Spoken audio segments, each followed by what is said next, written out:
Hello, this is a guy who likes fanfiction and is too lazy to read, so here is Team 7, DxD in audio form. Check the description for the links to the author. Chapter 11, Growth, Plans, and Displays of Power. Kakashi believed himself to be a reasonable person. On the outside, he was an aloof and reserved individual, preferring the quiet and reading his erotica. But on the inside? That was a can of worms he had chosen to lock away, swearing to bottle it up and ignore it for as long as possible. Could he be blamed for it? No. His descent into madness and despair had begun with his father's suicide at just the tender age of 5. Throwing himself into the shinobi way and following the path strictly adhered to by only veteran shinobi had harmed him more than it helped. He had been a dull child, one tempered by the blood of men triple his age. Unparalleled potential and intelligence, and blessed with talent. Talent that he honed to near perfection upon his later days when in the Umbu. But that raw talent, potential, and intellect had clearly come at a cost. For every skill and jutsu he mastered was an ally that perished. For every mission he completed was another nightmare to haunt his dreams. And for every shinobi rule he followed was another comrade that looked at him in disdain. Kakashi's life had been a hellish one, and every decent moment was smothered by that accompanying cloud of anguish and pain. And just when he thought it couldn't get any worse, life would bitch smack him. 2 of his closest friends had died in his very arms, with one of them being killed by his own hand. Not even a year later he'd go on to lose the man he'd call a father figure alongside the only woman he'd allow to pinch his cheeks. Pain and torment was ingrained into Kakashi's very veins, running rampant like Novocaine. It was a miracle that his mind hadn't completely cracked. Though that could be due to his Umbu conditioning. Things only affect you when you let them. Those had been the words of his superior when he had first joined the ranks, and Kakashi had taken them to heart. After all, you couldn't hurt if you couldn't feel. It was obviously an irrational philosophy and only prolonged the inevitable mental breakdown he'd suffer through, but Kakashi honestly didn't care. He had baggage, and he most certainly had skeletons in his closet. Now if one were to ask where that particular key was, well, Kakashi didn't really know anymore. He had built thousands of mental walls and fortified them with concrete and cement. He liked to believe himself made of stone, but he knew that he was just one bad experience away from collapsing. He'd always run from his problems instead of facing them. Hell, it didn't take a genius to really see it either. Kakashi was willing and ready to sacrifice his life for Naruto and Sasuke during their bout with Kaguya. Anything to provide aid and be absolved with all the mental anguish that came with living. But of course, Obito had to fuck up his plan. Damn bastard just wouldn't let him die. Come on. He was nearly 30 years old. His time was coming soon. But Obito intervening had done some good. It allowed him to get a taste of the power that Naruto and Sasuke wielded. It was an addicting substance, and the fact Naruto and Sasuke used theirs so sparingly was damn telling of their character. Those with grand and majestic power would one day choose to use that said power. Whether they be for good or evil was subjective. Power was the root of all conflict, just behind love. Truer words had never been said, and while Kakashi had agreed, at least on a surface level, with Madara, he wasn't entirely keen on believing the entire world to be incapable of rational thought. Kakashi was far from a nihilist, but he couldn't deny the merit of going with the flow. What was the point of truly fighting? One day everyone is going to die. Why waste it being unhappy? It had taken far too long for Kakashi to come this kind of thinking, but it allowed him to rest easy and take most things with a grain of salt. Of course, not every problem could be solved with a simple "it is what it is," but it at least helped with the smaller stuff. Daydreaming, Kakashi-san. Yasaka quipped in amusement, making her way towards him. He had been daydreaming, hadn't he? What was supposed to be a simple stroll through the compound turned into a nearly 2-hour trip down memory lane. Kakashi's eyes sank to the traditional pond, housing a bevy of koi fish and other native Japanese fish. Leaning against the wooden railing of the small bridge he stood upon, he responded quietly. Got lost on the road of life, I guess. Kakashi didn't even bother hiding the sadness behind his words either. Putting up an emotionless mask 24/7 was draining, and he wasn't 16 years old anymore. There was only so much bottling he could do before the cap began to untwist. Perhaps it was just one of those days. Yasaka said nothing at first, remaining quiet and silently coming to stand by his side. Her golden eyes fell to the pond beneath them, eyeing their reflections. "It's rough, isn't it?" she questioned suddenly, tails fluttering slowly. Kakashi didn't verbally respond, but Yasaka could see him gazing at her out the corner of his eyes due to the water's reflection. "Of the four of you, you're the one who's the most broken." Kakashi's shoulders drooped and the significance wasn't lost on Yasaka. The man had been incredibly guarded since day one and rarely, if ever, showed his true emotions. Unlike Naruto, who was as expressive as they came, Kakashi seemed to be his opposite. It wasn't to say that the man couldn't show his emotions, but he hid them very well. One could argue that Sasuke was the one who never showed his emotions, but that'd be incorrect. Kurika had a way of getting the Avenger to open up, and she most certainly gloated about it. And Sakura? She was nearly the same as Naruto, except she was a little more tame. "I've been broken a long time." The wayward shinobi spoke quietly, hands clasping together as he leaned a bit further onto the bridge. "I reckon that's not gonna change for a while." "Curious." His words said one thing but his tone said another. It was almost as if Kakashi didn't truly believe the words he had spoken. "And why is that?" she asked curiously. Kakashi's orbs followed a specific koi fish, one that lacked the distinctive colorful traits of its brethren. The gray and black spotted fish separated from its school, swimming near the edge of the pond and making laps. "Didn't know you were a therapist." There was a bit of amusement in his tone. At least he still possessed a sense of humor. The Kyuubi idly flicked her tails, watching the schools of fish as they swam. "Everyone needs a shoulder to lean on once in a while." "Oh, I'm sure they do," he replied distantly, tapping his fingers against one another. Instead of pushing the subject, Yasaka merely nodded her head. She remained silent for a few moments before glancing towards Kakashi. "My people tell me you are running yourself ragged." Tilting her head, she questioned him curiously. "Why push yourself so hard?" "Why indeed?" It didn't take long for the shinobi to give his response. "Feelings of uselessness, I suppose." Despite his rather standoffish demeanor, Yasaka continued to reply. "There's nothing wrong with that. Sometimes our best just isn't enough, and when you're at your breaking point, only then do you realize who you are as a person." Wise words, Kakashi supposed. Sensing that the man wasn't going to reply, Yasaka instead asked a question. "If it is not too much ask." She paused, glancing at the man's reflection. "I'd like to tell you a story. It's something my mother would tell me growing up that I didn't truly understand until I got a bit older." She paused for a brief moment before placing her arms behind her back and speaking quietly. "This story is about a boy named Kosei, whose family was born into poverty. Kosei grew up humbled and hungry, with 2 brothers and 2 sisters at his back. Kosei, being the oldest of the siblings, was seen as the wisest and as such, was deferred to when in the absence of their parents. Due to this, Kosei was forced to take on responsibility at a young age. Kosei spent his early childhood and late teens looking after the well-being of his brothers and sisters.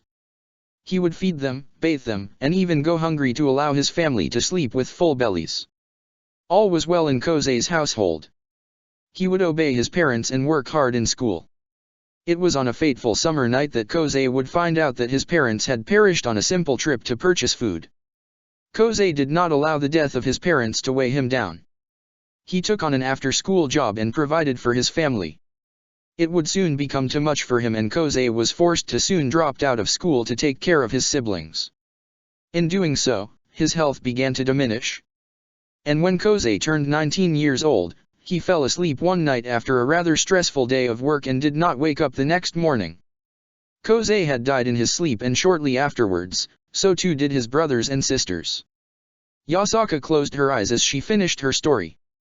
It was later revealed that Kosei had intentionally lit their old furnace up, closing all of the vents in their home. In doing so, Kosei subjected the remainder of his family to carbon monoxide poisoning. And thus ends the story of Kosei's final wish. Kakashi stood quietly, analytical mind working rapidly as he deciphered the hidden meaning to the story and why Yasaka had told him it. Kosei had been an overburdened child, tasked with the responsibility of an individual nearly 4 times his age. Kosei would work himself to the bone, uncaring for his own health and only worrying about his siblings. When true tragedy struck Kosei, he made a final wish. That one being to relieve himself of his burdens. Quite a fitting story. Kakashi responded quietly, thinking of the parallels between himself and Kosei. Morals, morals, and more morals. Yasaka replied softly. You're not stupid, Kakashi. Far from it. You're a rational and intelligent man, so I know that you know why I said what I said. Her left hand came to rest upon Kakashi's shoulder, caressing it tenderly. There's nothing wrong with asking for help. It does not make you weak. It is okay to not be okay. What isn't okay is allowing it to fester, growing, and growing without an end in sight. I want to help you, Kakashi, but you need to let me. Could he do so? Could he truly relieve himself of all the burdens he carried? Finally be able to unwind and uncoil his tense shoulders? Unclench his jaw and finally close his eyes without looking over his shoulders? Kakashi's eyes sank back into the pond, locking onto the black and gray spotted fish as it swam back towards its original school, darting back and forth between its brethren. The symbolism was not lost on him. He began quietly, eyebrows furrowing as he slowly closed his eyes, dropping his shoulders. I'm so tired. A gentle smile framed Yasaka's face at Kakashi's response. She did not expect the man to just completely open up, but progress was progress, no matter how small. Just getting the man to admit his issues was enough. The healing process would be a rough and grueling one, but she believed that Kakashi could handle it. If Sasuke was able to start his own healing process, then Kakashi would do just fine, if Kurika's small tellings of Sasuke's admittedly dark past was anything to go off of. A heavy sigh filtered through Sakura's lips as she massaged the bridge of her nose. Okay. So, let's start from the beginning of this ridiculous plan, Rias. The small fast food restaurant that they had dined in had already closed well over 2.5 hours ago. But genjutsu was a neat little thing that allowed Sakura to abuse the fragile minds of humans. Did it make her a bad person? Probably. Did she care? Definitely not. It's not that bad, Sakura. Rias exclaimed, giant boobs all but bouncing on the table as she gestured grandly with her hands. All we gotta do is pretend that I'm already in a pre-existing relationship, that person being you, and when Riser inevitably comes to discuss the marriage and all the other bullshit I don't care to memorize, is when you'll make yourself known. See? Easy. Sakura released a heavy sigh as she picked up several more fries and stuffed them into her mouth. Rias, there's about 17 plot holes in this plan alone, and I'm sure you know that. Oh, absolutely. The redhead nodded enthusiastically. But see, that's the thing. I've been very private about my personal life since coming to Kyoto. I speak with my parents on a frequent basis but never really go into detail about the things I do. So, if there's an issue about fabricating a fake relationship with another person, that's pretty much covered. All we really have to do is make up a backstory and have my peerage and Sana vouch for it. Sakura narrowed her eyes but eventually relented. It was half-baked and relied purely on the blissful ignorance of her parents and the cooperation of her peerage, which was most certainly going to be guaranteed, and Sana, which could work.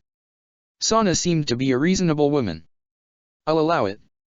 Sakura nodded while taking a sip of her cola. Continue. Rias made a grand gesture with her hands, which by the way, did amazing things to her chest. Phase 1, complete. On to stage 2. She held up 2 fingers in an adorable manner following her words. Now, I already know what you're thinking. How will we explain us being a thing when you're the yokai representative? Well, here's the thing. She leaned towards the pinkette, covering one side of her mouth and whispering unnecessarily. Nobody knows that you're the yokai representative besides Sana and myself. That caused Sakura to pause. How? Seeing Sakura's baffled expression caused Rias to giggle cutely. Well, funny story. Haha. She awkwardly coughed before shrugging her shoulders. I forgot to tell my brother, and Lady Yasaka only mentioned that a yokai representative would come, not who. She left out any details pertaining to you. And this is the information that Sana and I passed on to our older sibling, who you already know are 2 of the 4 Satans. That. Well, that could work. It would have to rely on someone else having to take up the role of the yokai representative, but still, it'd work. And she knew exactly who could take that spot. That. Sakura narrowed her eyes, rapidly putting information together and running through various different scenarios that could or couldn't happen. The only issue is that this plan relies solely on the initial talk with your fiancé. I don't even really know how I can contest an already planned engagement. Like you said, there's no loopholes you can abuse. Rias only seemed to get further excited at her words. See, that's the thing, she exclaimed with a twinkle in her eyes. I can't abuse the loopholes because myself and my peerage are not strong enough. I can train and force them through the blender for the next year and it still wouldn't be enough to match Riser and his peerage. Her eyes began to shine as she thrust a finger towards Sakura. But you can. Sakura shrugged her shoulders nonchalantly, taking the praise easily. I mean, I'm pretty strong. What is Riser? High-class devil. Rias nodded. I'd easily destroy him. The medic responded with a lazy shrug. I know the Fennecs have some kind of immortality thing and can regenerate fast or whatever. But that just means I get to punch him more. Rias giggled happily while clapping her hands. Now I definitely want to see you punch him. Sakura held up a hand to prevent Rias from escalating. This plan banks on Riser, Rias. What exactly am I supposed to do? The devil scoffed playfully while replying. When Riser shows up to discuss terms and dates and yada yada, you'll be by my side, caressing me tenderly and lovingly. She swooned back and forth, hugging herself as she playfully pretended to be in love. And Riser, who's an arrogant, cocky asshole, will damn near blow a fuse. He thinks I'm his, like some sort of exotic trophy. Riser is a playboy and his entire peerage is basically a harem. I'd just be another woman for him to play with.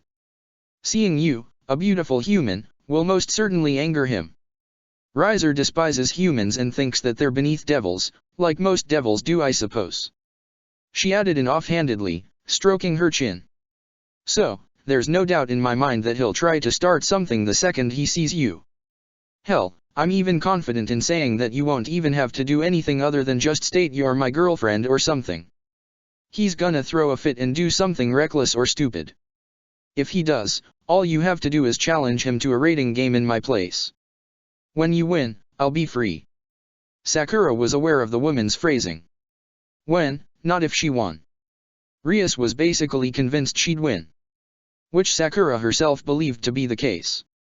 She wasn't weak, far from it. Her power had only steadily increased since coming to this world. That wasn't even taking into account the sacred gear she now wielded. But why was Rias so convinced that she could win? It wasn't like she flaunted her power like Sasuke did. And while Sakura boasted a stupid amount of chakra in her seal, it wasn't like Rias was skilled enough to truly sense it. Why are you so confident that I'll be able to win against Riser? Sakura questioned curiously, tilting her head with furrowed eyebrows. It's not like I've shown you my power or the things I can really do. Rias tilted her head, confused expression on her face.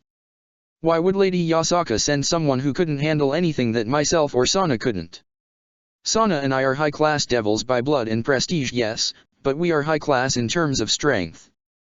And while we aren't the strongest, we can definitely hold our own against the fodder that usually appears. It wouldn't make sense to send a representative who wasn't capable of dealing with any and all aspects that affect a territory run by another faction. Just by merit, I'd assume you're on the level of ultimate class devils. You are, aren't you? Sakura couldn't really make that call. She had yet to face off against some who was on the level of an ultimate class devil.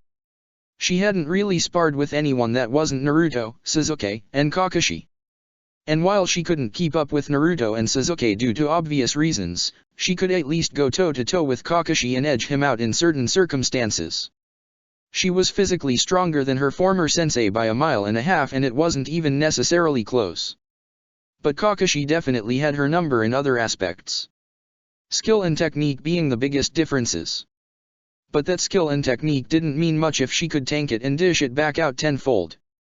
She hadn't had time to properly train her new power like Kakashi was doing now, but she already had small ideas that she wanted to test.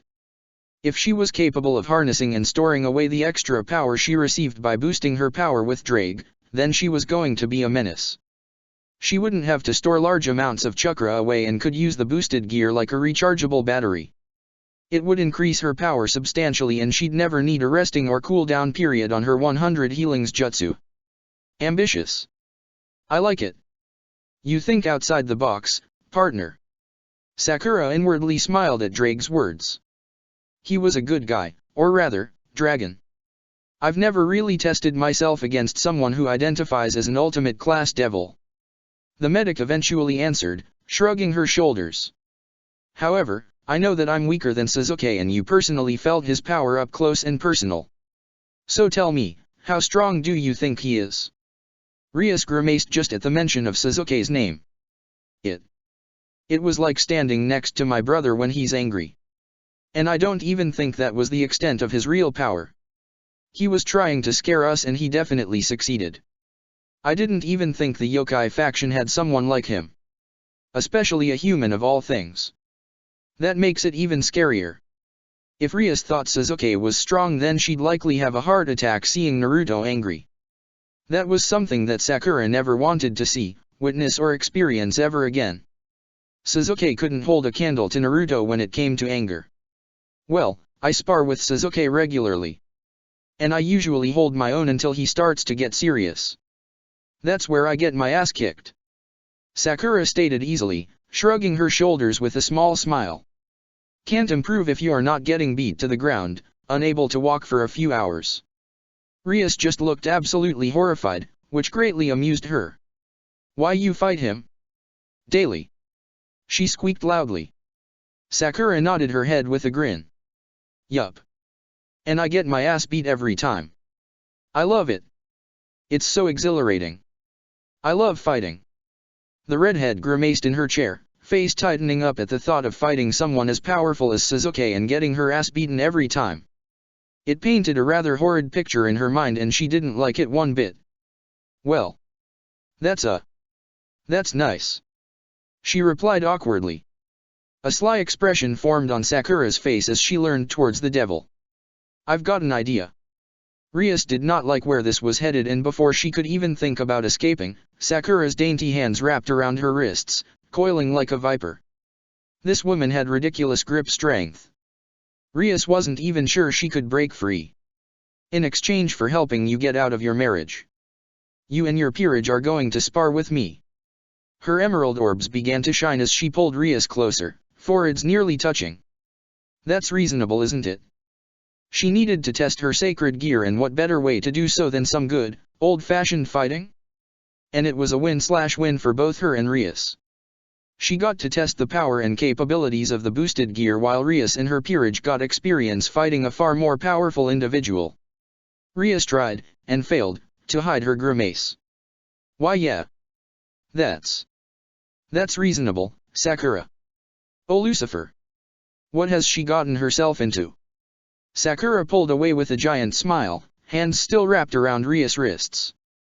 Great. I'll text you tomorrow. Be on time or I'll just cream you harder. Finally relinquishing her hold on the redhead, Sakura stood to her feet with a smile. So, we're all set, yeah? Rias sighed quietly to herself, only slightly regretting her deal with Sakura. If it got her out of her marriage with Riser, then she'd gladly get her ass pounded by Sakura. Wait. That sounded wrong. Or right, depending on how you looked at it.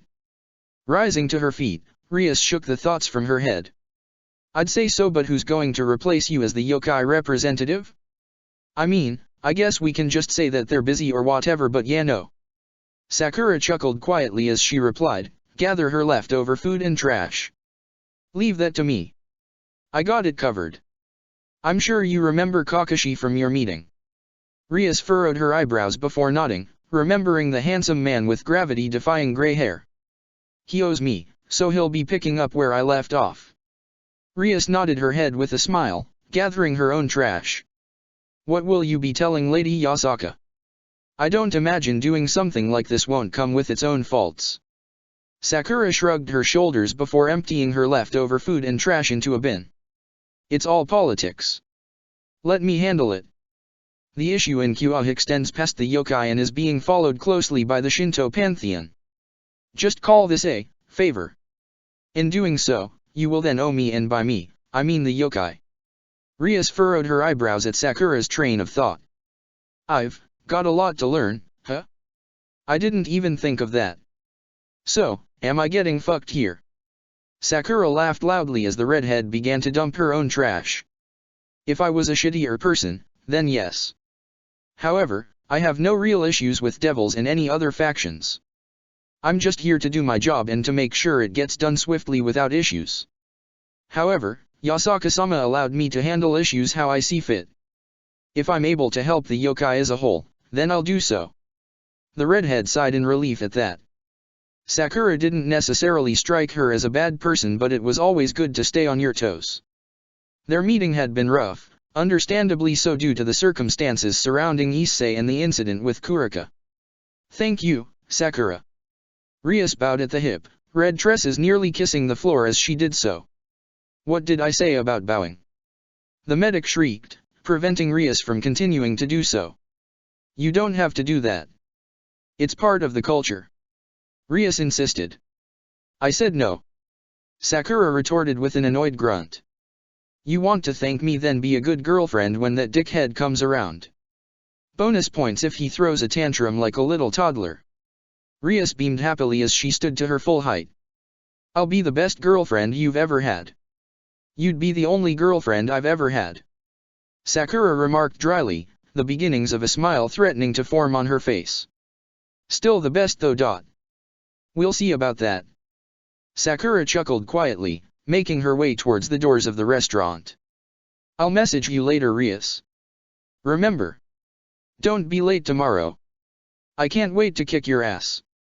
Rias blanched quietly, watching Sakura leave the restaurant. Her eyes followed the pinkette until she disappeared out of view. Releasing a heavy sigh, Rias pulled out her phone before scrolling through her contacts and making a call to Sana. After a few seconds of beeps, the woman eventually answered. Need something, Rias? Straight to the point? Always business with you, Sana. Rias whined quietly, making her way out of the restaurant. She ignored Soma's quiet scoff with practiced ease before continuing. Hey Suga. I might have did a thing. Why don't I like the sound of this? It isn't bad this time. Sana scoffed in disbelief, not even for a second believing her best friend. I swear. She insisted.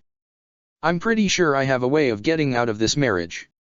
There was silence on the other side of the phone for several long seconds and Rias almost thought her friend had hung up. Rias Gremory. If what you're doing is going to cause problems, I swear to Satan himself. It isn't like that. Damn Sana. I can't ever catch a break with you. Rias pouted cutely, puffing up her cheeks. Can you blame me? The last time I cut you some slack I ended up in a brothel, wearing lingerie to get you out of a shitty situation. So please forgive me. Rude. Sana had looked really good in pink lace. It brought out her eyes. You're a poor sport, Sana. You looked sexy in it. Rias complimented while wagging her eyebrows. Anyway. Sakura and I hashed up a plan and I'm pretty sure it's foolproof. Now, I already know you're about to scream, so please, save it. Where are you right now? We can talk about it in person. You're already giving me a migraine, Rias. You're so lucky I love you. Woof. I love you too. Rias replied bubbly, giggling quietly. I'm heading home now. Tsubaki and I had to stay late to finish up some contracts and various other work. I'll meet you in 15. See ya there. You do know that I still want to fight you, right? Naruto asked rhetorically, following behind Amaterasu's glowing form. Stuffing his hands into his pockets he continued. And I'm going to beat you. Amaterasu glanced behind her for a moment, silver eyes assessing the blonde. It still baffles me that you speak not in arrogance or pride. How peculiar. You truly are confident that you'd best me. Naruto shrugged his shoulders with a carefree grin. I didn't take our brief fight serious either. I only used enough power to incapacitate you. That wasn't even a tenth of my real abilities. The goddess hummed quietly, ignoring the massive shockwave that rocked Takamagahara.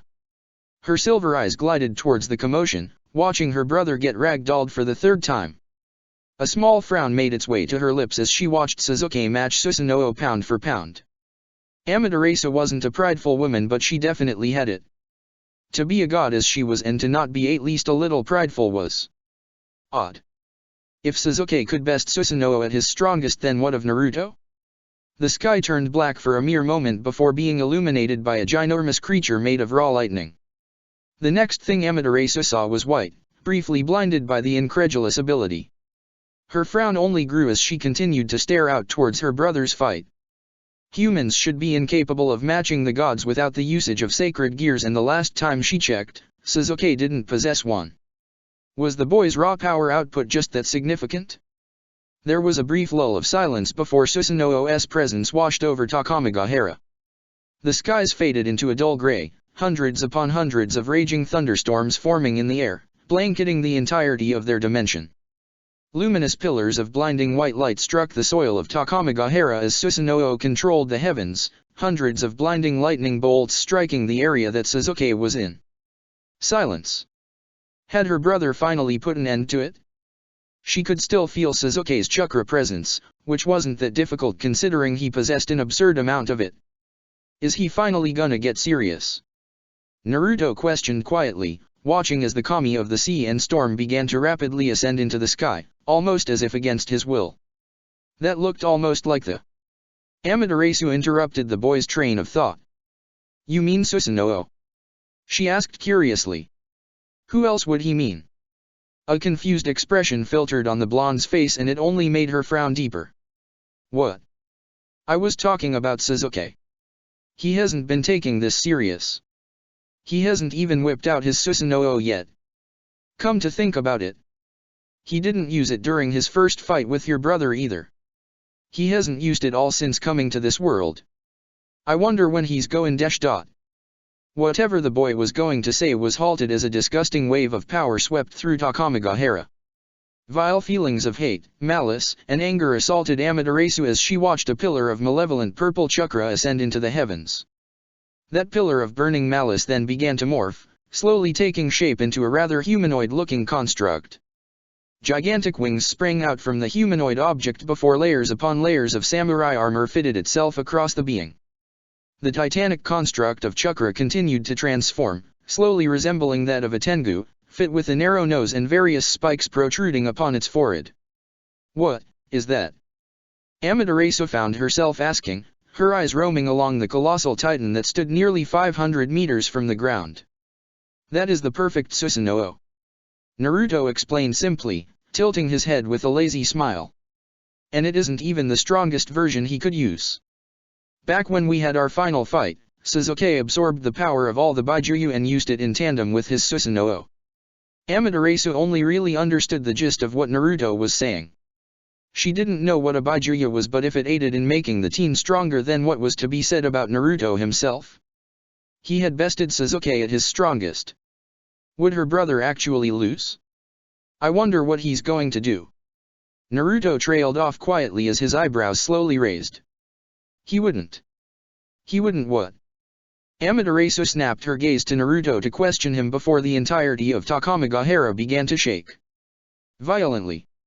As if the entire dimension was on the verge of collapsing unto itself. Panic briefly surged through her veins before she saw it. Chibaku-tensei. Suzuki uttered quietly, ignoring the violent quaking at his Susanoo's feet. He watched as the kami's body was sent hurling into the sky, rubble the size of small mountains rocketing into the air to smash into the kami. He'd give the man his dues.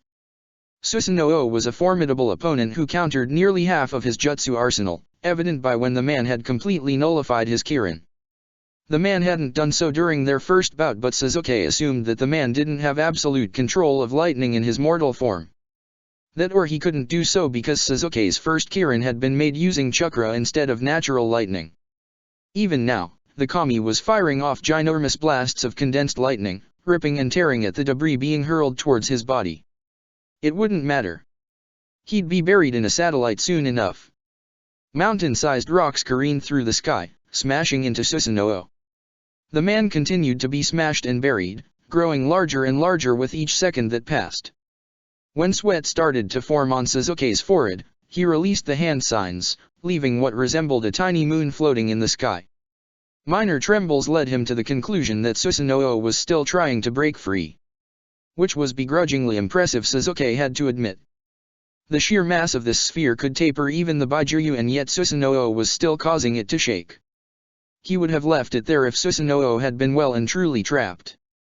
But if the man insisted on struggling, then he would give him what he wished for. Sasuke's Rinnegan flared and rippled as black blood began to seep down his cheek. His gaze swept through the area, landing upon the giant astral ball of debris and earth. The humongous sphere was then covered in the black flames of Amaterasu, seeping into the crevices while being directed towards the epicenter. Sasuke continued to spew the flames of Amaterasu upon the satellite before releasing a quiet huff and shutting his left eye. He rolled his neck once before glancing down at his left hand. A vicious wave of chakra exploded out of Sasuke's Susanoo as lightning began to crackle upon its left hand. The ear-piercing shriek of the Chidori screamed into the heavens, deafening Takamagahara with its cries. Sasuke's Rinnegan pulsed once more as black flames formed upon his Susanoo's hand, coating the Chidori with Amaterasu. The cries of the Chidori only seemed to get louder as the black flames wafted off of his Tengu-looking titan. Sasuke took in a single breath, body relaxing. His eyes fluttered shut for a moment as he bowed his head. He remained motionless for several seconds before abruptly snapping his eyes open. Takemikazuchi no Kami. Naruto's eyes widened as Sasuke and his Susanoo practically vanished into thin air. Knowing what was about to happen, the teen donned himself in the cloak of Kurama, protecting his body from the inevitable backlash of his friend's incredulous jutsu. Kurama's golden chakra expanded, forming what appeared to be a unique fox-shaped head. The entity then covered Amaterasu, forming what appeared to be an almost protective barrier around the woman. Amaterasu's eyes widened as she was covered in what could only be described as the sun itself, such was the warmth and glow it emitted. She would have questioned Naruto's abrupt decision before the shockwave rolled over them. The sheer power and force that crashed into her caused her breath to hitch. The devastation. The aftermath. The power. Burning debris coated in black flames licked the sky, raining ebony meteorites the size of mountains. Takamagahara cried out angrily as it felt the weight of Sasuke's power. Mountains that hadn't been affected by Sasuke's ability were reduced to rubble at the sheer force of his attack. Amaterasu could sense the dozens upon dozens of kami who hadn't been quick enough to shield themselves. Their life forces being snubbed out of existence only to reform once again. A vicious cycle that continued to happen as Sasuke's attack had yet to truly settle. Was this the true extent of their power? She could still sense Susanoo, but he had been forced to reform. A human had forced a god to reform on their home turf. And not just any god. A god considered to be the third strongest among its pantheon. Amaterasu could scarcely believe it. Damn. He went kinda overboard with that. The goddess's gaze snapped to her companion, nearly forgetting that Naruto was there due to her shock. You okay, Ama-chan? He asked with a small frown, sensing her conflicting emotions. Amaterasu did not answer, gaze flicking back to where she could feel Susanoo reforming. It was taking a rather long time, which meant the injuries he had sustained had been particularly brutal. She was silent for nearly a minute before speaking quietly with a frown. Is this your power?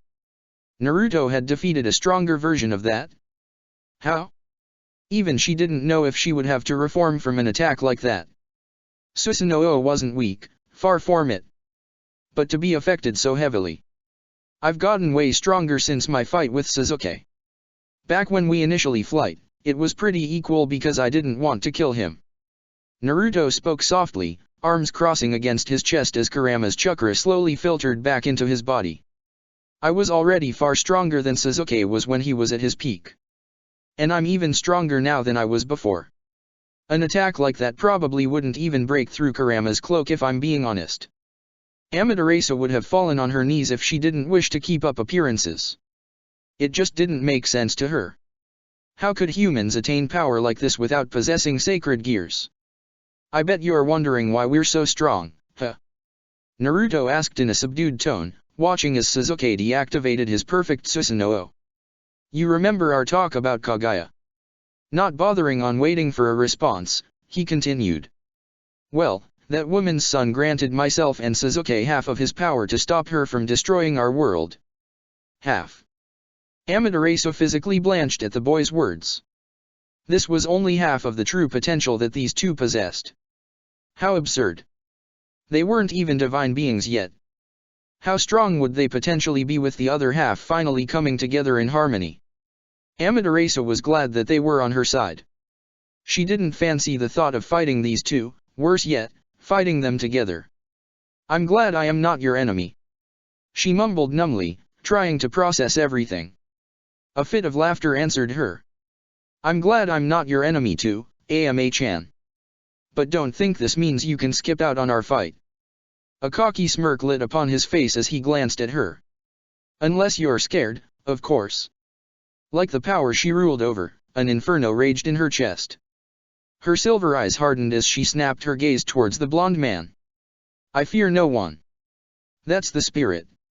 Naruto replied, laughing loudly and clasping his hands behind his head. Now that that's over with. Why did you bring us here anyway, Ama-chan? It was one of the things that had been in his mind since stepping through her portal. She herself had even said that no humans had ever stepped foot in the realm of the gods before. So that begged the question, why? To make both of you gods, of course. Why do you ask? Chapter 12, The Strongest. I'm sorry, I must have misheard you. Can you repeat that? Naruto questioned with confusion evident upon his face. I brought the both of you here to make you gods. Amaterasu reiterated calmly. Something that has never been done before in the history of our pantheon. Not to be rude or anything, but why? The Jinhyuriki questioned curiously, gaze straying away from the goddess and towards Sasuke's position. We haven't really done anything major to warrant being a god anyway. And while I appreciate the fact that you think so highly of us, he was only being slightly condescending with his tone. I doubt Sasuke and I are really godly material. The goddess pouted at his tone. Ascending into the divine doesn't mean you change as an individual. I mean, look at me. She exclaimed childishly, hands upon her hips. I'm one of the oldest kami in the Shinto pantheon and I still act like a child. While true, it didn't really help her case. The goddess was slightly cracked, but so was he and Sasuke. Again, I think the sentiment is nice, but it just doesn't seem like something that'll fit Sasuke and I. Naruto explained slowly, choosing his words carefully. That's far more responsibility than I would like to have. You also said it yourself, being a god comes with its limitations. I prefer doing things on my own, and while I have no problem following orders and stuff, I'd prefer to move at my own pace. Amaterasu's eyebrows raised in surprise at Naruto's blatant refusal. But think of all the benefits. No longer will you be human. You can become whole again. A small frown marred the boy's face as he placed his hands into his pockets. What if I prefer being human? What makes you think I'm not already content with who I am? No offense, but I'm not going to change what defines me just for some extra power. And I highly doubt that Sasuke would accept. And why is that? The goddess questioned with a frown.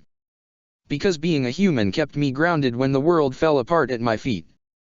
Naruto and Amaterasu's gaze swiveled towards the newcomer's voice. Appearing only several feet away, Sasuke slowly made his way towards the couple. I also don't wish to be bogged down with unnecessary rules regarding how I operate in Japan. There are potential threats beyond just that of Japan and its natives.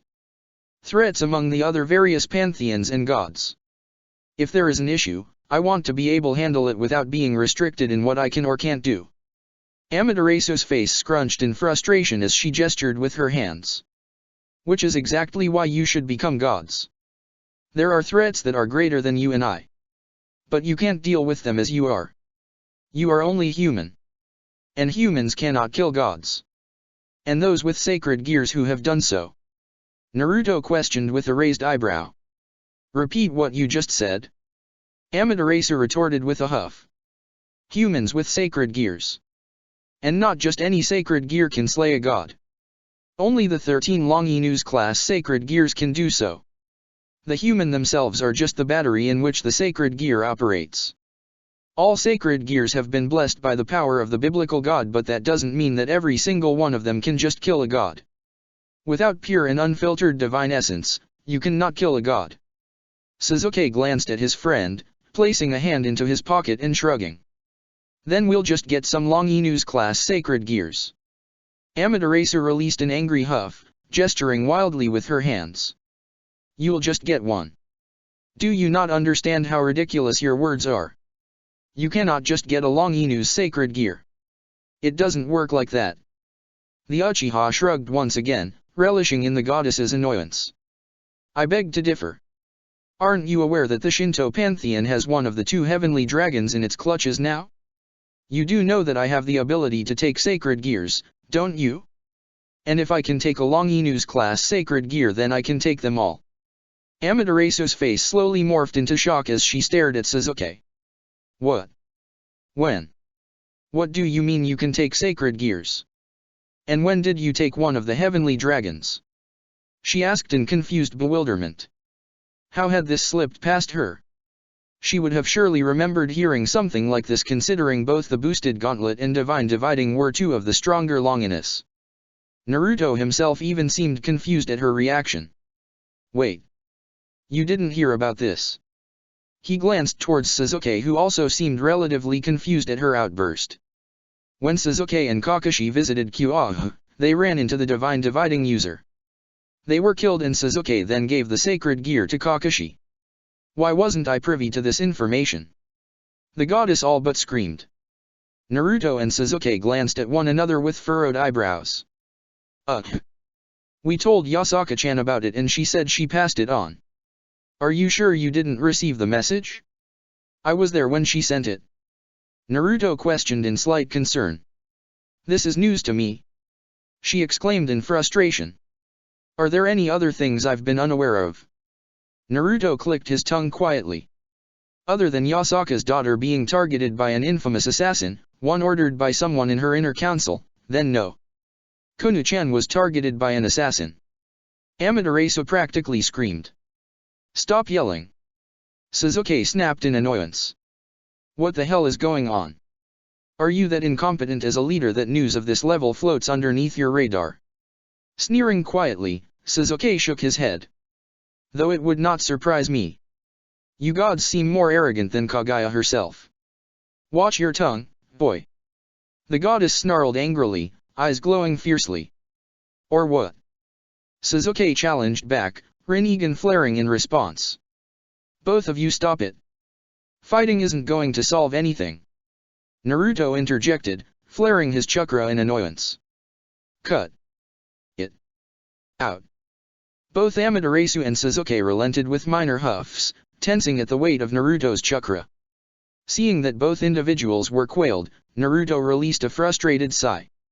How is it possible that you have not received these messages? Yasaka tells me that you and her are very close, and by your reaction to the assassination, it's safe to say you clearly care. Could there be gods working against you? Amaterasu vehemently denied the question. Absolutely not. Her silver eyes shone ferociously as she slashed an arm through the open air. No one is foolish enough to go against me. Sasuke's arms crossed against his chest as he spoke. You only say that because you're the strongest entity in your pantheon. However, that is no longer the case. He shook his head, gaze turning towards the destroyed and ruined landscape of Takamagahara. Amanosaka wanted to use me, or rather my power, for some unknown reason. You have grown complacent in your realm because you are powerful, but the gods you rule over know that the hierarchy is changing. When two humans can lay waste to an entire pantheon, rules no longer apply. Accept that you have traitors so we can deal with them quickly. Amaterasu looked as if she wanted to argue with Sasuke but stopped upon actually thinking over the boy's words. She had been relatively complacent with her ruling in regards to the Shinto pantheon. Political mishaps and minor grievances weren't something she believed meriting betrayal, but some kami were vengeful and petty. Sasuke is right, Ame. Naruto relented with a sigh. As the leader, you need to set a precedent, and while I dislike making examples of people, it's clear that your people have little issue undermining you. You dislike making an example of people. Suzuki scoffed quietly, spotting several unique-looking individuals making their way towards their position. You've only done it twice. In your entire life. And both of those were in a single day. Shut up. The blonde retaliated in kind. I still did it though. Yeah, and you cried afterwards. Shut up. You promised to keep that between us. Yeah, well, I lied. The goddess ignored the two teens as they bickered with one another. It seemed like her fellow gods and Kami forgot where they stood on the figurative ladder. Perhaps she'd need to remind them why she was considered the strongest Kami in the pantheon. Aside from that man, of course. But, he who shall not be named, was no longer welcome in Takamagahara, so that was moot point. His weakness had always been relying on the mortals he ruled over, treating them as his children. It had been taboo for the Kami to directly interact with its followers, and he had been banished long ago due to his actions. But perhaps she'd need to swallow her pride and extend a direct invitation. And by the Kami she could already hear his annoying laughter. But she'd handle that little problem after she dealt with these two children who were near ready to start throwing fists, of course. You better not start fighting.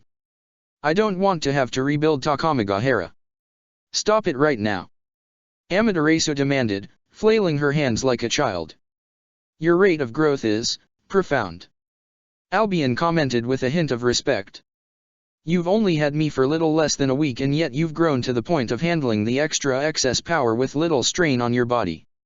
You might even be able to use the scale mail soon. Kakashi huffed quietly, wiping a bead of sweat off from his forehead. It'd be a lot easier to manage if I didn't have to hear the voices of the previous users. They're obnoxious, especially Volley. You have quite the mental fortitude, I must say. Volley also struggled to deal with their thoughts and voices. You will learn to tune them out. Though, you may also receive helpful ones as well.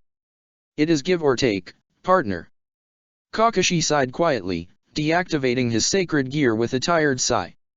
He proceeded to walk over to a various bench, grabbing a towel and wiping off the excess sweat and grime from his face.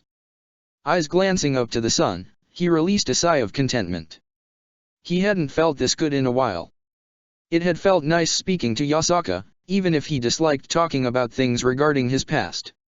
And while he obviously hadn't told her everything, let alone much, it had still felt relatively nice.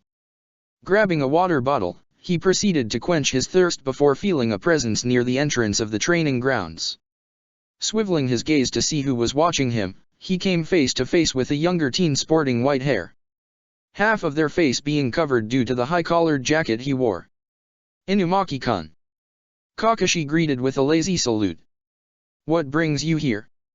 The jujitsu sorcerer signed several times with his hands, communicating with his superior. Sakura-sama has now taken direct jurisdiction over Kyoto. She is looking into several things I've noted whilst staying in Kyoto for the past 6 months. Here he paused for a moment, tapping his chin before snapping his fingers. Sorry, Kakashi-sama, but I'm kind of in a hurry and I can't find Yasaka-sama anywhere. Do you know where she is? I have to report my findings to her. Kakashi waved off the boy's apology lazily as he replied. The last I saw her, she was on her way to speak with Kurika. You will find her in Suzuki's compound. He stays on the southern side of the compound. The mute teen bowed thankfully before signing once again. Thank you, Kakashi-sama. He proceeded to bow once more before exiting the training grounds, only barely hearing Kakashi reply once more. That honorific is going to be the death of me. The masked shinobi replied tiredly. Allowing his body to rest for another 5 or so minutes, the veteran slowly stood to his feet before wiping off any remaining sweat and standing to his feet. Ready for more, Albion. Ready when you are, partner.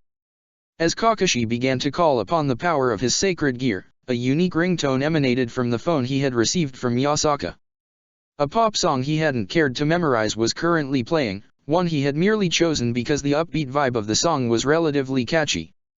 Returning to the bench that held his personal belongings, he picked the device up before answering. Yo, Sakura. Do you need anything? So. You remember that favor I did for you back in the elemental nations? Raising a curious eyebrow, the shinobi responded. I do recall, yes. Are you cashing in your +1? Precisely. Kakashi shrugged his shoulders lazily, responding easily. What you need? Now, this is going to sound stupid and completely out of left field, but I need you to act as the yokai representative for Kyuage. I'll explain everything later when you're in Kyuage, but just know that I may have struck gold. I'll keep you posted though.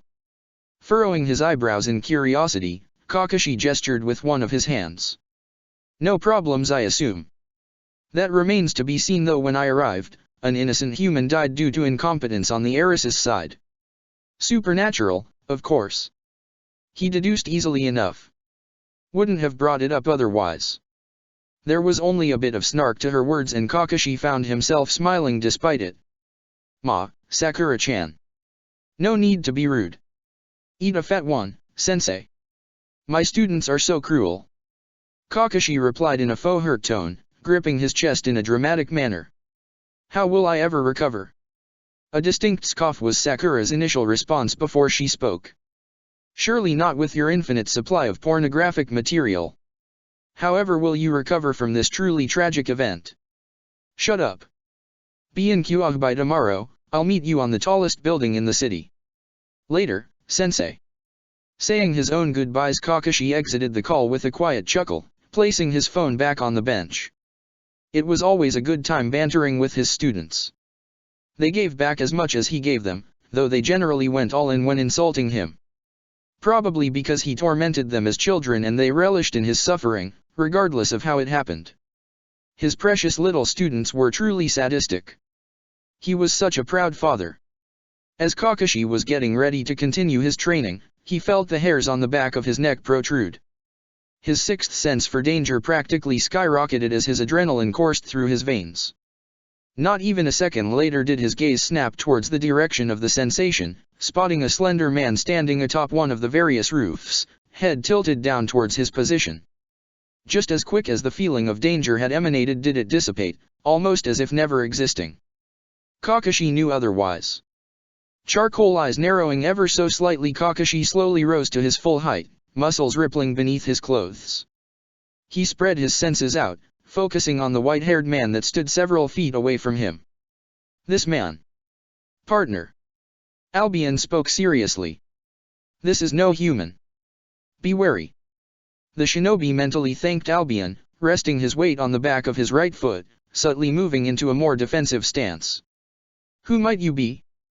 Kakashi questioned easily, giving off a rather nonchalant tone. To accentuate this further, he even pocketed his left hand, though he created a half-ram seal just in case. The white-haired man, whose eyes were covered by a black cloth, grinned at the question. Relax. There's no need to be so tense. It's not like it'd help you. I am the strongest after all. There was a certain amount of arrogance to his words. But it was coupled with absolute surety, heavily contrasting how prideful his words truly sounded. Arrogance that reminded him of Sasuke. Someone who clearly bellied the power to truly back it up. A brief once-over was enough for Kakashi to truly sense the gap that sat between him and the masked man in front of him. If it wasn't one thing, it was another. Why couldn't he catch a break? If you're here to kill me, then can I finish my book? Kakashi questioned lazily, other hand reaching into his vest and pulling out his hentai manga. It was getting really interesting. The white-haired man tilted his head and Kakashi assumed that he was staring at his book. Not that he could really tell. The man's eyes were covered by a thin piece of cloth, which oddly enough, made his hair spike up in a similar fashion to his own. Except the man's hair was more disheveled than his own. Is that fella pure, Mitarashi-sanchi no Jisha? The white-haired man asked with a hint of excitement in his tone. Kakashi matched the man's excitement with his own giddiness. Correct. It is truly a masterpiece of its genre and the artwork is just.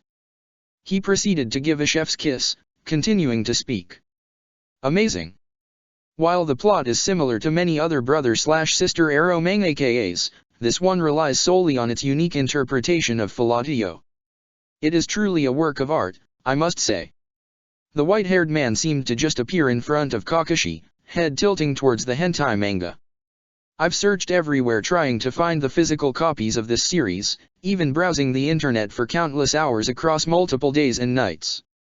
How did you manage to find one? Kakashi barely even batted an eye at the sudden closeness of the unique man. His shoulders rose in slight pride as he sniffed in a posh manner. I know a guy. The unknown man released a long-winded groan as he placed his hands into his pockets, slouching just slightly. Come on. You have to let me speak to your guy. I need this one. I might be able to pull some strings. Though, in exchange, I'd like to ask just what exactly is a god doing here? You don't match any descriptions of the kami from the Shinto pantheon, but you're definitely divinity.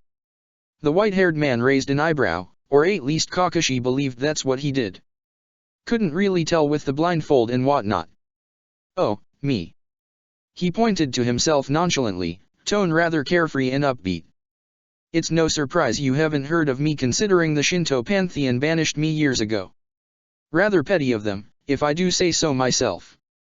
He released a quiet snicker before offering Kakashi a lopsided smirk.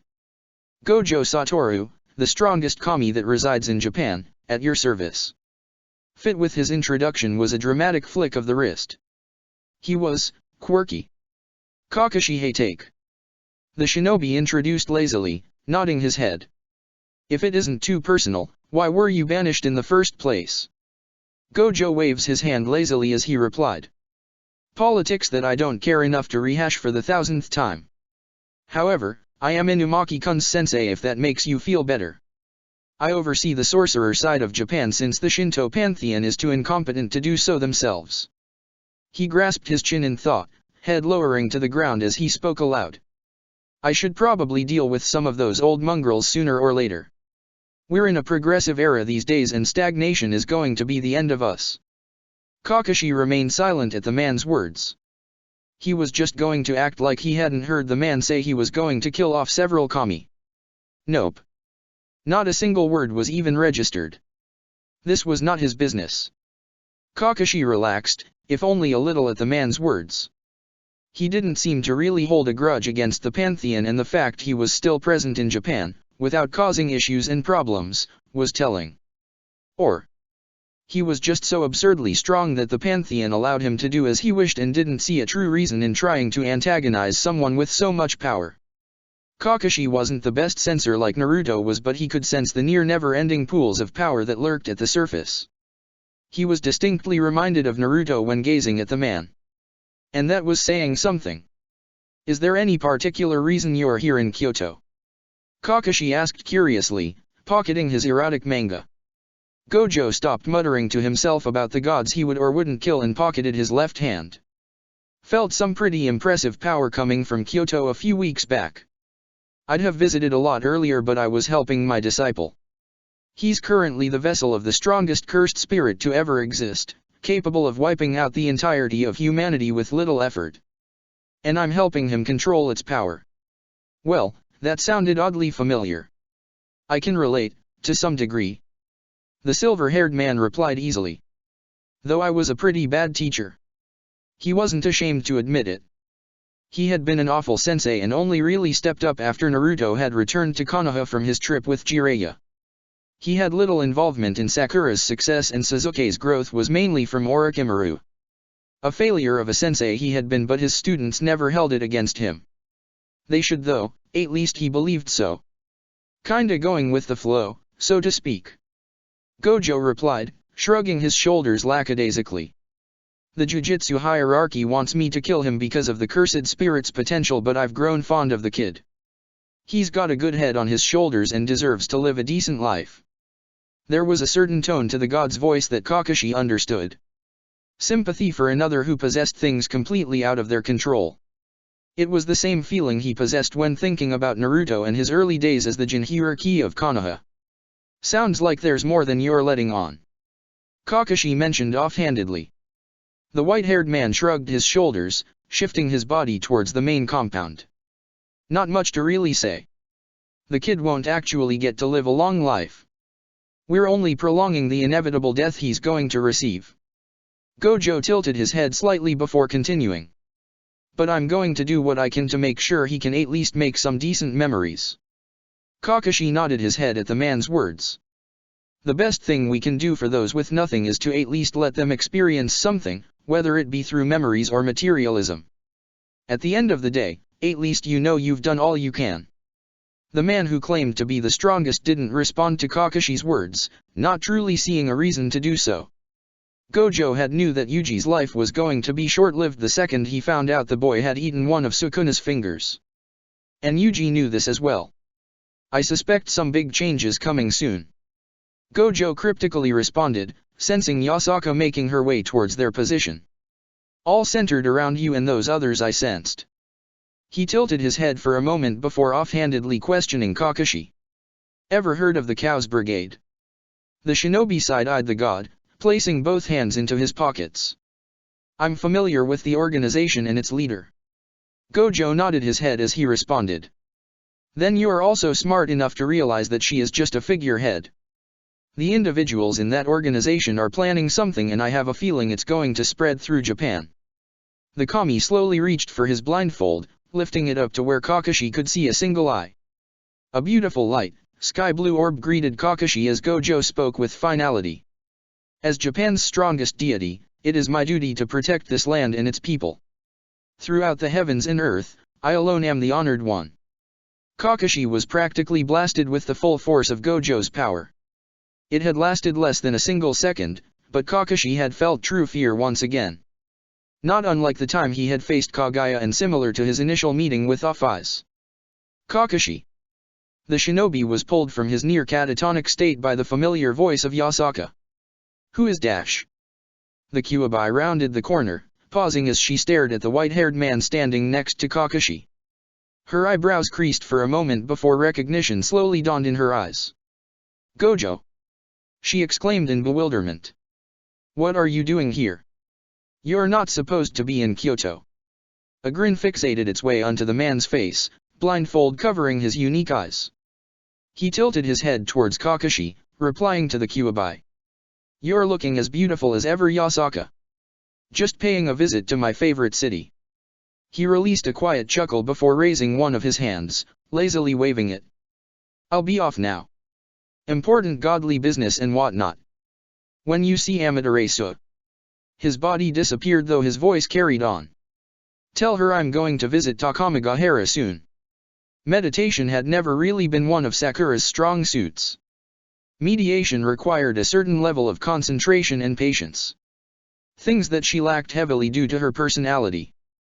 Though training under Tsunade and then Naruto directly after the fiasco that was the Fourth Shinobi War, she had come to appreciate the hours in which she allowed herself to let go, so to speak. Stress. None of it. Anxiety? What was that? Peace? Hello. Naruto had explained, in his own words, that mediation was a state of mind and not an activity. His words hadn't made sense at the time, and it wasn't until she was able to completely turn off her brain that she understood what he meant. Sakura had seen Naruto mediate for hours upon hours after the jutsu failed, and though she always assumed it was to further his senjutsu training, she was later disproved of this assumption when Sasuke had informed her that Naruto was a perfect sage and he was only mediating to keep out negative thoughts and feelings. It had given a new perspective on the activity, and Sakura had asked for tips and advice, which Naruto happily provided. In the beginning, she had used the practice as a means to escape, hiding away in her mind where everything was safe. Where her darker thoughts disappeared and all feelings of self-doubt evaporated. It was unhealthy and she had knew it. You couldn't from these thoughts because at the end of the day, once you lay your head down to sleep, they pounce. Sakura knew the struggles of staring at a black ceiling, thinking less of herself and how she'd never be good enough. Creating negative scenarios that would never happen and hurting herself due to her own negative thinking. When you hate yourself, logic and reason no longer register. And the only way to heal was learning how to love yourself. Which was far easier said than done, of course. But Sakura had done it. She accepted all her flaws, imperfections, and negatives. She loved herself through the bad and could safely say she'd never been happier. The hardest thing she had had to acknowledge was that she and Sasuke would never be. Letting go of that particular dream had been an issue in of itself, and it was one she'd rather bury and keep to herself. She still loved Sasuke, just as she loved Naruto and Kakashi. Naruto and Sasuke were the annoying little brothers she had always wanted, and Kakashi was the semi-funny uncle. They were her little family. The only thing she had left from the elemental nations. Losing them now would physically kill her, and she didn't dare think further regarding those particular thoughts. "Is this how you train?" Drake asked curiously, hulking features staring down at the pink-haired girl. "How does this make you stronger?" Sakura's body remained still as she sat in front of the dragon, hands clasped together in her lap. "Strengthening the mind is just as important as strengthening the body, Drake," she replied calmly. "Having an impervious body means nothing if you have a feeble mind." The giant dragon hummed, or at least Sakura believed so. It sounded more like a rumbling growl, but she couldn't sense any anger or annoyance. "You're intelligent," Drake commented absent-mindedly. "It's a very wise way of thinking." The beast's words were peculiar. Drake spoke as if her intelligence was actually something to actually remark about. But why though? Had his previous users been stupid? "Why do you say it like that?" she questioned curiously, slowly rising from her meditative state. "Like what, partner?" Sakura leaned back, placing her hands upon the ground of her mindscape. "Almost like you're impressed.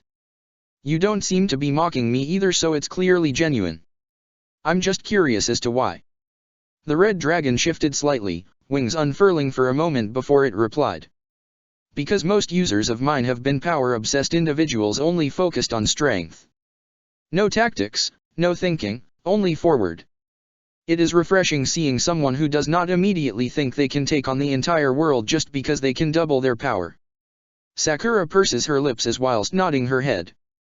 "Makes sense," she thought quietly to herself. "Also, the last kid I was in was only focused on boobs. Every single day. It was all he thought about. And I mean every single day. It was actually disturbing how often he thought of it. AHH. That made more sense. Well." She grunted quietly, slowly standing to her feet. "You don't have to worry about that here. Maybe occasionally I'll stare at a nice ass, because who wouldn't? I'll allow it." Drake mumbled quietly. Sakura chuckled at the dragon's response before clenching her fist and holding it out towards Drake, mimicking the gesture Naruto would make with Kurama and the other Byakuya. Drake only tilted its giant head, not understanding what Sakura was trying to do. "Bump it," Sakura explained easily.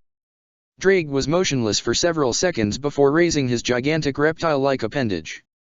He hovered his fist in front of Sakura's for a moment before gently nudging her own. Upon doing so, a small smile beamed upon Sakura's face. "See? How'd that feel?" "Felt normal," Drake responded in mild confusion, not really seeing the big deal. Sakura chuckled at the dragon's response, not truly expecting some monumental occurrence to happen. She had just wanted to fist bump Drake. Who else in the world could say that they bumped fists with a dragon? One of the heavenly dragons at that? Exactly. No one. Drake and Sakura both twitched at nearly the exact same time, but it was Drake that spoke first. "You have company." Sakura's body began to fade away from the mindscape as she waved goodbye. "We'll talk later, Drake." "See ya." The Welsh dragon merely nodded its gigantic head, saying its own goodbye. The pinkette opened her eyes, adjusting to the blinding light from the sun. Sensing a presence behind her, Sakura tilted her head towards it, raising an eyebrow curiously at the individual behind her. "Kurika? What are you doing here?" "Hello. Naya." The former rogue Nico Shao greeted casually, twin tails waving lazily behind her. "I asked Yasaka-sama if it would be alright for me to check in with my little sister. I won't cause any problems." Sakura stared at the woman for a moment before slowly rising to her feet, popping several of her joints. Emerald orbs scanned the roof of the building she stood atop of before she began to move towards the edge of it. "We didn't really get to talk with one another during our first greeting," Sakura commented offhandedly. "I was shit-faced, so it definitely didn't help, and then a day later, I was sent to be the mediator for Kyohen Kyoto." Turning her gaze back towards the beautiful cat girl, she nodded her head politely. "It's nice to meet you, Kurika." Kurika tilted her head curiously, gazing at Sakura as if she was an anomaly. She didn't feel any of the animosity or danger that Sakura had emanated during their very first meeting. It had been a tense one, she remembered. It is nice to meet someone that Sasuke-kun speaks so highly of. She replied easily, watching Sakura with a keen gaze. Sakura's only reaction was that of a raised eyebrow. Sasuke talks about me? Kurika began to make her way towards the pinkette, hips swaying as she did so. He talks about you a lot, attributing most of his growth to you and Naruto. She stepped up beside Sakura, standing just slightly out of reach. I've been able to get him to open up little by little. It's difficult and he's an incredibly stubborn man. Though I'm sure you of all people know that. Sakura pursed her lips at the woman's response as she idly nodded her head. Sasuke has always been difficult. Though I'm glad that he's finally opening up. There was no mistaking the slight bitter tone that slipped through her lips, but Sakura hadn't really tried to prevent it. Had she been just a year younger than she was now, she'd have probably thrown a tantrum, ranting about how some whore was getting in her way. This bitterness was different though, stemming from the sadness of wanting something but knowing that you could never have it. Sasuke would always hold a special place in her heart, but the past was the past and she understood that now. She only wished the best for Sasuke, but that didn't mean she wasn't able to feel slighted about it. Sakura released a low sigh at the thoughts circulating in her brain. She and Sasuke really needed to have a talk about their past. They had avoided the issue for long enough, and allowing it to continue festering would do nothing but harm their relationship. You love him, don't you?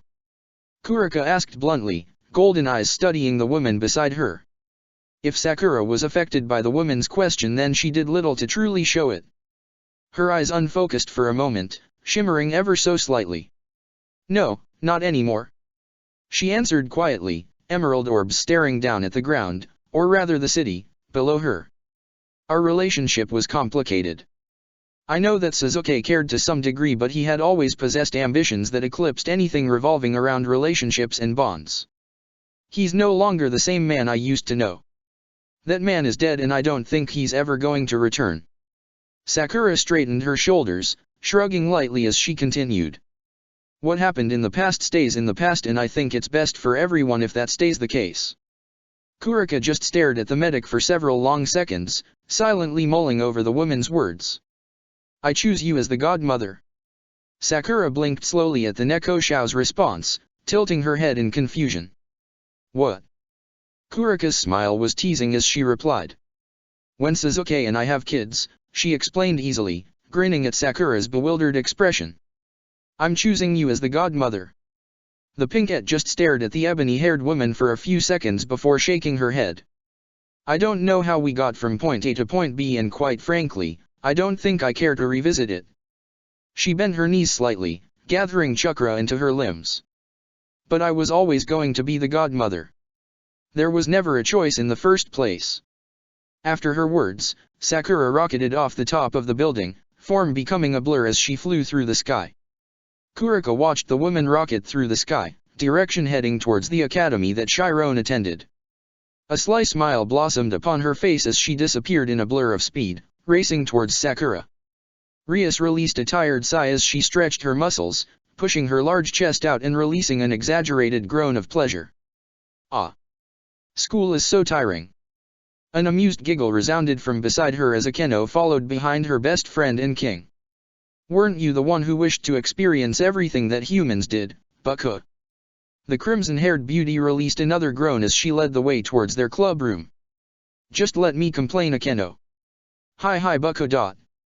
The Nadeshiko responded in amusement, crossing her arms in front of her, accentuating her large breasts. Don't forget, but we also have to spar with your girlfriend. Rias rolled her eyes at Akeno's teasing tone regarding Sakura. Opening the door to their club room, Rias responded. You're reading too much into it, Akeno. It isn't anything like that. Sakura is just helping me, and in return, I help her. The Nadeshiko wagged her eyebrows suggestively, replying in a sultry tone. I'm sure you'll both be helping in other ways as well. Just think of it, Bucka. A beautiful woman, strong and powerful, pinning you to the ground. Her strength overbearing as she stares down at you with lust in her eyes. Akeno giggled at the blush forming on Ria's face. Isn't it enough to make you squirm? Rias shook her head rapidly, reading those thoughts from her mind. Why you need to stop reading those Demecha mangas? They're bad for you. Akeno winked playfully, propping her breasts up with her left arm. Everyone has their kinks, Bucka. Don't shame me. The redhead shook her head with a huff, ignoring her queen's words as she began to strip out of her uniform. Please prepare tea and snacks for everyone, Akeno. I'm going to freshen up before our inevitable beatdown. The ebony-haired woman sketched a bow to her king, nodding her head as she went to accomplish her task. Akeno swept past Rias, who was in the process of slipping off her skirt, revealing her lacy undergarments. Both remaining articles of clothing followed soon after as Rias disappeared towards the back of the club room, the sound of running water now emanating in the small building. Halfway through Rias' shower, the two remaining individuals of Rias' peerage entered through the doors of the club. A petite teenage girl with snow-white hair and a young, handsome male with blonde hair. Both Knight and Rook offered greetings to their fellow peerage member, patiently waiting for their king to finish with her shower. Do you know anything about the individual that Bucka has us training with, Akeno? Kiba questioned politely, resting his bag against the couch. Akeno continued her task, replying to her fellow peerage member. I know very little about Sakura, admittedly. I know that she is a human who possesses chakra. According to Rias, she is incredibly powerful. She didn't miss the curious glance that Konako shot her once she mentioned chakra. She's also going to be helping Bucka by dealing with Riser. Kiba's eyebrows furrowed as he sat down. By herself. He frowned for a moment as he continued. And for what reason? It's not as if Bucka and this woman are relatively close. What does this woman potentially get out of it? Leverage. The monotonous voice of the third peerage member rang out, finally involving herself into the conversation. Rias will be indebted to the yokai faction due to this woman's actions. AHH. That makes a lot of sense then. Kiba responded with a nod.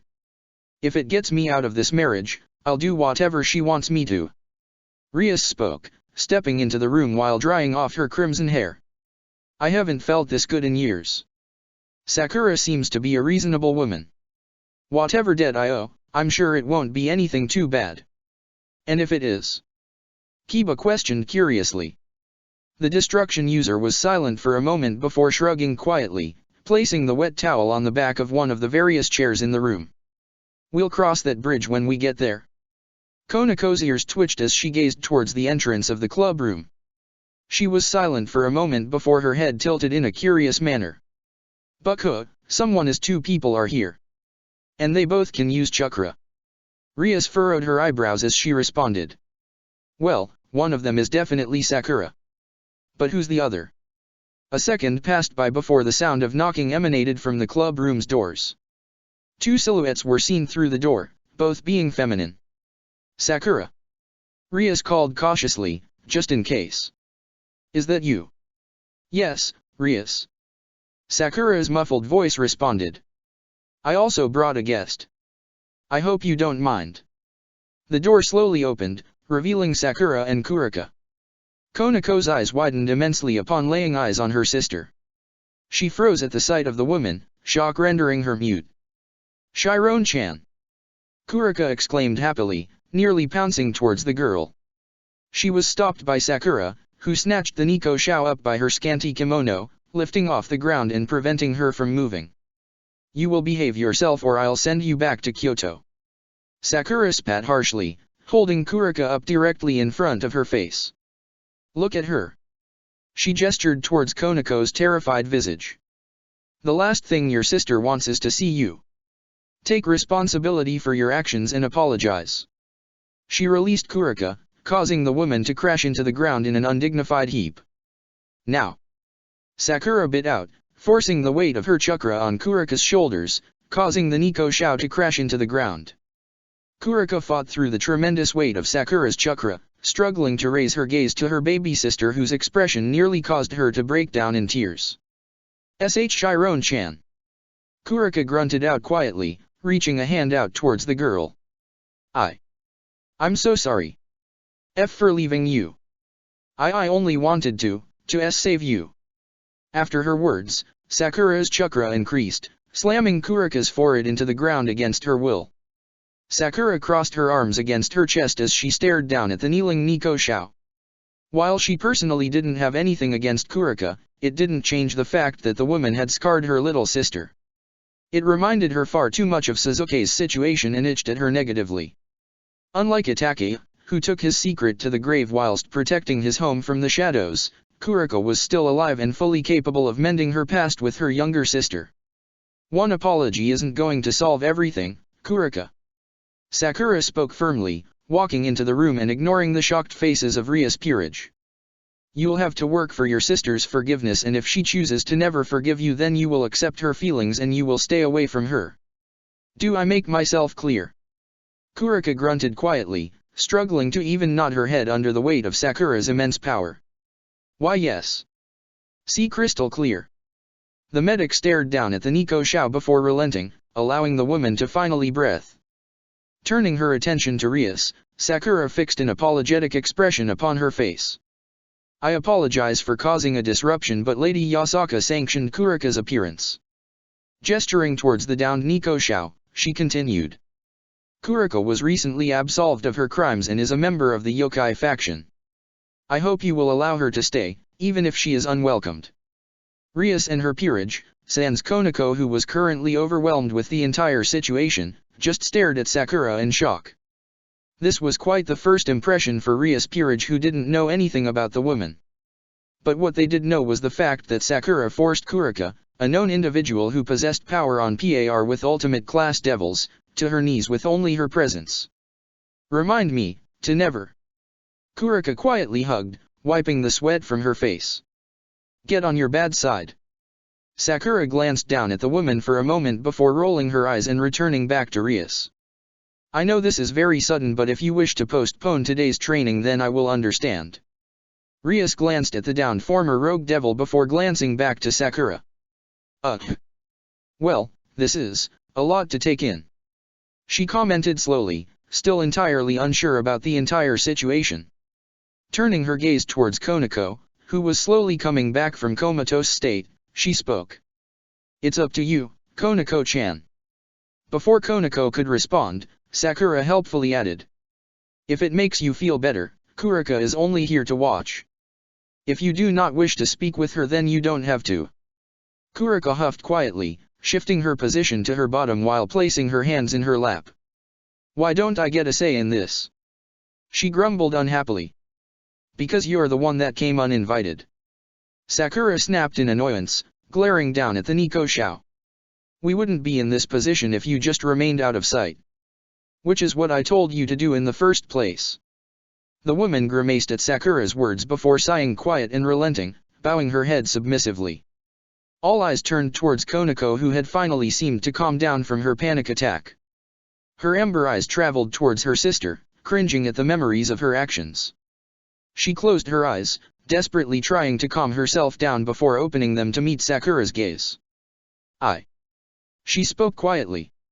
I would like to go home. Sakura gave the girl a gentle smile while nodding. I understand. Her gentle smile disappeared as she shifted towards Kurika. You heard her.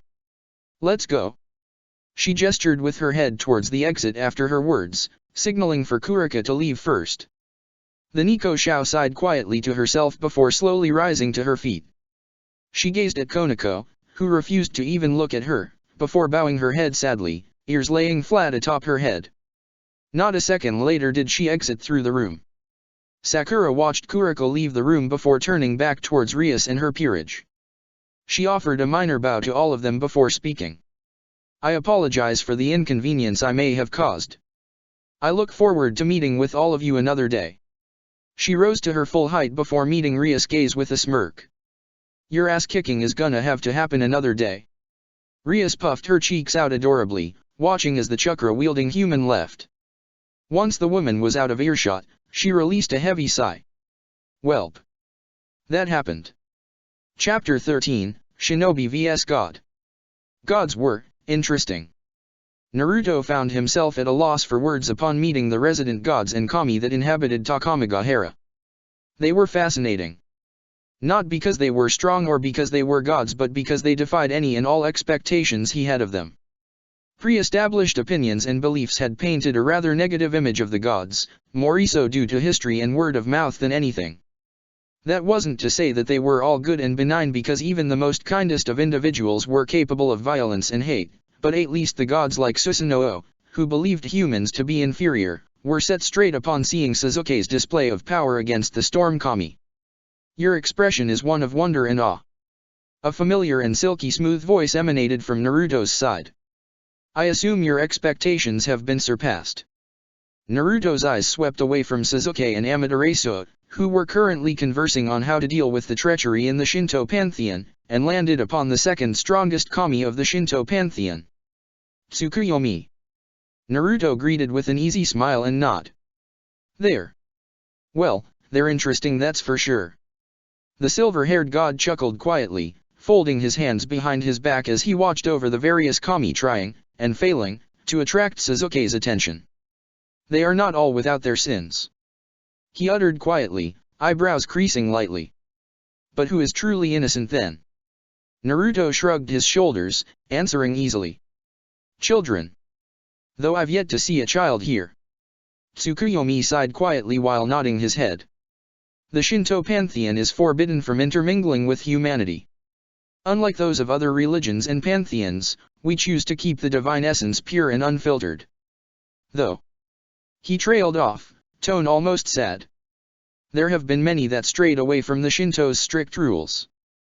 Naruto studied the man for several seconds, sensing various negative emotions. I take it you don't necessarily agree with these stipulations.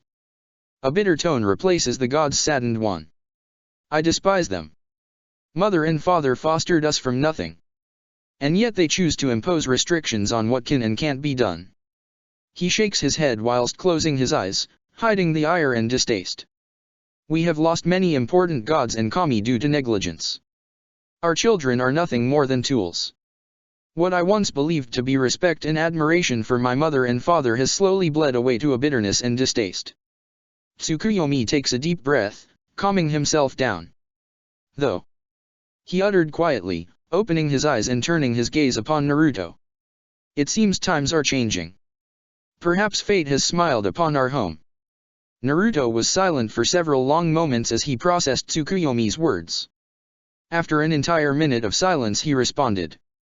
Your sister wishes for Sasuke and I to transition. He trailed off quietly, cerulean orbs traveling towards the god. We denied it. Tsukuyomi closed his eyes, mouth slowly turning upward. I figured that to be the case. I am glad nonetheless. His response came as sort of a surprise to Naruto. He was quickly beginning to realize that Tsukuyomi wasn't like his siblings. And why is that? Tsukuyomi leaned forward, just a bit, head tilting down to gaze upon the kami he ruled over. The Shinto pantheon has struggled to move forward. We are shackled by tradition. Pointless expeditions and ignorant behavior has fostered among our once mighty force. The Shinto pantheon used to be powerful once upon a time. But as always, stagnation is the death of civilization. If you are incapable of progressing, then you will wither and die. The god shrugged his shoulders, continuing softly. Religion is no different. Gods like to believe themselves to be greater than others, but we are all finite. Perhaps I am just a young soul trapped in an old form. He sighed quietly, melancholy bleeding into his voice.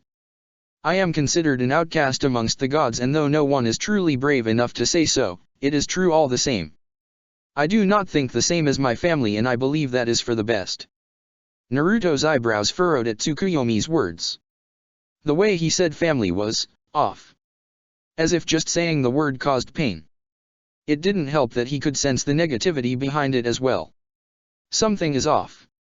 Kurama piped up unexpectedly.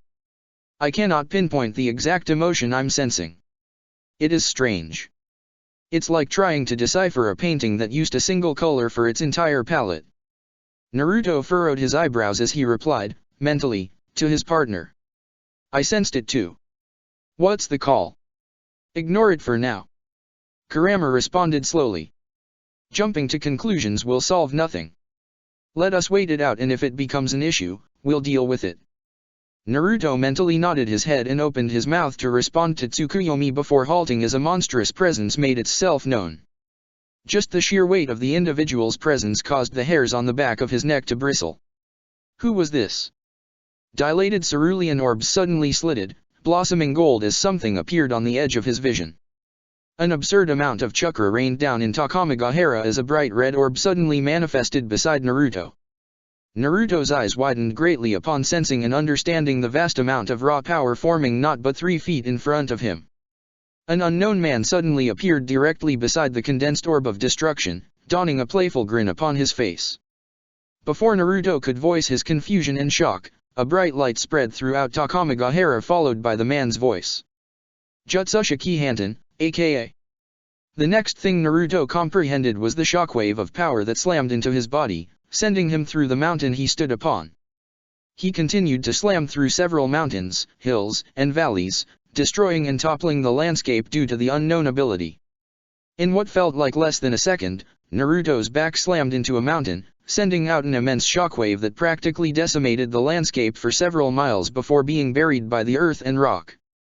Smoke and ash danced in the sky, clouding the heavens of Takamagahara. Pitch-black darkness surrounded Naruto's vision as several tons of earth, soil, and dirt settled upon Naruto's cratered form. A high-pitched ringing noise ran rampant through his head, followed by the muffled voices of several familiar individuals. Golden eyes flicked rapidly as adrenaline suddenly surged through his veins. Naruto! Get up!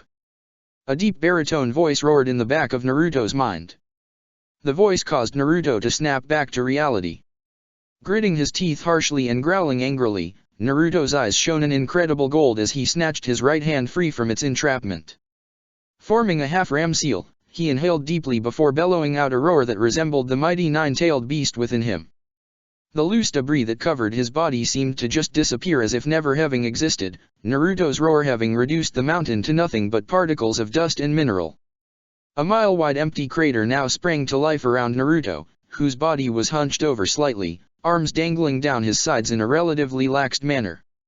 Something pricked his senses, causing him to sway his head to the left. Less than a millisecond followed as a clenched fist cracked through the air beside his ear, breaking the sound barrier with its speed and causing a shockwave of power to roll through the crater. Naruto's dilated eyes finally caught a glimpse of the man, God, that was attacking him. Spiky white hair framed the man's head, equipped with 2 sky-blue eyes that shone like the sun. Gold met blue. Chakra clashed violently. You're not fighting at full power. The unknown god commented with an amused grin. How about we fix that? Naruto's features grew harsh as chakra exploded out from his body, sending waves upon waves of power through Takamagahara. The blonde lashed out with a kick, connecting with the man's ribs. To his slight surprise, the god didn't even seem to want to dodge, fully intent on taking the full brunt of his power. To Naruto's surprise, his leg met an invisible force, not unlike that of Nagato and Sasuke's Shinra Tensei. The force field halted his initial attack but could not stop the sage-empowered shockwave that followed. The teen reveled in the surprise of the god's face as he was sent careening through the earth, smashing through the crater and flipping along the soil multiple times, decimating the already ruined terrain. Naruto scoffed with a smirk, thumbing his nose while standing back to his feet. Nice gimmick, but it won't work against me. His smirk was short-lived as the familiar glow of red bled through his vision. Having been caught off guard during the first one, Naruto grit his teeth before clenching his right fist and forming several one-handed seals with his left. Jinten, Genkai Hakurai no Jutsu. A bright white orb surrounded by a translucent cube formed in front of Naruto's palm before firing off towards the red orb, meeting it halfway and causing a blinding pillar of light to encompass the sky. Naruto took this time to dash out of the crater, strategically placing clones and hunging them into various different objects around the area. Sensing the god, he snapped his gaze to the man, spotting the man floating in the air with a single hand in his pocket and an arrogant smile upon his face. It's been some time since someone was able to negate one of my abilities. How strong are you, I wonder? Naruto frowned at the man's tone, gathering chakra as he did so. Who even are you and why are you attacking me? He was soon answered, but not by the man himself, but from another. Satoru Gojo. The angry voice belonging to the Shinto pantheon's strongest kami resounded out. An immense wave of white-hot fire spewed out into the heavens, spanning several miles wide in width. The now-named god didn't even deign the goddess a glance, ignoring her presence as if she was nothing. Toberry. A pitch-black barrier that resembled sludge suddenly sprang out into the heavens, entrapping both the god and Naruto within. It then stretched out several kilometers, negating the immense flames that sprang from Amaterasu's attack. Well, that solves that. Gojo muttered quietly, ignoring Amaterasu's scream of anger. No more nuisances to distract us. Naruto's golden orbs spotted Amaterasu uselessly slashing her blade against the barrier, unable to penetrate through. Her silver orbs were alight with fury, leaking divine essence as she glared at Gojo. He shifted his gaze upon sensing Sasuke, watching his friend's Rinnegan flare up. Shaking his head no, Naruto silently signaled for Sasuke to not interfere. His friend glared for several moments before scoffing in annoyance and gesturing for Tsukuyomi to speak with him. Nodding silently to himself, Naruto sighed quietly while focusing on the god. Who are you? The white-haired god tilted his head with a smile. Satoru Gojo. He flourished with a bow, almost mocking Naruto as he did. The strongest god that resides in Japan and the fifth strongest entity in the world. The real question is, he asked with a growing smile, rising to his full height and gathering an immense amount of power in front of him. He clasped his hands together before speaking once more. Can you stop this one? Jutsushiki Junten, AO. Jutsushiki Hanten, aka. Two giant orbs formed behind the god's back, swirling with immense amounts of cursed energy and chakra. One red and one blue. Gojo then spread his fingers outward, pointing towards Naruto's position. To Naruto's shock, the two orbs then slowly began to inch closer, colliding and merging into something more devious and powerful. The gigantic orb towered through the sky, nearly reaching the top of the barrier with its insane size. Crackles of unstable purple lightning shot off the abomination of an ability as Gojo donned a malicious grin. Stepping a single foot forward, the god flicked his wrist, snapping his fingers and sending the attack forward to obliterate everything in its path. Kyoshiki, Murasaki. Kurama. Naruto mentally roared in his head, hands clasping together in a prayer motion as an absurd amount of chakra rippled through the air, twisting and churning the very fabric of Takamagahara with its sheer weight. Naruto's chakra spiked, hands glowing a divine gold as the entirety of the chakra he gathered suddenly condensed, tightening together and becoming little more than an atomic bomb waiting to detonate. Go! Naruto! Kurama roared, mimicking Naruto's gesture with its own human-like hands. The terrain around Naruto suddenly eviscerated as the condensed orb of chakra forming in his palms began to rumble and vibrate at supersonic speed. Slowly pulling his palms away from one another revealed a condensed Baijuutama, pulsing in a sickening manner. A near-piercing shrieking noise began to emanate as a mountain-sized tornado formed directly on Naruto's position, swallowing him whole, with him in the eye of it. The cratered remains of the earth continued to disappear, being crushed from the sheer force of Naruto's futon chakra.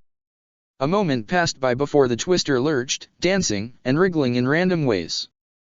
The tornado then roared before suddenly spiking down towards Naruto's position, engulfing the chaotic, condensed Baijuutama between Naruto's palms. The atomic bomb resting between Naruto's hands seemed to protest its sudden increase of power, warbling and distorting the very air around its creator, eviscerating anything it could touch and see. Naruto's golden eyes rose towards the rapidly approaching purple orb of destruction before gritting his teeth and rearing his right hand back. Baijuutama Raisin Shuriken. Without another thought, the teen hurled the condensed Raisin Shuriken towards his adversary's attack, tearing through the terrain and completely erasing anything it came into contact with. Red and white met black and purple. Sound ceased to exist. Darkness could no longer lurk. Takamagahara only knew white. Sasuke's dual orbs widened upon witnessing the purple orb that had formed from Gojo's merging of abilities. His Sharingan spun rapidly, desperately trying to decipher and understand what it was seeing. Murasaki. Amaterasu gasped in horror, watching as the purple orb continued to grow in size. Right here. What is he thinking? Sasuke's hands clenched tightly, watching Naruto's reaction to the ability. His friend was easily able to sense and decipher the very nature of the attack he was witnessing. And while Sasuke didn't, or rather couldn't, understand the significance of the attack, he could make a guess or two. What is so significant about it? He questioned harshly, watching the gigantic streaks of purple lightning crackling off the orb. Amaterasu did not remove her gaze away from Gojo and his ability. Her expression only grew more horrified as she gazed down from her position. Murasaki is a technique that is derived from Gojo's innate ability called Myokajan. She trailed off quietly, watching as Gojo's smile began to twist. This ability grants Gojo absolute control over space through cursed energy and chakra manipulation at an atomic level. She grimaced heavily, watching as the orb nearly touched the top of the barrier. Murasaki is the combination of AKA and AO, which are the two standard forms of Myokajan that allows Gojo to manipulate the space of his Myogen, another ability of his that allows him to stop or slow any and all matter that tries to touch him. Amaterasu shakes her head as she stares at Naruto, watching his eyes grow larger and larger. AO is the reinforced version of Gojo's neutral Myokajan, in which it seeks to create a vacuum in the targeted space that Gojo wishes. Due to this, Gojo is quite literally creating a scenario where the world itself seeks to correct the created scenario and fill in the negative space he has created, causing all matter in the range of the commanded space to be pulled together. It is not common knowledge, but he also possesses a stronger version of AO which creates a black hole, capable of being moved by Gojo's will. Sasuke's face shifts downwards as Amaterasu continues to explain the god's ability. AKA is the inversion of AO, possessing the opposite effect of AO. Instead of pulling things together, AKA has the ability to repel and push any and all matter away. Due to being an ability that is supplemented by both chakra and cursed energy, it has 2 times the destructive ability of AO. Sasuke immediately caught on, frowning heavily as he watched Gojo snap his fingers, allowing Murasaki to tear through Takamagahara. Murasaki being the combination of AO and AKA, attraction and repulsion in their base states, he is creating what is tantamount to a long-ranged singularity that seeks to erase any and all matter at the atomic level.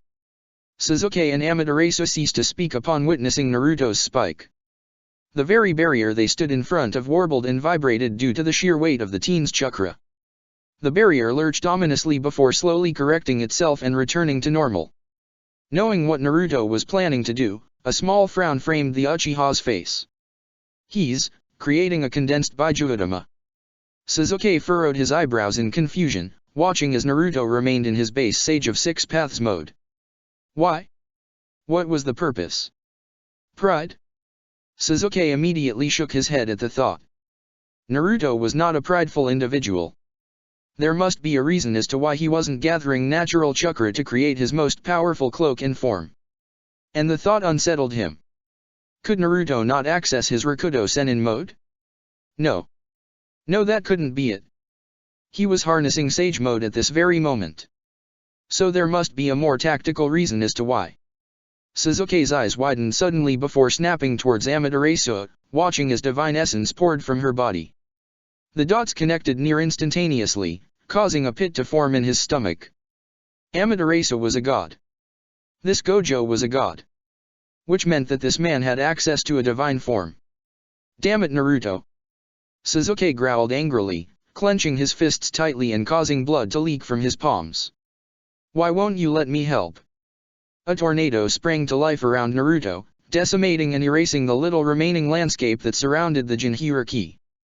Miles upon miles of vast terrain reduced to mineral in an instant as the tornado shot down towards Naruto, coalescing and fusing with the Baijuodama to create a condensed Baijuodama Raisin Shuriken. What is that? Amaterasu found herself questioning with something akin to awe. That is a condensed version of one of Naruto's strongest attacks. Sasuke helpfully informed. However, it isn't his strongest attack. Which means that he isn't trying to overpower Gojo's attack but to negate it. But can he even negate something that erases matter at the atomic level? Amaterasu watched as the blonde teen began to rear his arm back. An attack of this nature. I don't even know if the barrier will hold. After her words, the goddess of the sun summoned her divine mirror and began to pour an immense amount of chakra into it. Twirling her hands, Amaterasu forced the divine mirror to clone itself, creating 5 separate mirrors that shone like the sun. Making a gesture with her hand, the goddess commanded the mirrors to position themselves on each side of Gojo's barrier. I cannot trust Gojo's barrier to hold with the immense power being produced by both abilities. The goddess commented seriously, silver eyes glowing like the object she ruled over. By placing my divine mirrors around the barrier I will at least be able to reflect the damage caused by their attacks. Amaterasu abandoned her position beside Sasuke, flying into the air and unsheathing her katana while simultaneously cutting through the fabric of Takamagahara. From the rip in space was a sphere of golden light that rivaled the brightness and intensity of the very sun itself. Without another thought, the goddess of the sun cradled the object in her hand before closing her eyes and spreading her divine essence throughout Takamagahara, protecting the realm from the inevitable destruction caused by Naruto and Gojo. Praise the sun! The goddess roared as the light from the literal sun washed over the entirety of Takamagahara, covering it in a light so bright that even the darkness was swept up and consumed. Not a second later did the abilities cast by Gojo and Naruto clash. Takamagahara only knew white. A laugh that teetered just on the edge of insanity echoed throughout the vast destruction caused by the clashing of two immense abilities. The laughter echoed loudly as it drowned out the silence left in the wake of destruction. You're an interesting kid. Gojo's voice echoed loudly, bleeding through the vast smoke screen created by his and Naruto's clash. Don't die on me just yet. Sweeping his arm back, Gojo physically willed the smoke, ash, and dust particles to disappear, revealing a relatively unscathed Naruto whose expression was anything but amused. Naruto, whose clothes were singed and ruined, curled his nose angrily at the annoying words emanating from the god. You're starting to piss me off. Rotating and cracking his neck, the teen began to dust off the ash from his remaining tatters of clothing. I don't know who you are or why you're attacking me, but... Incandescent colors flowed out from Naruto's body as he began to release the full brunt of his chakra upon Takamagahara. Waves upon waves of chakra slammed into the barrier, causing it to protest heavily. It shook and creaked, slowly showing the damage that Naruto was creating just by releasing his power. A golden shroud of chakra encased Naruto, replacing his previously destroyed clothing. Donning the cloak of Kurama, Naruto slowly gestured with his arms, twirling them in a gentle manner that was unsuspected for one in the middle of a fight. But upon closer inspection, one could see the very air around Naruto warbling and distorting. I'm gonna make you regret it. He finished fiercely, practically disappearing from his spot. Reappearing behind the god who had rightfully angered him so, Naruto blitzed the man, striking against his invisible barrier. Gojo's head snapped towards the teen's direction, making eye contact before being shot across the barrier, smacking through the terrain and carving a bloody tunnel throughout it. The white-haired god ragdolled along the ruined landscape, upending mountain-sized chunks of earth before crashing into and through the barrier he had erected during the beginning of the fight. Naruto didn't let up, disappearing in a golden flash of speed. He reappeared just above the god, lashing out with his foot and connecting with the man's invisible barrier. The god cratered the earth of Takamagahara, spearing directly through it and upending thousands upon thousands of massive chunks of rock and mineral. The blonde disappeared from his position in the air, landing upon the earth and speedily running through hand seals. Flaring his chakra, he slammed his hand upon the soil, erecting his own barrier and reinforcing it with the Baijuyo's chakra. If you wanna dance.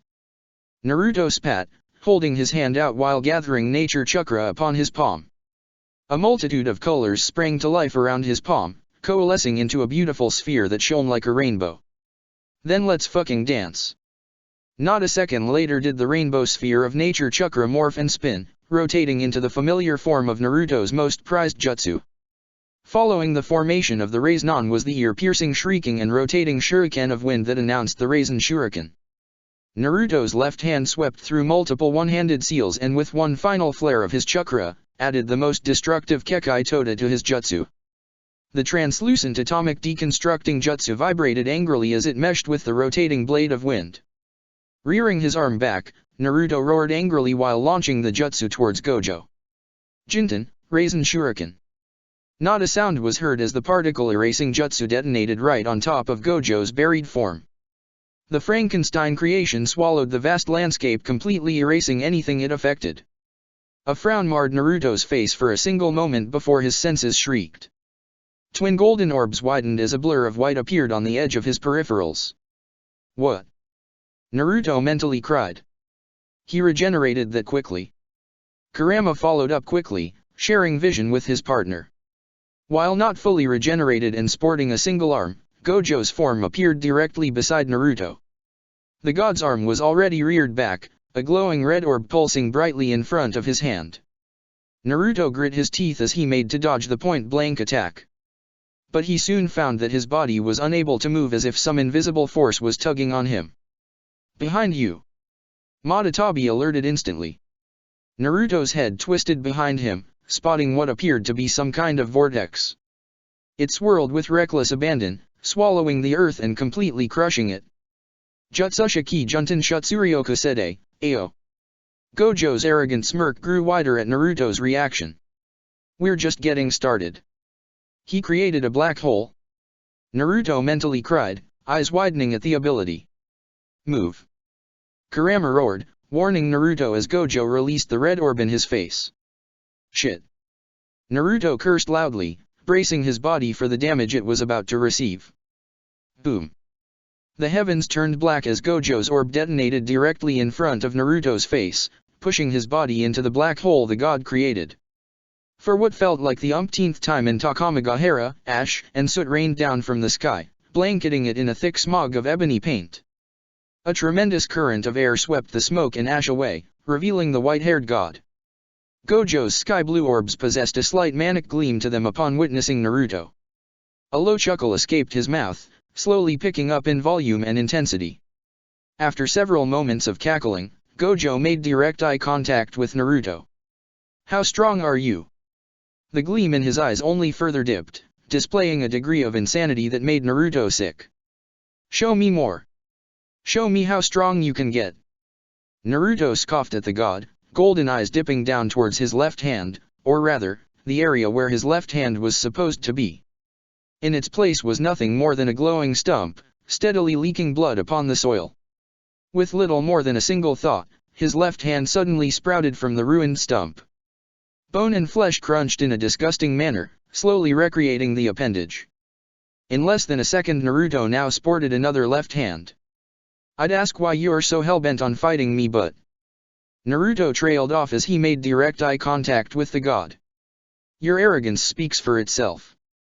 You just wanna fight someone powerful for useless validation."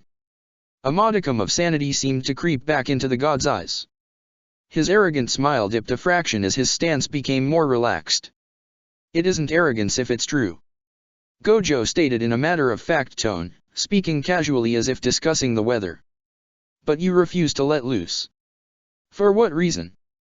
You don't seek to clash with all your might? You don't want to let loose all of that stored-up power? Why lie to yourself?" Naruto's left fist clenched tightly as a heavy frown formed on his face. Gojo wasn't necessarily wrong about wanting to let loose. Ever since becoming the pseudo-Juubi Jinhiriki, he had to constantly keep his power from fluctuating. It was tiresome. Always worrying about others and the effect he'd have on them due to the sheer weight of his chakra. He always had to keep his emotions in check or he'd run the risk of harming innocent people. And lately, his blood had been practically boiling. Perhaps it was due to finally getting a taste of death. They say that once you take your first life that you change dramatically. Your psyche becomes altered and the way you think about certain things change. Perhaps that's what had happened with him, and he was just vehemently fighting off something that was being ingrained into his brain. Naruto wasn't like others. He had power, great power. Wasn't he meant to use it? Careful. Kurama warned gently. Don't get lost in that way of thinking. Yes, you possess great power and have the full capability of using it, but this power does not define you, Naruto. Always remember that. Naruto took a steadying breath, understanding what Kurama was conveying. Willing the thoughts to the side, he slowly rolled his head, cracking his neck multiple times. Yeah. He agreed finally. You're absolutely right. I do want to use my power and I do want to fight at full strength, and I am lying to myself. With his eyes still closed, Naruto slowly placed his palms together in a praying motion. But I'm not like you. Arrogance due to power isn't something to be proud of. Who cares how strong you are when at the end of the day, you have no home to return to? What truly matters is protecting those who can't protect themselves. Naruto's body began to glow an even brighter gold, nearly blinding those who weren't already floored from the display of power from the two titans. The skin of his face, feet, and hands no longer shone a brilliant gold as they returned to their original tan color. The ethereal horns atop his head grew more pronounced, jutting out farther and higher than previously. The black and gold designs upon his body began to shift and morph, changing and alternating altogether. The fiery haori he once sported now resembled a high-collared jacket, burning a bright gold and ebony. 9 pitch black orbs slowly sprouted out from Naruto's back before forming a circle behind him. 2 of the orbs then morphed and distorted, changing shapes and forming into thin staffs. The remaining 7 pitch black orbs behind his back began to slowly rotate, spinning hypnotically behind his back. "You want my full power?" Naruto questioned, resting one of his Gudadama staff upon his shoulder. "Here it is. Hope you can keep up." Unknown to Naruto himself but not to Gojo, his eyes had changed from bright gold to silver. It was a small change but one that spelled actual danger for the god. This kid was no human. "You're not actually human," Gojo commented in an almost curious-like tone. "Or more accurately, you're not entirely human. A normal human would have instantly perished had they absorbed the natural divine essence that Takamagahara possesses." Gojo's smile slowly returned as he gazed upon what he assumed to be a demigod. "Finally. Someone who can truly push me. Give me every thigh dash." "Shut up." Naruto roared angrily as he appeared directly in front of Gojo, swinging one of his staffs at the man and making contact with the god's barrier. Gojo's eyes immediately widened as his Mugen creaked ominously before cracking and subsequently shattering like glass. Before he could truly think of mantling a defense, one of those pitch-black staffs cracked against his skull, turning the bones in his face to mineral and sending him hurtling towards one of the walls of Naruto's barrier. The white-haired god smashed against the barrier, bouncing off of it and producing several dozen shockwaves due to the sheer force. His face already having regenerated due to the blitz attack of his opponent, Gojo blinked and was once again smashed across his face.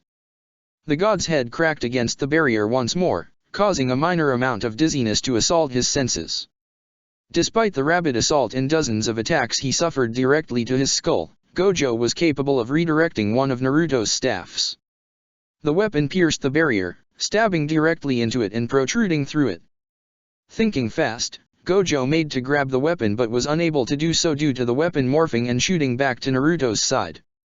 Another vicious crack struck through the air, nailing Gojo directly in the stomach.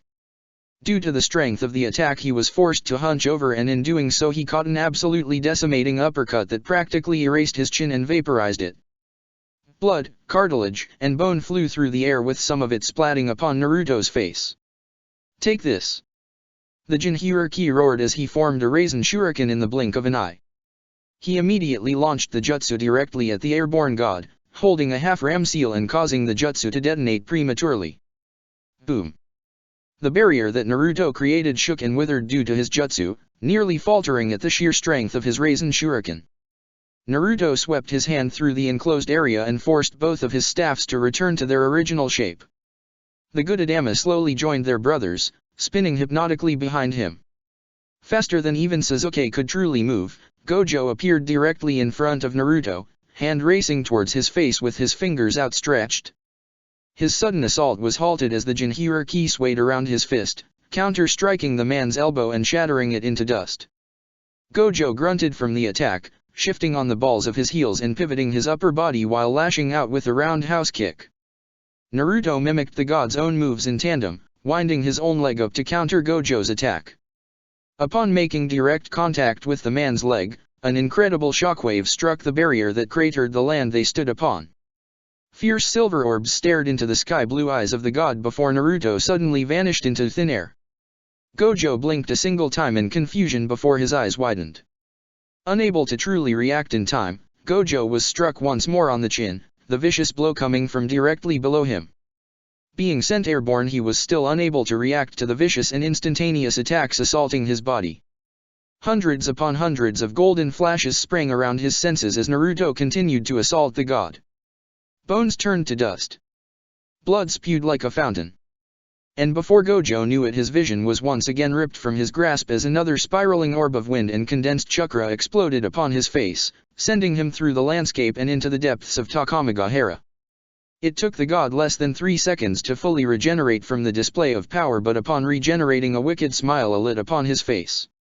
"I see," he mumbled to himself, regenerating his body even as Naruto disappeared and reappeared, striking from any and all angles at random intervals with no pattern in sight. "You're capable of instant teleportation." To Naruto's shock, Gojo was finally capable of reacting, swaying his head just in the nick of time to dodge a blow that would have surely smattered his brain. "I can teleport too," Gojo commented with a grin before disappearing in a similar manner to Naruto. A quiet grunt escaped Naruto as the back of Gojo's fist connected with his face. Rolling with the blow, Naruto retaliated with a strike of his own that connected with the god's stomach, blowing a hole right through his body and cannoning him across the sealed barrier. Naruto's eyes narrowed before teleporting above Gojo's form and performing an overhead heel kick to the man's face. Once again, Gojo was fully capable of not only reacting to his Hiraishin but was able to also counter-attack it. Weaving just slightly out of the way of the blonde's kick, Gojo swung his leg out, connecting with the boy's stomach and sending him rocketing away. Spit ejected from Naruto's mouth, followed by a quiet wheezing noise as he flew backwards. Naruto's body smashed into a mountain, reducing it to little more than rubble and small chunks of earth. His body didn't stop there and continued to flip and roll, smashing into the earth harshly and cutting a deep trench through the already destroyed landscape. "He's able to react to the Hiraishin?" Jayaki questioned confusedly. "That isn't it," Naruto mentally replied, groaning softly and slowly digging himself out of the ruined earth that buried him. "I think I figured out how that barrier of his works." "What do you mean, Naruto-kun? Is it not just a standard barrier?" Kokuo questioned softly. "It's more complex than that," Kurama grumbled harshly. "That barrier of his doesn't stop attacks but slows them. It is how he is able to react to Naruto's instant teleportation." "Got it in one, buddy," Naruto supplemented with a nod of his head. "But we've broken through it multiple times, which means it has a threshold we can take advantage of. Or perhaps that's what he wants you to think," Madatabi warned. "We know nothing about this man and his abilities, and while you're capable of grasping his chakra-based techniques, it does not mean we fully understand how they work. That's exactly why I haven't used shadow clones yet. I've been able to tank everything so far, but he hasn't shown his full power." Kurama finished easily. "He is a god, which means he also possesses a divine form. And that means that he's even stronger than what's being shown right now, and I'll bet that he isn't even truly taking this fight seriously." "Yeah," Naruto grimaced as he finally dug himself out of the earth. "That's what has me on edge. But we aren't necessarily going full power either, so let's turn it up a notch then." All 9 of the Byakuya simultaneously agreed with their container as they began to absorb the natural chakra that permeated Takamagahara. Little did Naruto know that this particular action would come back to haunt him. Amaterasu watched in awe as Naruto not only matched Gojo in terms of raw power and chakra, but that he was capable of overwhelming the man. This is incredible," she whispered to herself, watching Naruto ragdoll the most powerful god in Japan. "What is?" Sasuke questioned from his perch next to the goddess, watching as Naruto blitzed the god, sending him through a mountain. "That he's beating Gojo," she replied instantly. "I have never seen Gojo get pushed like this." Sasuke frowned hearing this. What did it matter? The man had yet to even truly power up, but he would just take Amaterasu's word for now. This unknown god had history in the Shinto pantheon if Amaterasu's reaction earlier was any clue. And it was anything but good history. The couple watched Naruto and Gojo trade blows before something significant happened, with Naruto finally using Kurama's chakra.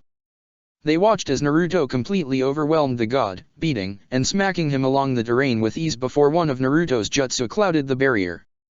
That form is different than the one he used against me. But it feels weaker somehow. Amaterasu muttered with furrowed eyebrows. That's because it technically is.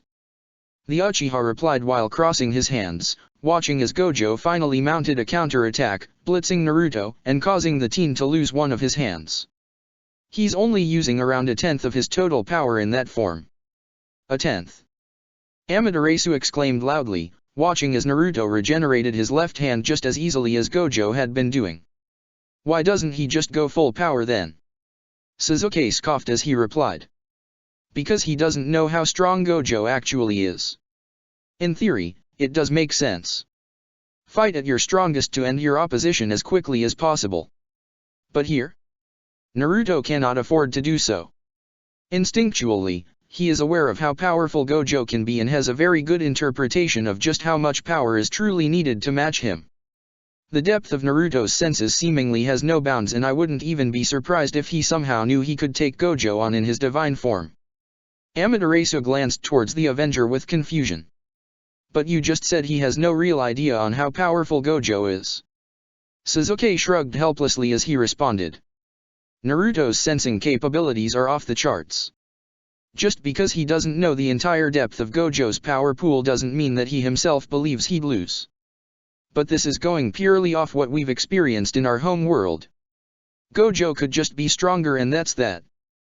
Amaterasu glanced back towards the fight, watching as Naruto placed his hands together before once again, powering up into a different form. Her silver eyes slowly began to widen as she sensed what was happening. Wait. She spoke frantically. He has to stop.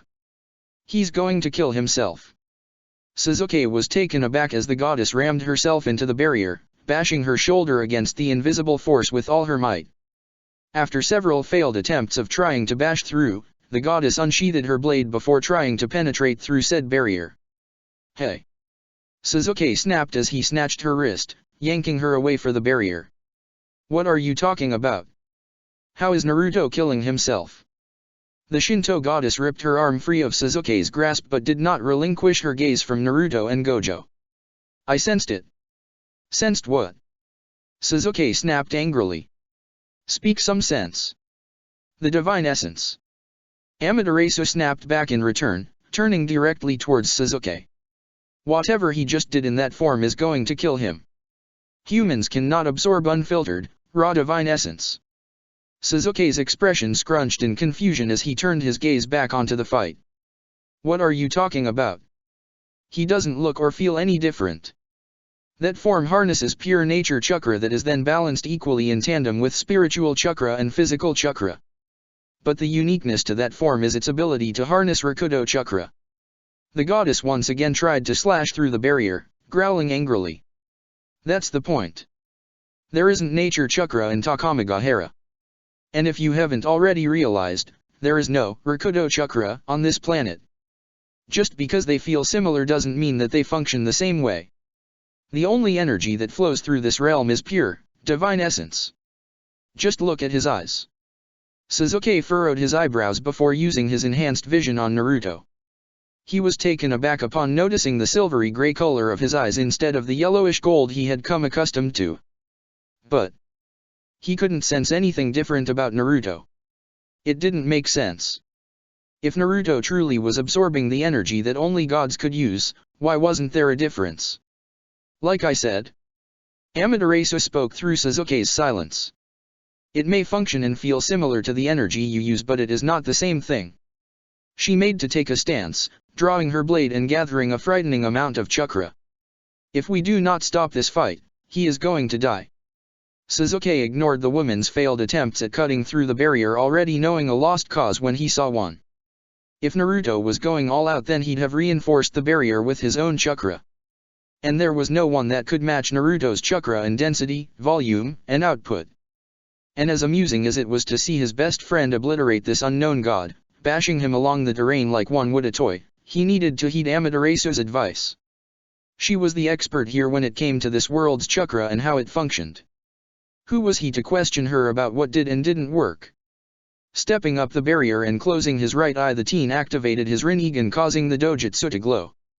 Focusing directly on Naruto's body, he attempted to switch places with him by using a Menotajikara. Flaring his chakra and activating the ability, Sasuke was left with a growing frown upon his face when he didn't actually teleport. Activating his Sharingan and roaming it all along the barrier caused his frown to deepen. Even I can't get through this one. Sasuke side glanced at Amaterasu, watching as she struggled to even make the walls ripple. Her face was one of desperation as she slashed, hacked, and stabbed at the barrier. He shifted his gaze back upon Naruto and watched as the boy placed his hands together one more time, gathering an absolutely absurd amount of chakra and divine essence. Damn it, no! Amaterasu roared upon noticing what Naruto was doing. Naruto! You have to stop! She wailed whilst abandoning her sword, banging her fists against the barrier. You're killing yourself. You can't absorb anymore. Stop! Sasuke's fist clenched even more at the goddess's desperate cries. Was there nothing he could do to stop his friend from continuing this fight? Why did he feel so useless again? All this power and he couldn't even use it. Fuck that. Sasuke flared his Rinnegan while channeling the full force of his chakra. He was moments away from activating his perfect Susanoo before a luminous pillar of grayish chakra exploded out from the barrier, nearly blinding him. Naruto blinked and found himself in the vibrant landscape that belonged to the Baijuyu. Furrowing his eyebrows in confusion, he glanced around, taking note of the unique features of each and every beast. He spoke while pivoting on his heel and facing Kurama, the pseudo-leader when it came to most conversations. What's going on? We're in the middle of a fight. Kurama said nothing at first as its crimson, slitted eyes stared down at Naruto. There was something off about the gaze, and for some reason Naruto found that he was getting anxious. He didn't like it. There's no easy way of saying this. The nine-tailed beast spoke slowly, tails waving lazily behind. Naruto, you're dying. The blonde teen blinked at his friend's words, slowly crossing his arms against his chest. He was silent for a few moments before smiling and letting out a small chuckle. Oh. You're making a joke. Haha. That was a good one, Kurama. He shook his head with a fake smile, chuckling quietly. But really, why are we here? Naruto. Madatabi spoke gently. Don't do this. His smile shifted just a little more, becoming brittle. Do what? We don't have much time left, so stop playing around, brat. Son Goku states firmly, giant monkey fist slamming the floor of the landscape like an ape would do. Naruto flinched at the beast's words, cringing as he processed what was being said. Taking a few moments to calm himself, he deigned a glance at the Kyuubi. How? His voice was small, like a child. Kurama released an agitated huff, not due to Naruto but because of itself. The energy we're absorbing is killing you. I should have noticed it immediately once you started to use my chakra. The beast's tone had a regretful lull to it, something that was surprising to hear due to how prideful Kurama was. But I don't feel any different. Naruto trailed off with a frown. Is it not nature chakra that we're harnessing? It is not. Kurama answered quietly. Regardless of how similar it is to our world, it is just not the same. And for some reason, your body is unable to handle it. Naruto grimaced at the words.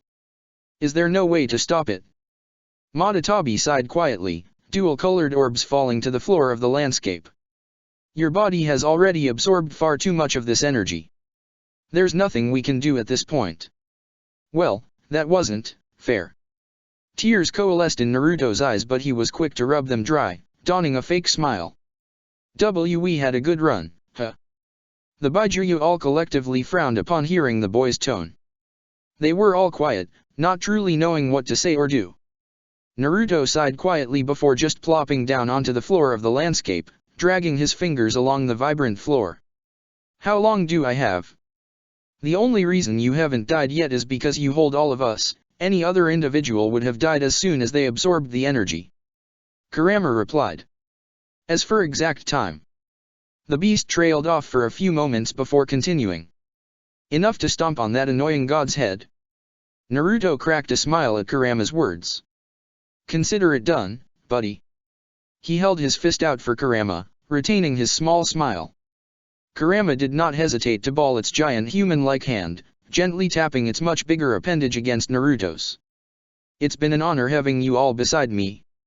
Naruto finished after retracting his fist, slowly rising to his feet and spinning in a circle to make sure he looked every Baijuyu in their eyes.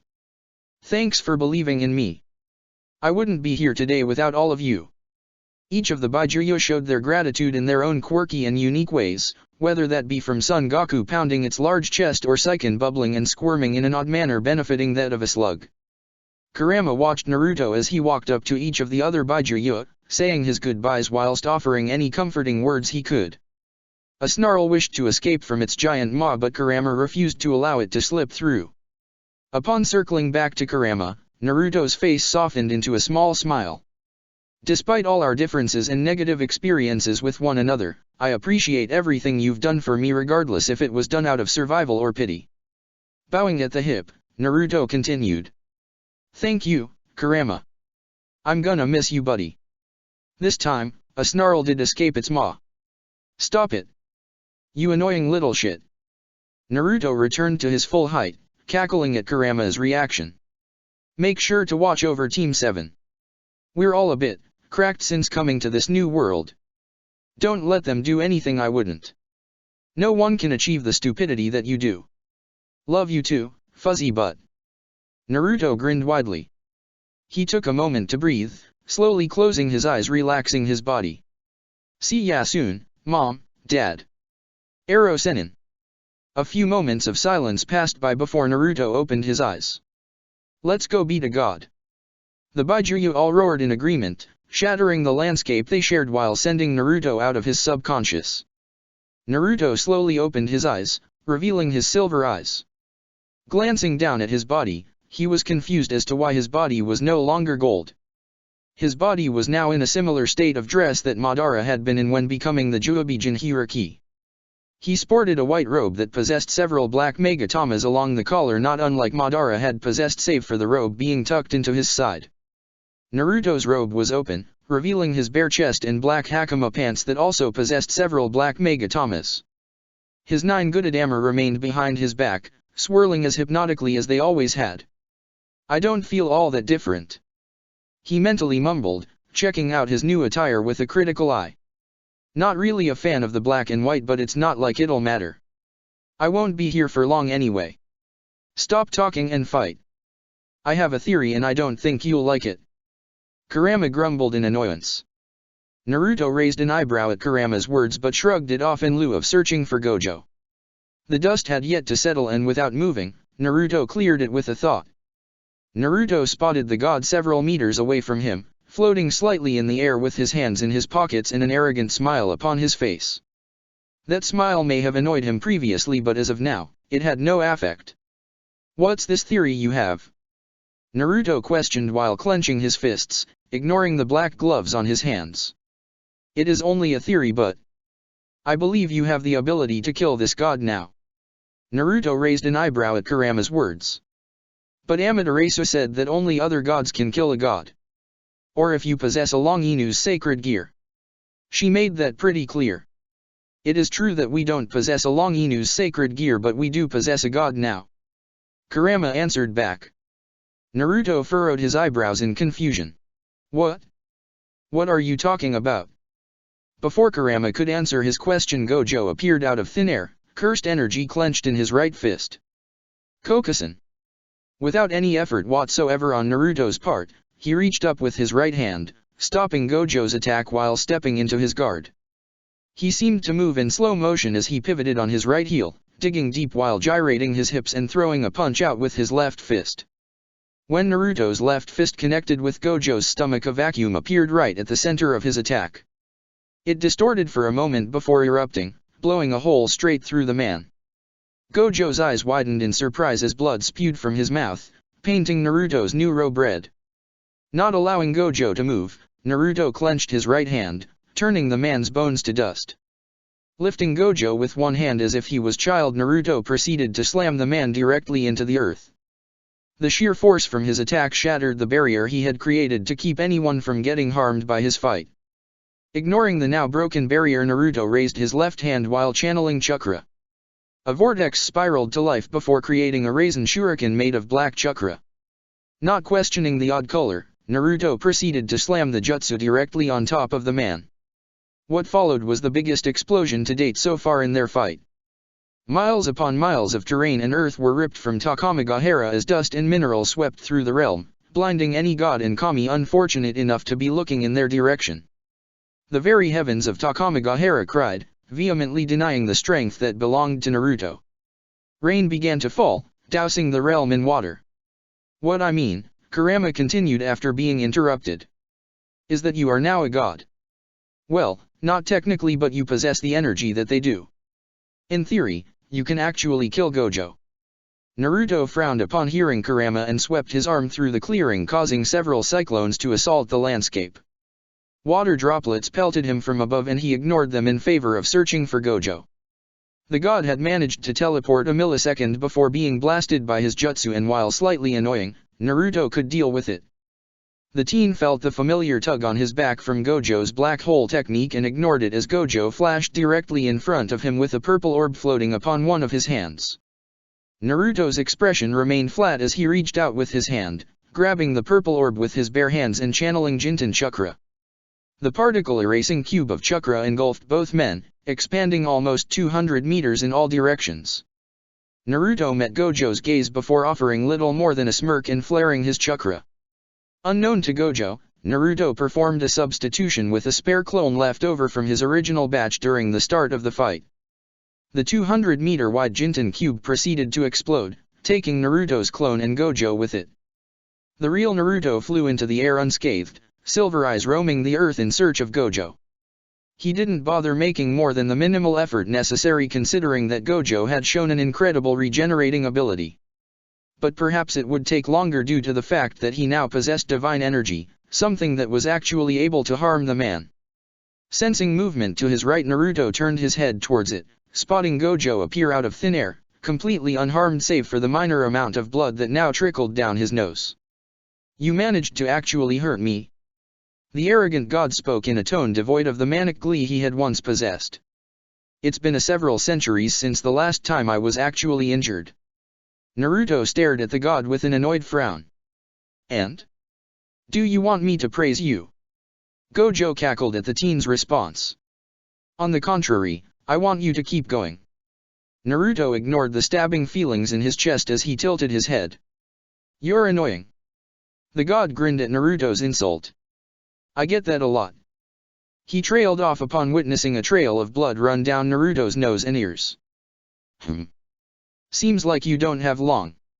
Again, Naruto ignored the pain in his body in favor rolling his shoulders. "That just means I have to take you with me." Naruto disappeared in a yellow flash, appearing directly above Gojo with a Rasengan in his hands. Gojo's Myokajan was useless to the speed and strength that Naruto possessed and shattered like glass, allowing Naruto's Rasengan to smash directly into the man's face. The teen allowed his Rasengan to carve and smear Gojo's face into little more than nothing but blood and flesh before following through and sending the god into the terrain. The god's impact caused an earthquake to shake the realm, and before being able to regenerate, Naruto flashed directly above him once more. Naruto's Gudadama pierced Gojo's incapacitated body, halting the man's regeneration momentarily and allowing Naruto to gather the chakra necessary for his next jutsu. Splotches of black chakra painted the landscape as Naruto jumped into the sky, holding his hand above his head and assaulting the realm with his chakra. The black splotches of physical chakra began to twist and turn, coalescing around Naruto's left hand. A Baijuutama slowly formed, stretching out nearly a mile wide before being engulfed by the black chakra circulating in the sky. The jutsu began to vibrate and an ear-piercing shriek assaulted the heavens. The familiar rotating blade of wind jutted out from the Baijuutama, creating a heinous-looking Baijuutama Rasen Shuriken. With blood running down his face, Naruto grit his teeth and heft the giant jutsu. Shifting into the avatar of the Kyuubi, which no longer resembled its original glowing, yellowish-golden form, now being replaced by an ethereal black cloak of chakra, the avatar of Kurama roared loudly. The giant construct brought its other massive paw towards the jutsu as Naruto once more channeled the most destructive Kekai Tota that belonged to the elemental nations.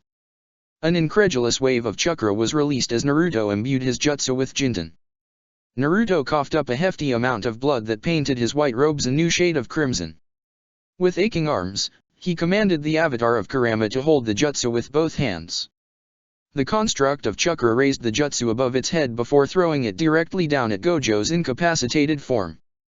Ignoring the golden flash of energy that swept through Takamagahara, Naruto roared. "Rakuto, Jinten, Udama Rasen Shuriken." And the entire realm of Takamagahara wept as Naruto's jutsu collided with Gojo's body. A flash of white was all that was seen. Chapter 14, My First Primordial.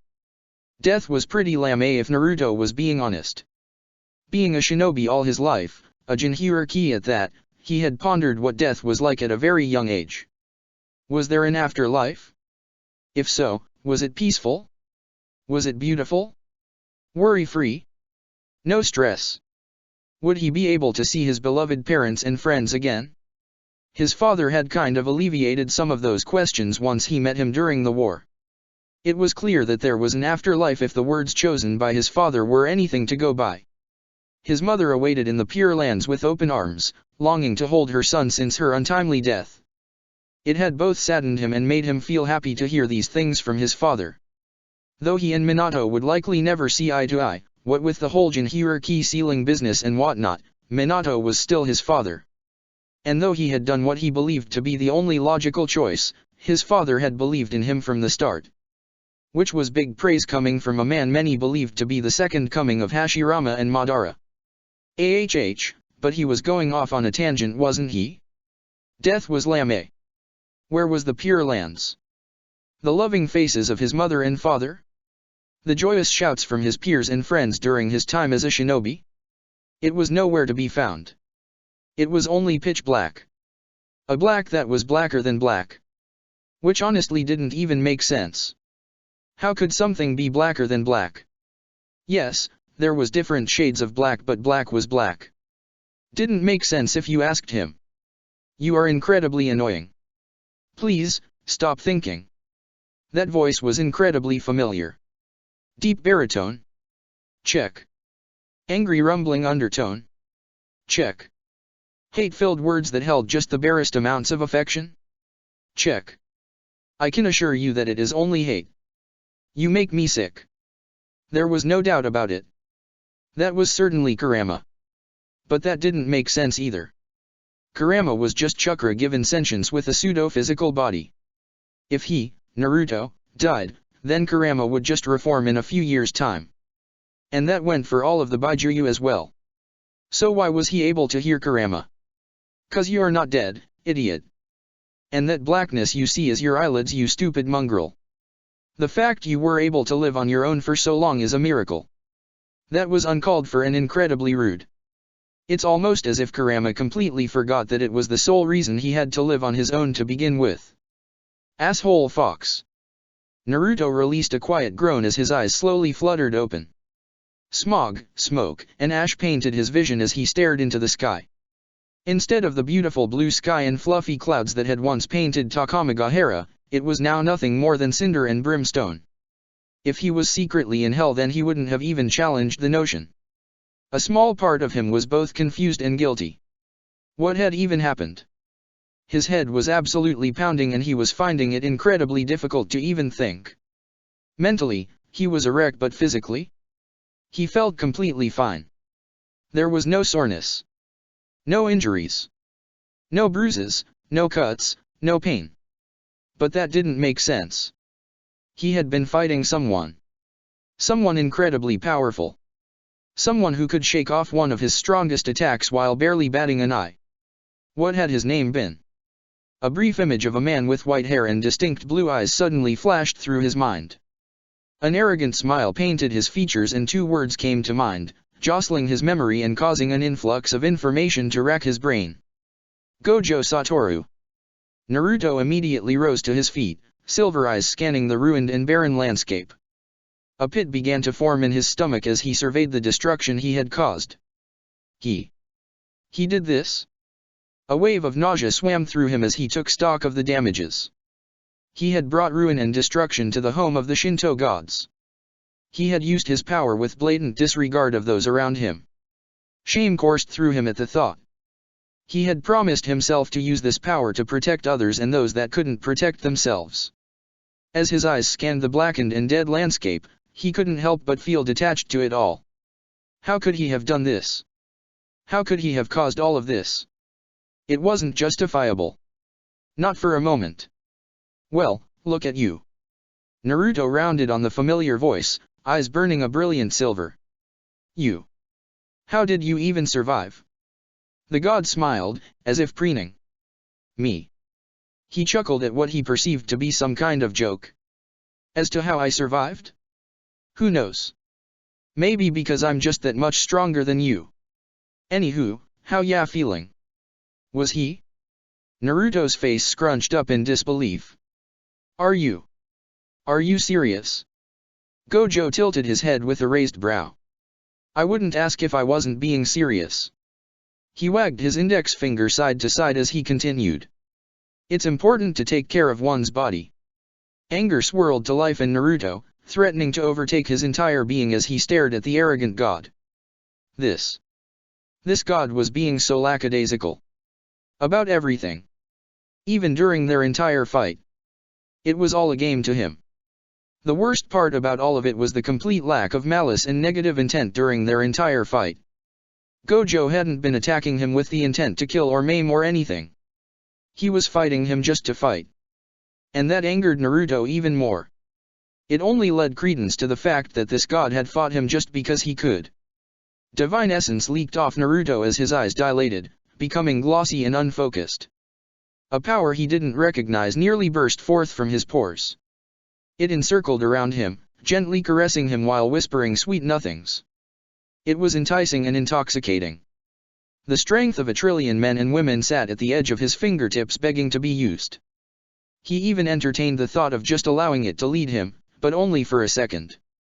Reality snapped back into place and Naruto snuffed the power out before it could hope to escape, locking it away.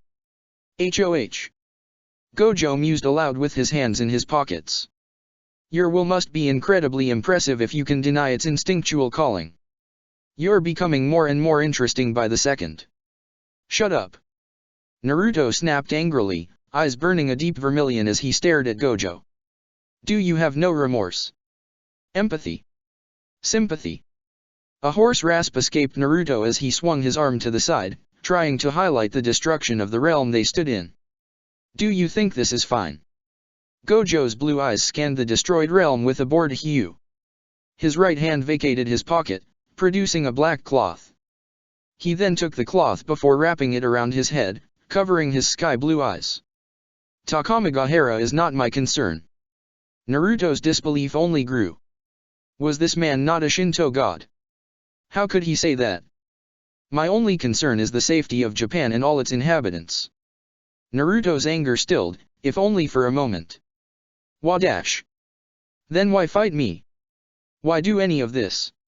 Gojo tilted his head and raised one of his hands. Well, for starters, because I can. 2. Because I felt like it. And C. Some unknown entity that can decimate an entire faction and religion by themselves needs to be watched. And by watched, I mean monitored. And by monitored, I mean babysat. Naruto didn't necessarily fault those reasons. Well, at least the third one. This god was arrogant after all, disgustingly so at that. However, that didn't excuse his actions. He was also an annoying prick and his quirky attitude was grating. He was reminded of Kakashi but on a scale that put his sensei to shame. And you couldn't have accomplished that third one without destroying an entire realm. A simple talk would have cleared this from the jump. Naruto's tone shifted angrily as he shook his head with a scoff. But who am I kidding? You're a god. You don't give a shit about ethics or morality. All you care about is strength, image, and stroking your ego. You think because you have all this power that you can do whatever you want with it. You make me fucking sick. Gojo merely offered a small shrug at the boy's words, not really caring. You already possess a predisposed view of me due to personal beliefs, so trying to convince you otherwise would just be a waste of time on both our parts. The god was silent for a moment, letting his words sink in before tilting his head and looking past Naruto. Also, I don't know why you keep worrying about Takamagahara being destroyed. It's the land of the Shinto kami for a reason. I doubt that Izanami or Izanaga would allow their precious dimension to be reduced to ashes. Not a moment later, the very earth and soil began to lurch and rumble. The charred landscape began to change, life somehow being breathed back into the very soil and earth. The raging fires and mountainous smoke screens began to dissipate, clearing the blackened skies to allow sunlight to shine once more. Naruto watched all of this with disbelieving eyes. Exiled I may be and hated by the Shinto faction I however am a man of my word. Gojo spoke, watching Naruto's confused expression. I promised to protect Japan and all its people above all else. You don't have to like me, and I don't really care either way, but I am not your enemy. You'd do well to remember that. Naruto's bottom lip curled downward as he stared at Gojo. Save your bullshit for someone else. If you really wanted to assess a threat to your home like you say you do, you would have spoken with me instead of resorting to violence. Don't act like you give a shit about Japan or its people now. Gojo tilted his head at Naruto's response before making a quiet ahh noise. I get it now. He turned his back on Naruto before slowly walking away and waving over his shoulder. You want everyone in the world to operate on the same philosophical belief, of some kind or another, but can't take having an individual who refuses to operate so mechanically and one-dimensionally. You think the world is black and white, kid. Naruto stared at the god's back, watching him retreat with fierce eyes. You don't know a single fucking thing about me, you arrogant prick. You don't know what I've been through. The things I've seen and experienced. Silver Eyes bled a bloody crimson as Naruto spat. How could you possibly think you know me? I know enough. Gojo retorted easily. There was a tense silence that followed the god's words. Any amount of goodwill or patience that Naruto possessed seemed to just evaporate. Without truly thinking of the potential consequences, he spat his next few words. Step foot into Kyoto and you'll never have to worry about Japan or its people ever again. Naruto threatened. The god finally paused at those words, coming to a pause and dipping his head. He was silent for several seconds before eventually nodding his head. That a threat? Gojo questioned calmly. Naruto tilted his head, lip curling downward as he sneered. A threat would entail that I'm incapable of dealing with you. The white-haired god was silent for several long seconds before shrugging his shoulders with a nod and speaking one last time. Enjoy your life. New blood. With those parting words, the god shimmered into 1,000 particles, disappearing from the Jinhiraki's senses. Naruto stared at the shimmering particles with disdain before turning his head and spitting on the reformed grass. You have bigger things to worry about right now, kid. Yeah? And what's bigger than this, Kurama? Naruto scoffed in aggravation as he kicked a lone rock. You're no longer human. Naruto blinked at his partner's words before glancing down at his state of dress and noticing the odd black and white robes. His previous anger at Gojo began to shift as his fingers curled in random intervals. Annoyance. Pettiness. Naruto proceeded to drop to his knees before covering his face with his hands. He then proceeded to control his breathing to the best of his ability. A deep inhale followed a hearty exhale as he did the only rational and logical thing he could do given the circumstances of his current situation. He screamed. Loudly. Sakura sighed quietly to herself, staring out into the night sky of Kyoto. Yeah, no, I really don't have anything against you. Yeah, I know. If I did, you wouldn't be alive. Sakura stated easily. A wave of cold air caused her hair to whip wildly. At least the city looks kinda nice from here. Kurika sighed quietly to herself from her perch. Yeah, Naya. It is kinda nice. She was silent for a few moments, watching as people went about their lives. What are we doing up here anyway, Naya? Waiting for Kakashi. He's going to be taking over my duties while I help Rias. Kurika scrunched her face up at Sakura's words. I still think you're biting off more than you chew with this. What makes you think Rias' previous betrothed will even allow a rating game? He could take this matter above us and it could potentially become an issue with the yokai or even the Shinto. Sakura was quiet for a minute or so before shrugging. While I don't think it'll reach that point, I do believe I can at least guide the issue to keep it relatively close to the ground. It's easy to control an arrogant individual. Good luck, Naya. Does Yasaka-sama know what you're doing? Nope. Sakura answered easily, glancing down at the phone in her hand. It's going to stay that way too. I wish to keep this as quiet as possible until it's over. You don't have a single clue as to what you've just gotten yourself into, do you? Kurika questioned seriously. Sakura glanced at the Nico Shao with an expression that required an explanation. The cat yokai rolled her eyes before speaking. Who is Rias Grammary? A devil heiress. Sakura answered with furrowed eyebrows.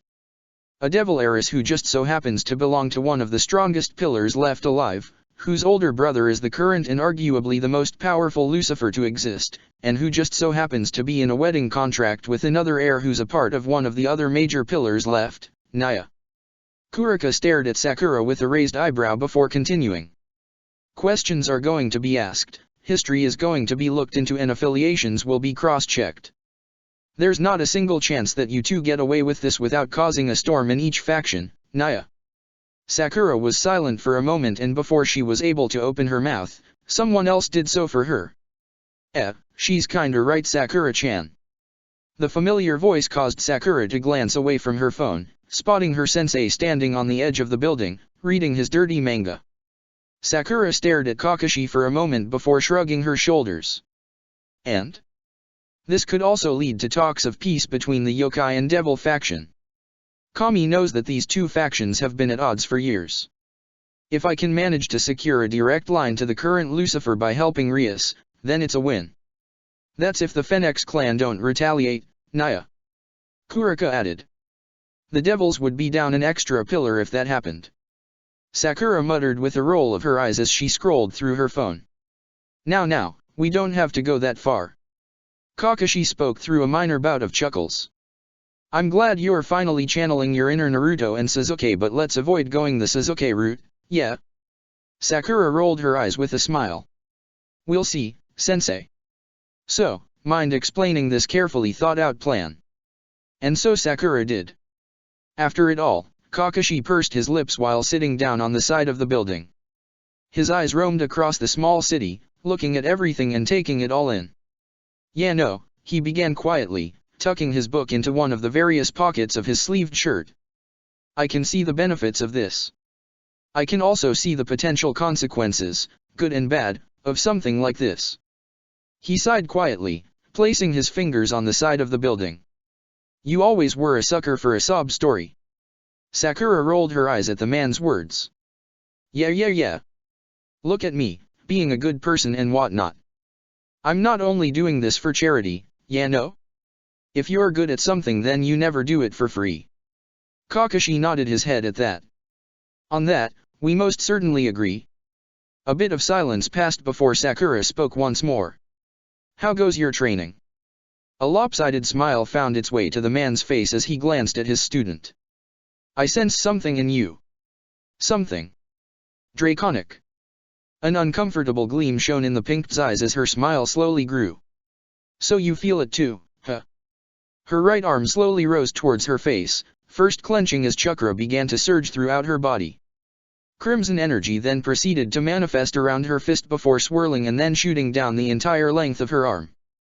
A metal amalgamation encased itself around her flesh, fit with gnarly talon-like spikes protruding outward. A gleaming green gem shone on the back of her hand, pulsing with a sickening amount of power. Kakashi's eyes widened upon staring at the sacred gear, recognizing it almost immediately. His draconic partner stirred restlessly at the sight, roaring at the showing of power. Off pure instinct, his own sacred gear responded to the showing of power, popping out of his back. Apparently, all users of the Divine Dividing and the boosted gear are destined to fight and kill one another to prove their strength and power over the other. Sakura spoke with a smirk, glancing down at her new sacred gear. But that sounds like far too much work. I don't care about any of that. I just want to get stronger. Kakashi released a genuine chuckle as he shook his head. Who would have thought that two of the strongest sacred gears, Longinus at that, would come together under the same faction? Are we finally due our good luck? We won't have to keep looking at Naruto and Sasuke's back anymore. We can stand with them. Sakura insisted with a grin. Let's not get ahead of ourselves. Kakashi spoke humbly. One step at a time. Kurika remained silent as she stared at the two superior beings in front of her. To think that these two were incredibly powerful before attaining their sacred gears. The Shinto pantheon was now playing with some awfully terrifying pieces these days. May the gods have mercy on any unfortunate individuals who seek to target Japan and its people. Sasuke landed silently, eyes surveying his surroundings for any sign of his wayward teammate. The last time he had fully sensed the blonde was shortly after the destruction of Takamagahara. He had been convinced by Amaterasu that Naruto was surely to perish due to absorbing the unfiltered divine essence. Except he hadn't, and yet there was no sign that Naruto was here. Frustration bubbled deep within Sasuke's veins as his eyes scanned every inch of the terrain. He could see two unique sets of footprints. One of them obviously belonged to that god, but the other had clearly belonged to Naruto. "Where did you go?" he angrily muttered to himself, clenching his fist tightly. "He's no longer here." Amaterasu mumbled lowly, slowly walking towards Sasuke. Her eyes were no longer their original silver, instead the entirety of the eye and all its features were little more than a golden glow that rivaled the sun. He's back in Japan." An unintelligent mumble left her lips as her head twitched abnormally, shifting to and fro. "He's in Kyoto." "No, in Tok dash." "Wait, now he's dash dot." Her mouth snapped shut as a perplexed expression painted her face. She scrunched her face up multiple times in what Sasuke perceived to be as frustration. "Well," he proposed quietly, crossing his arms against his chest. A rumble of discontent slipped through the goddess's lips as her eyes returned to normal. "He's completely masked his presence. In broad daylight." She released a scoff of disbelief as she turned towards the Avenger. "How can he escape my gaze? The sun sees all." Sasuke shook his head quietly, eyes glancing towards the soil that Naruto had disturbed. "I'm not surprised. As a child, he caused issues for our village, and if he wanted to disappear, then he had little issue doing it. Whether that be outrunning the men forced to capture him or outright smarting them." He released a quiet sigh, shaking his head as he did. "If he doesn't want to be found, then he won't be, and no divine power is going to change that." Amaterasu grumbled quietly, crossing her arms against her chest like a child. "Rather rude of him, don't you think?" Sasuke ignored the rhetorical question from the childish woman, instead turning inward to question Naruto's sudden disappearance. He knew Naruto probably better than the idiot knew himself. For what reason would Naruto have fled? Shame. Sasuke scoffed at that thought. Naruto wasn't a prideful man, not like himself at least. A simple loss, of this magnitude at least, where nothing was at stake, wouldn't press Naruto. He'd be annoyed about it, and if anything, it'd push him to get stronger. It wasn't as if his friend was outclassed. He had matched Gojo pound for pound during their fight and had even managed to overwhelm the man at times. Of course, there was no telling just how powerful the man really was, but if he had survived that final attack, then he had done so using his divine form. Perhaps he was just frustrated. Naruto had been rather stressed the week leading up to this, and perhaps he needed some time to cool off. "There's something you need to know, Sasuke." Amaterasu spoke aloud, interrupting the boy's thoughts. He motioned for her to speak. "Naruto is no longer a human now. He is now a bona fide god, no longer the demigod he was when entering this realm." Amaterasu spoke seriously, dropping all childish acts. "Whether he likes it or not, he is now the Shinto pantheon's responsibility. Whatever he does will now reflect back upon us and Japan. You must explain the severity of this situation to him." She paused for a moment, weighing her words carefully. "In due time he will manifest new powers that align with his very soul. This power will then become his domain.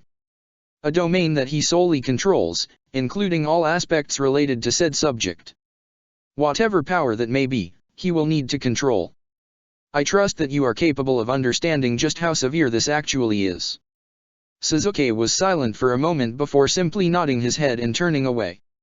Releasing a quiet sigh, he replied, "I'll make sure to pass the message along." Amaterasu studied the teen for several moments before nodding her head. "The Shinto pantheon thanks you." Sasuke said nothing. At the boy's silence, Amaterasu narrowed her eyes. "The offer still stands, Sasuke." Mismatched eyes snapped back to the goddess, studying her and assessing her words. "Join the Shinto pantheon as a god," she offered quietly, reaching out with her hand. You want to protect Japan and all its inhabitants, yes? You wish to protect your new home, Kyoto. She turned her palm to the sky, speaking earnestly. Join us. Suzuki glanced down at the woman's hand for nearly an entire minute, remaining silent and giving nothing away. And then, he spoke. You've been silent for a long time. Naruto would have rolled his eyes if they were open. Of course he wasn't talking, he was fucking angry. That's precisely why he was meditating in the first place, to get his emotions under control so he could tackle this new issue at hand. Meditating does nothing but push the issue away for a short amount of time. You are stuck like this. It is best to deal with it now rather than later, and you know that. Naruto's nose curled at Kurama's words. I'd rather be calm about it than shouting about how fucked up my life is. Every step forward is another 8 backwards. It doesn't fucking matter what I do anymore.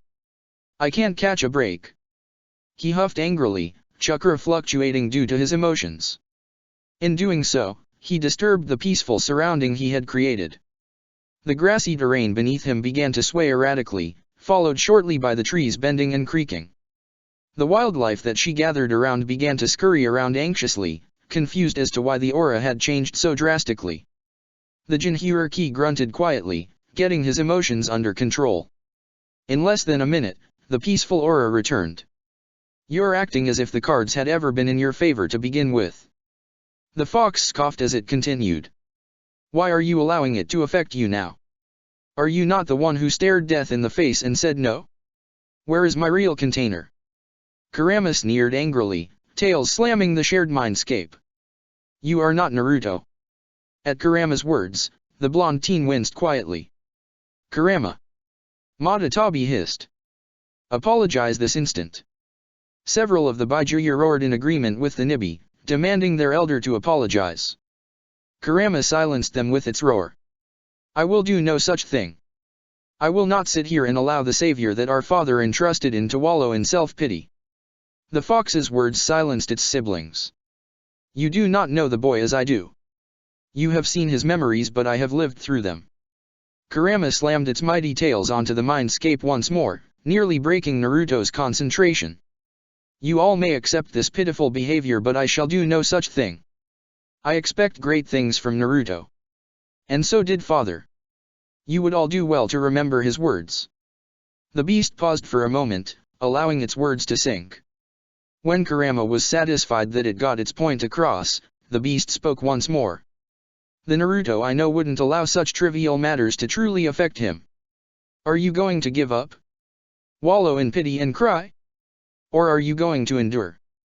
Kurama released an annoyed huff before slowly closing its eyes and resting its giant body on the mindscape. Do not speak to me again until you've returned to yourself. No container of mine is allowed to be so weak in the face of adversity.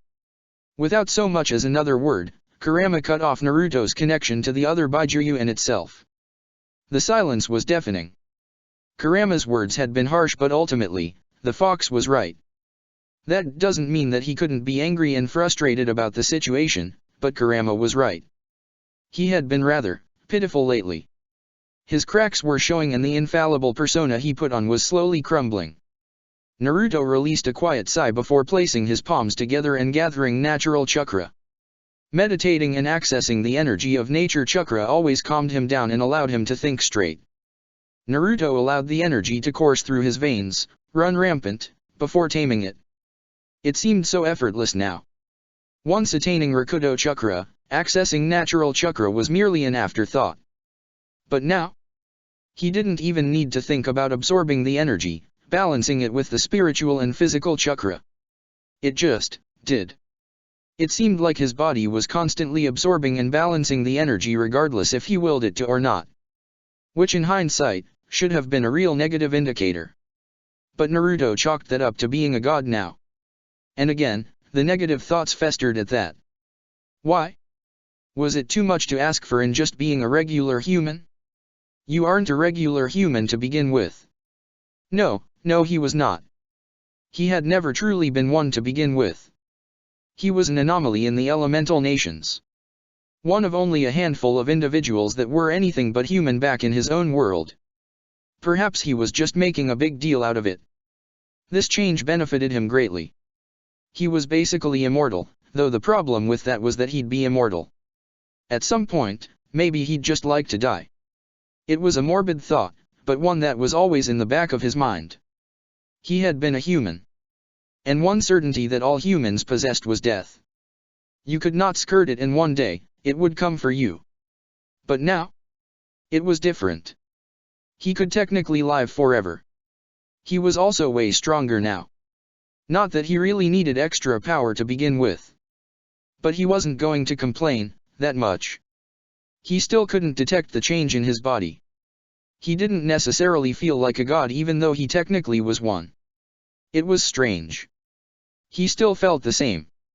Perhaps a little more alert, but other than that, nothing. Hours came and went as Naruto continued to meditate. Hundreds of thoughts and topics came and went as he effortlessly and mindlessly balanced the nature chakra. He had felt the life forces of various individuals that called Japan their home. He could even tell if they were old, young, healthy, and sick. He had theorized early on that if he actively chose to, he could even connect with the person's life force. It had been an interesting experience, to say the least. Connecting with the person's life force had inadvertently caused him to connect to them. Which made sense. An individual's spirit was tied to their life force, and connecting to it would merit the ability of understanding them. It was almost like a simpler version of ninja, where all he had to do was reach out with his chakra using nature energy/chakra. The similarities stopped there because he had found that while he could see their entire spirit, they could not see his. Whereas ninja allowed both individuals to connect with one another using their spiritual energy, this new ability allowed him to see their entire spirit. It was also a bit too invasive for his tastes. It was incredibly rude to just intrude upon someone's thoughts and experiences, so he'd just keep this to himself. Naruto was idly experiencing with his new ability when he felt eyes on him. He slowly opened his eyes, coming quite literally face to face with a woman. Or rather, a tree that resembled a woman? Maybe a plant. Perhaps it was a woman that was covered head to toe in grass. His head tilted, and subconsciously, his chakra filtered out to prod at the unknown woman's energy, assessing whether or not she was a threat. He almost wished he hadn't. Hundreds, thousands, millions. No, billions. Maybe even trillions of stimuli assaulted his senses.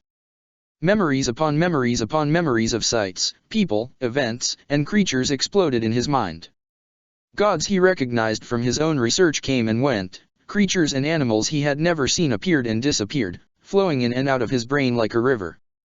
Naruto witnessed the barren earth, untouched and unblemished by humanity. He saw the rise of the gods and their kin. Saw the downfall of these very same gods. He witnessed the birth of new gods. Mighty beings that rivaled the very stars in the galaxy. He witnessed the birth of evil itself and how it encapsulated the world, felling it and birthing it anew. He saw things he could not comprehend, and when Naruto thought he'd see no more, he saw himself. His vision exploded as a cacophony of white noise assaulted his senses. "Are you feeling well, young one?" Naruto blinked abruptly, coming face to face with the woman from earlier. Only now, she was looking down at him, hovering over his face with motherly concern. Motherly, huh? The woman certainly gave off that vibe. Naruto groaned quietly, massaging his temples as he spoke. What happened? An amused smile came over the woman's face, like a parent who caught their child doing something they shouldn't be doing. You unknowingly connected with me? The grassy woman tilted her head, continuing in that gentle tone. You should heed caution when doing so. It can be dangerous. You might just connect to something you don't truly comprehend, child. Naruto continued to rub his temples before slowly raising his upper body up. Yeah. In hindsight, terrible idea. The woman made of grass, sticks, and leaves only smiled. Ah, but you don't plan ahead often, do you, Naruto Uzumaki? The blonde Jinhiriki chuckled at the woman's words. Well, you'd be dash. He abruptly stopped speaking, choosing instead to stare directly into the woman's eyes. How do you know my name? Again, the woman only seemed amused at his question.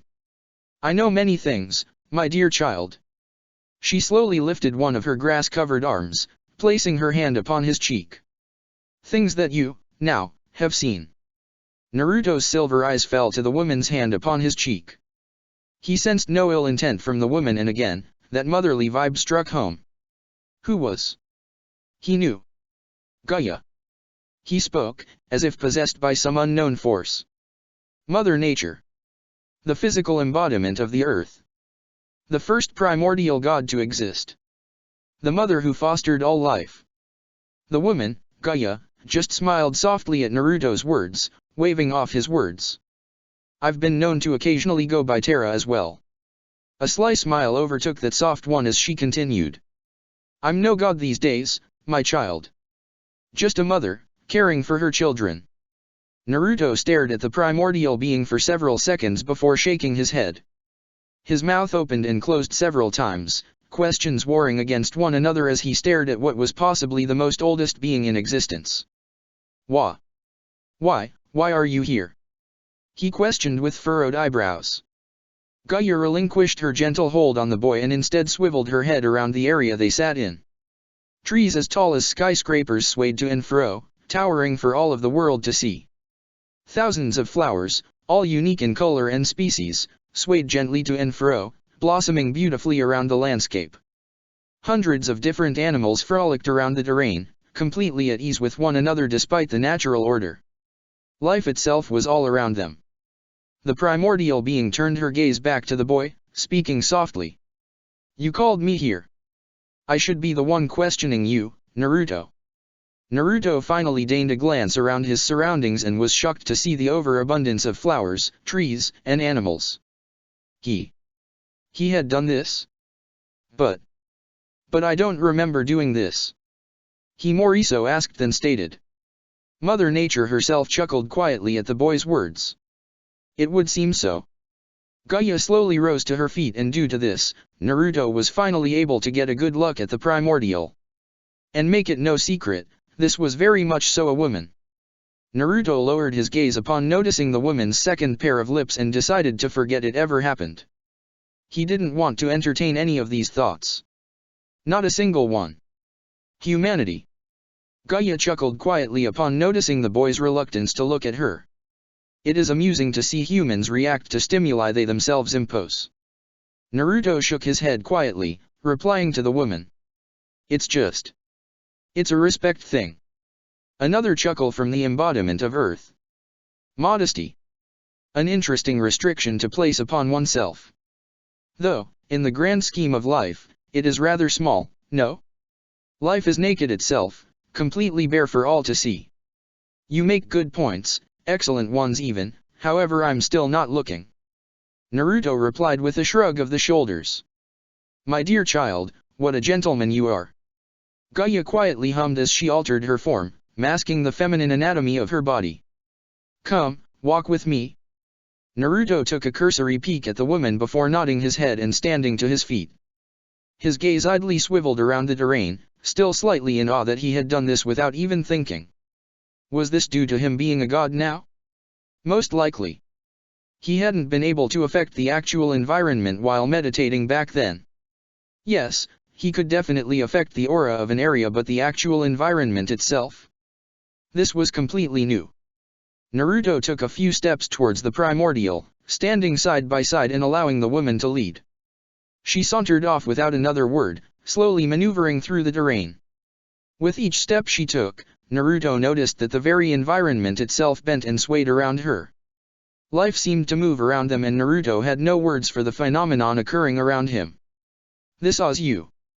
Gaia spoke softly, running her fingers along the bark of a passing tree.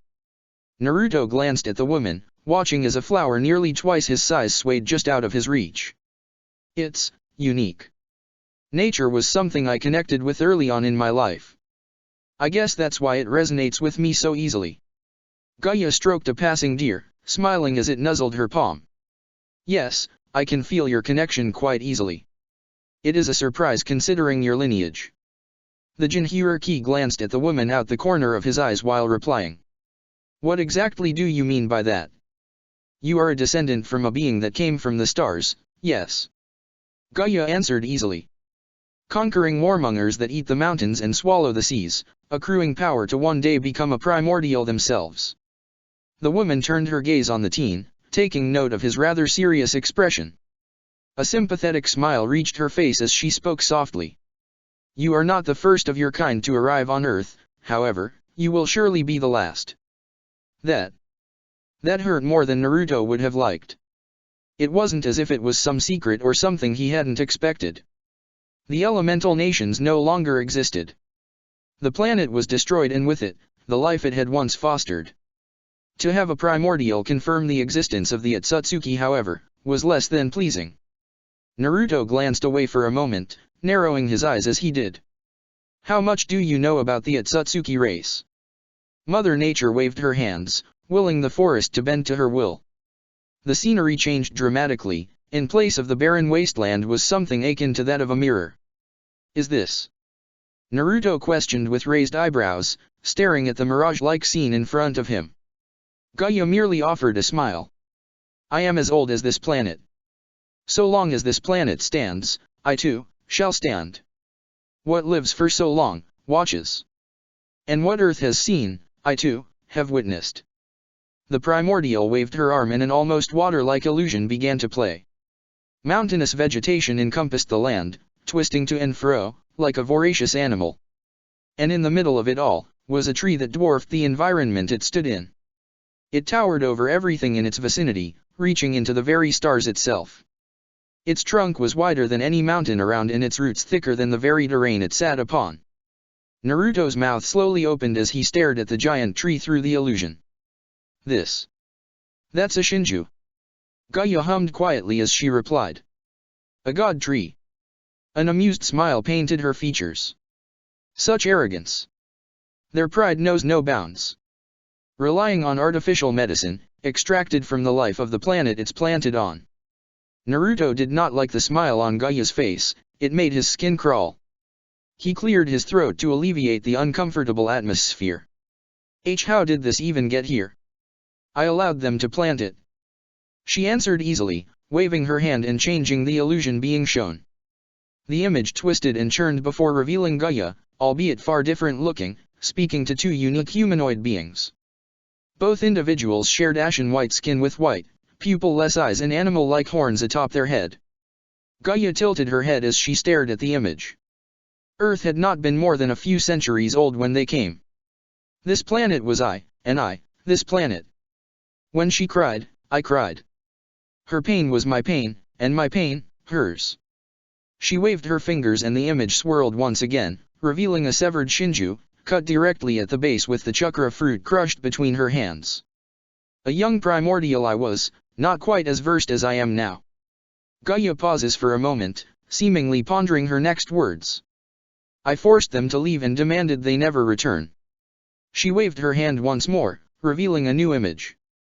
One that was full of destruction and ash. Where miles upon miles of beautiful vegetation once laid, was now nothing more than a barren wasteland. They did not. She continued, smile gone from her face. I made them. Naruto stared at the image in silence, frowning as he did.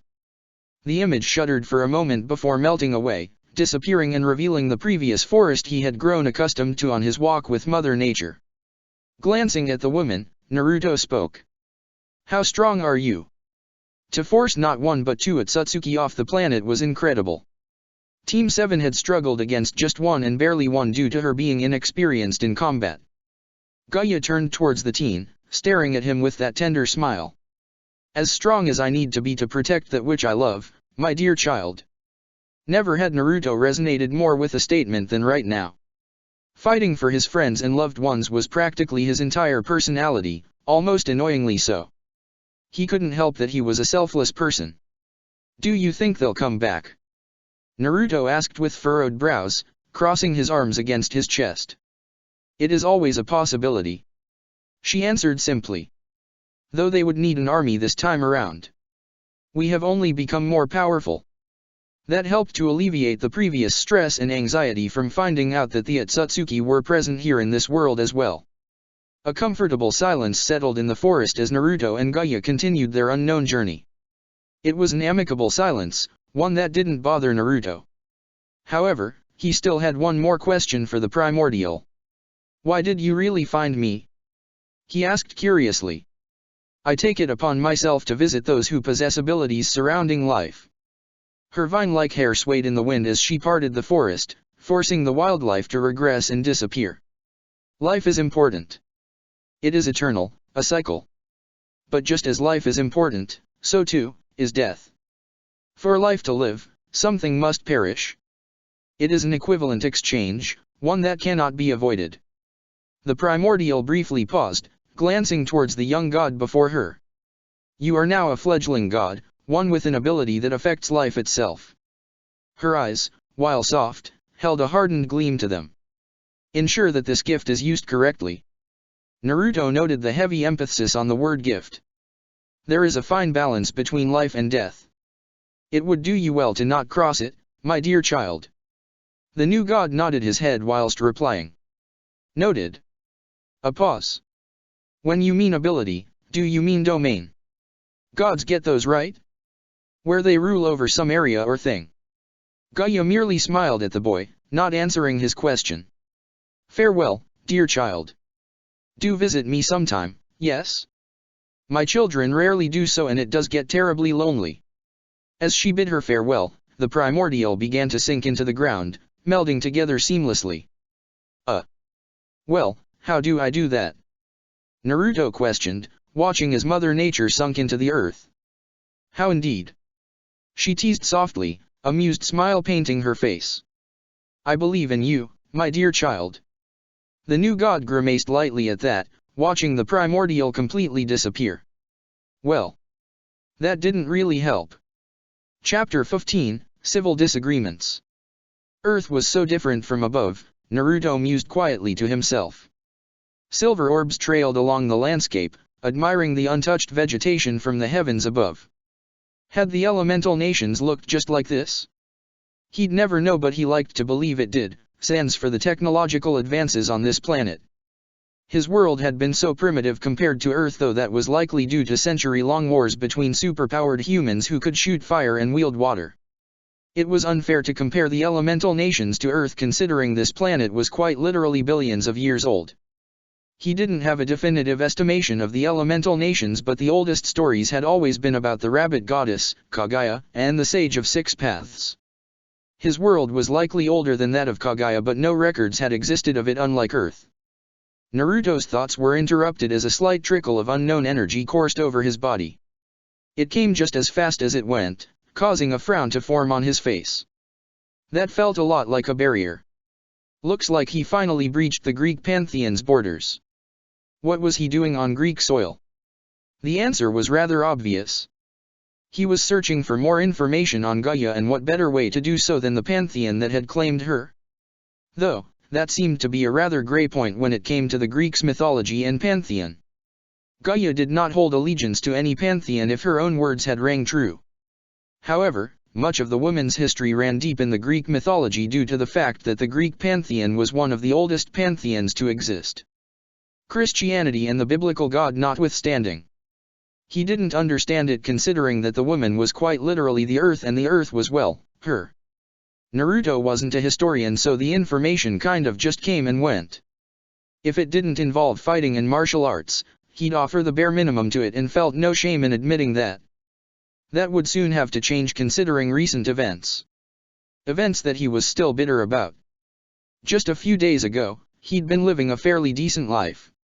As decent as one could be when faced with the fact that their old way of life, and world, had ceased to exist due to circumstances out of their control. It was as harrowing as it was terrifying.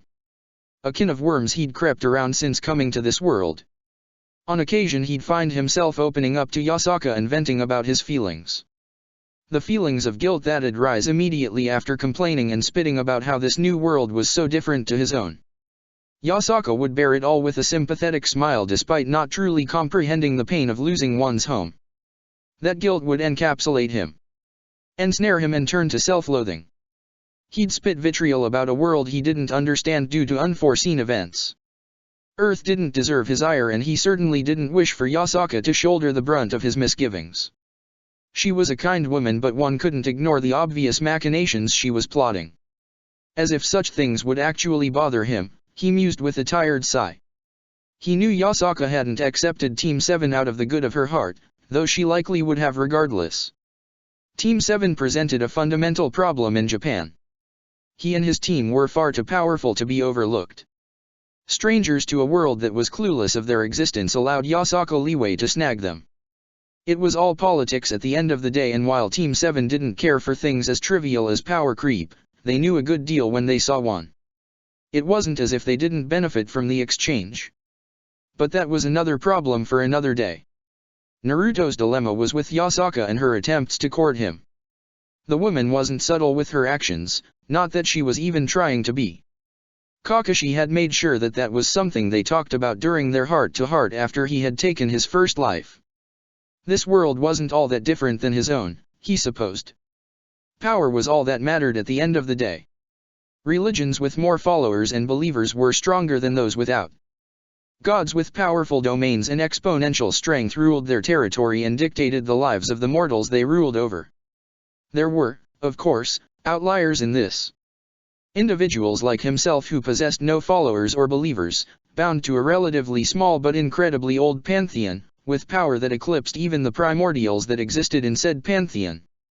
And now he was even stronger due to his ascension. Naruto glanced down at both of his hands, staring at the sun and moon marks that were etched into the base of his palms. The 6 paths yin and yang power.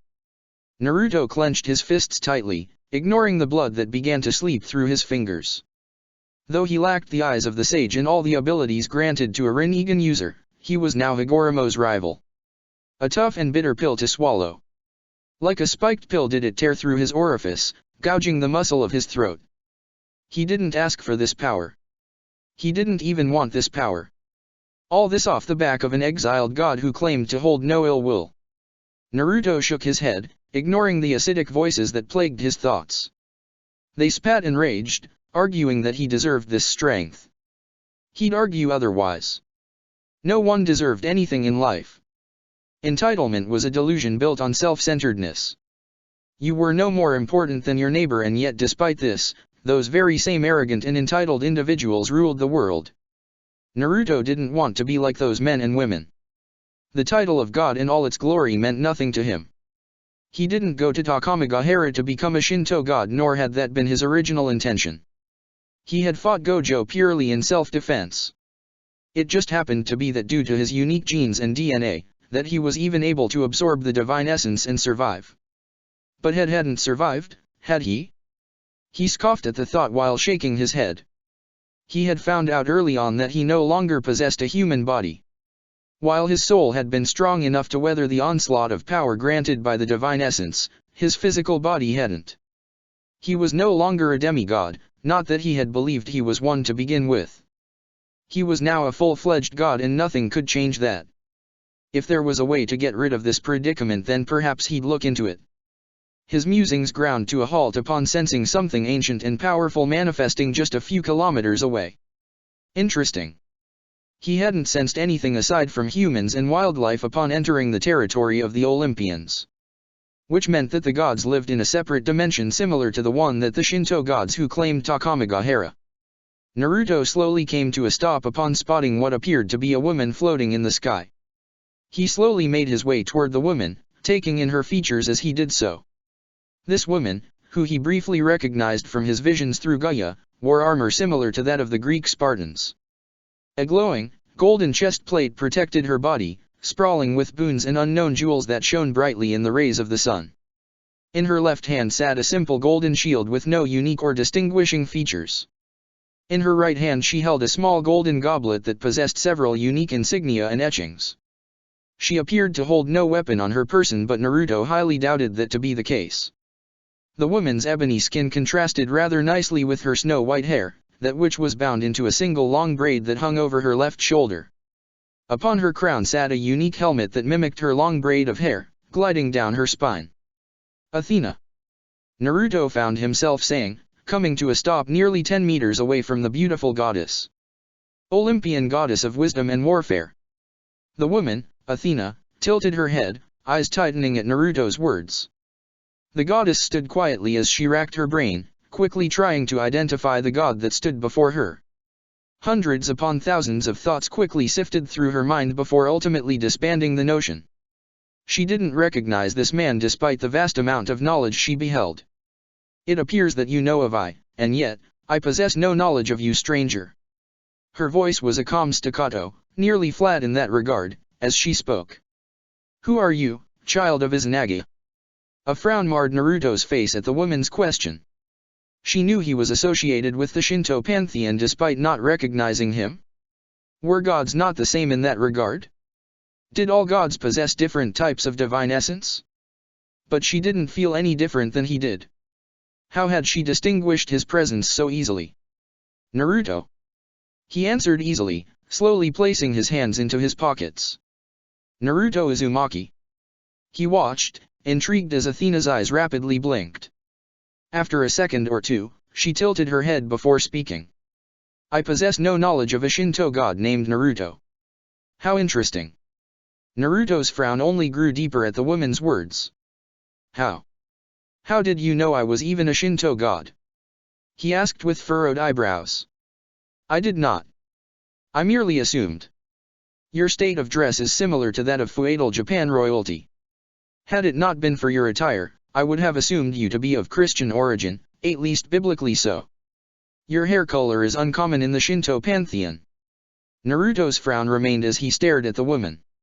She could see through his genjutsu. He had conjured the appearance before ascending when he flew through the borders, donning his old hoodie and joggers before his ascension into godhood. Was genjutsu useless? Or was something else at play? How could she see his white robes but not his white hair? So, you can see through me? Naruto found himself asking, curious as to why his genjutsu wasn't working. You speak to the goddess of wisdom. All I needed was your name. She replied easily. Naruto was silent for a few seconds, staring at the armored woman curiously. Goddess of wisdom. Curious. Did her domain work through the knowledge of others or was it innate? He'd bet on it being the former over the latter. She knew what he looked like before the ascension, not as he did now. Which meant that she only knew what others knew. It must be how her domain worked considering she was the goddess of wisdom. But what were the limits then? She knew what he looked like as a human but not as a god. Was her domain limited to information that only others knew? Did it work off what others believed to be true? What he looked like and what his name was had been rather public knowledge in Kyoto. However, now that he was a god, no one truly knew what he looked like. And neither did Sasuke or Amaterasu for that matter. How much do you know of me then? He asked curiously. Athena seemed to ponder the question, debating whether or not to answer. Only what is public knowledge presented as fact. Naruto's eyes narrowed at the response, not expecting the woman to reveal something that could be used against her. So, you know the bare minimum? Only my name, then. Athena merely nodded her head, shifting her golden goblet. Well, that answered that he supposed. It also meant that, in theory, anyone could manipulate knowledge about themselves using the public eye to misdirect information. How interesting. Was Athena arrogant? Or did she not care? He didn't know much about the woman, aside from the bare information provided by the humans who followed these religions and beliefs. Athena was stated to be an incredibly intelligent and petty woman.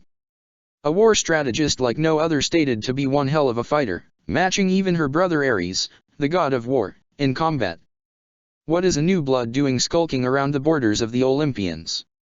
Athena questioned curiously, golden irises flicking up and down. I cannot recall any meetings or visits concerning the Shinto gods. Why have you come to us? Down to business, huh? Naruto couldn't really blame her. He got the distinct impression that gods from different mythos preferred to be left well alone. I'm looking for information on Gaia. He answered honestly. I figured that the best place to start would be where she is most known. The Olympian goddess was silent for several moments, seemingly mulling over the answer in her head. You have, thus far, been amicable. I've sensed nothing but honesty from you thus far, however. She trailed off for a few moments before standing tall, squaring her shoulders like the Spartans they ruled over. I deny you entry into our lands. A perplexed expression made its way upon Naruto's face as he stared at the goddess. Is there any way I could convince you otherwise? I really need this information.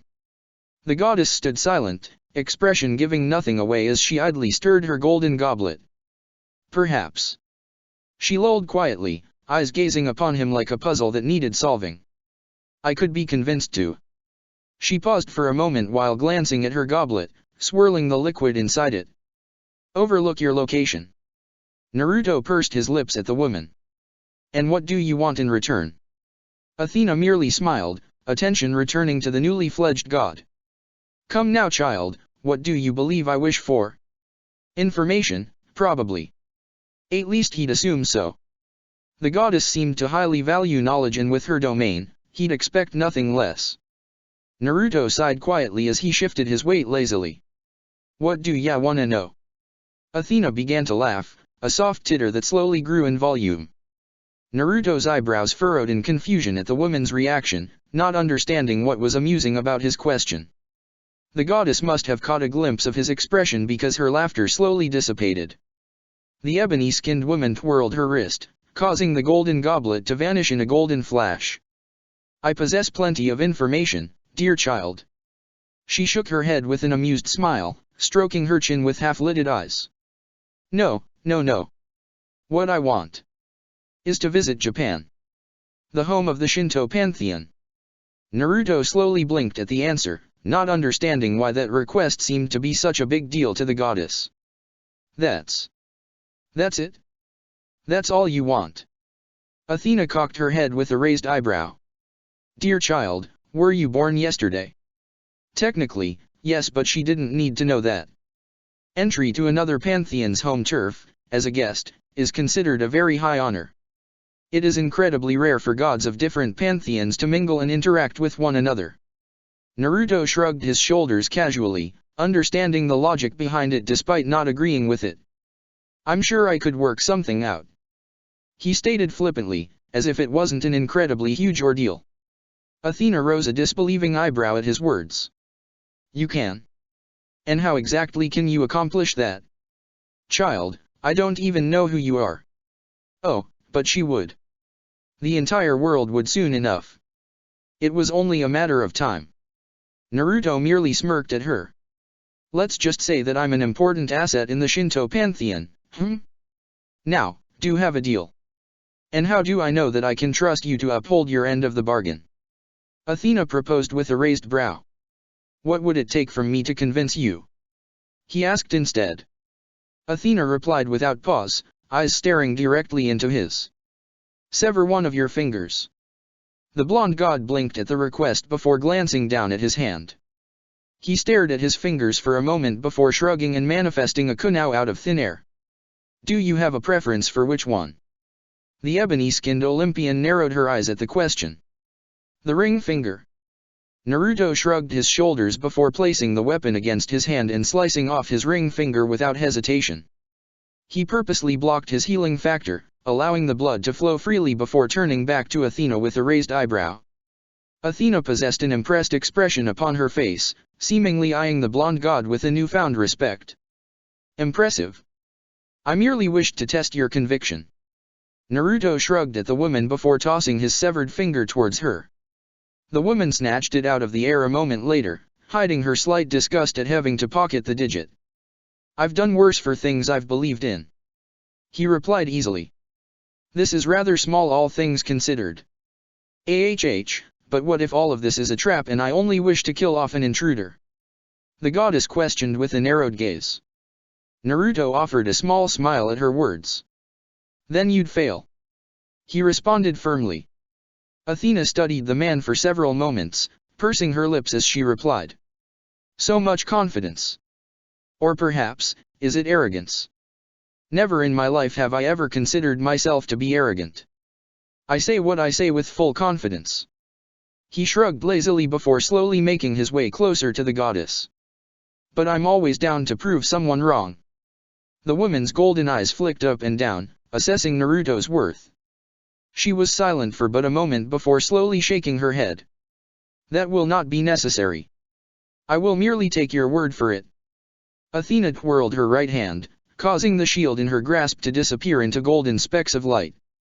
She waved her hands in the air, manifesting a golden portal. Come, I shall be your guide in Olympus. She gestured with her free hand, nodding her head. Be sure to not stray far. My family can be such a handful. Naruto absent-mindedly nodded.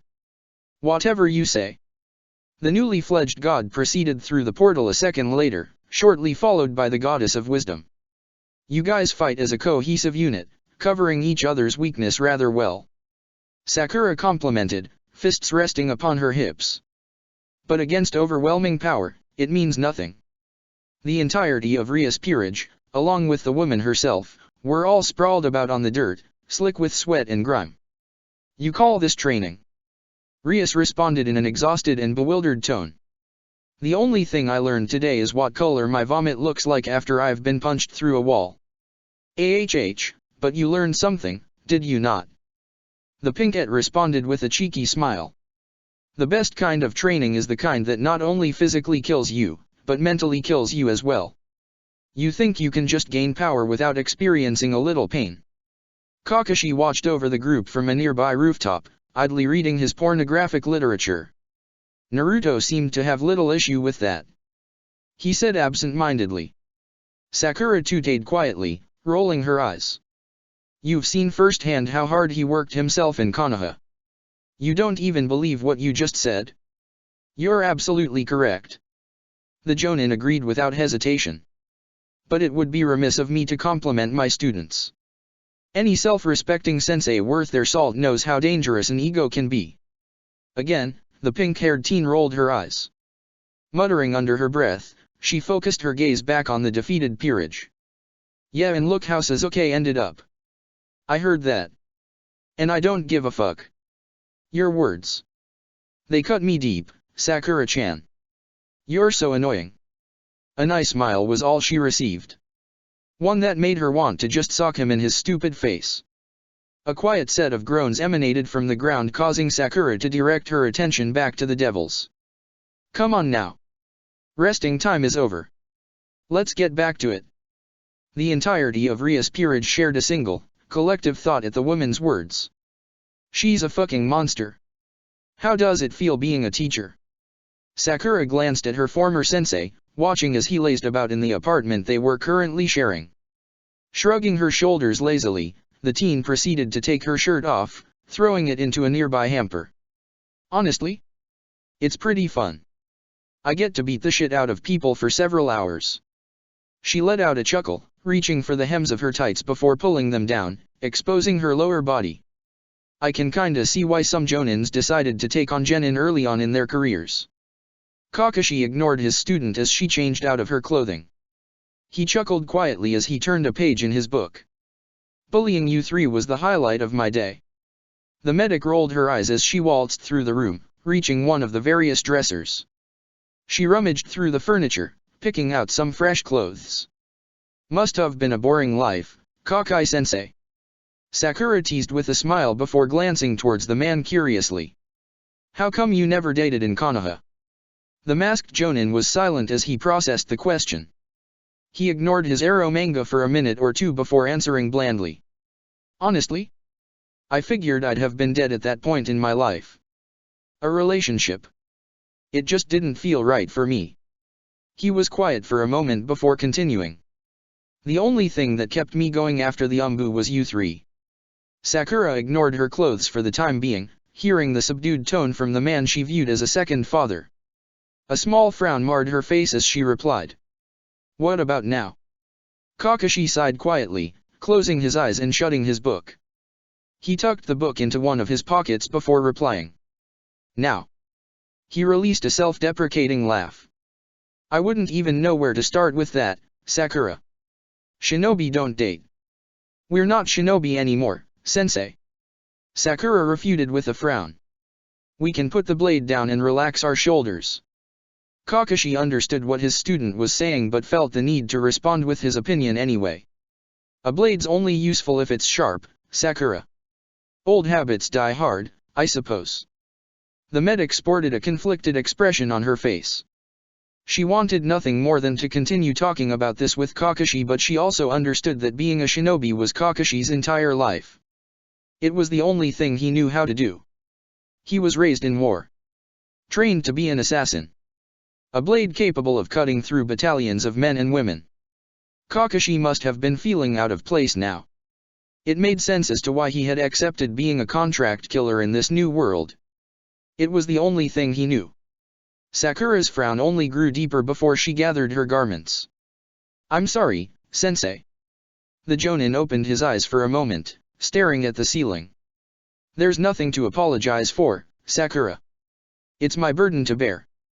"No, it isn't," she denied vehemently, shaking her head fiercely. "Team 7 has always been a family. And I'm not going to sit by and watch someone I love suffer silently." She glared at the man, ignoring his surprised expression. She was quiet for a moment before taking a breath to calm herself. "We're all we got left," she croaked quietly, emerald eyes falling to the floor of the apartment. "I don't want to lose you guys." Kakashi remained silent as he stared at his former student. He shifted his position on the couch before speaking. "Yeah. Neither do I, kid." Sakura's eyes returned to the man, watching as he stared at his hands. A few steps brought her towards the man as she took a seat on the couch. "We're broken, huh?" she questioned with a crooked smile. The Jonin merely offered a sad smile, one that was hidden by the surgical mask upon his face. "Yeah. Just a little." The displaced shinobi sat in comfortable silence for several minutes before Sakura's phone began to ring. With a tired sigh, the woman reached for the device before answering it. "Sasuke? What's up?" "Wait.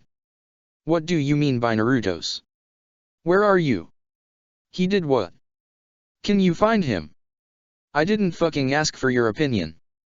Can you find him or not? You find him or I'm sending you to the moon. Do you understand me?" Sakura hung up the phone a moment later, calmly placing the item in the coffee table.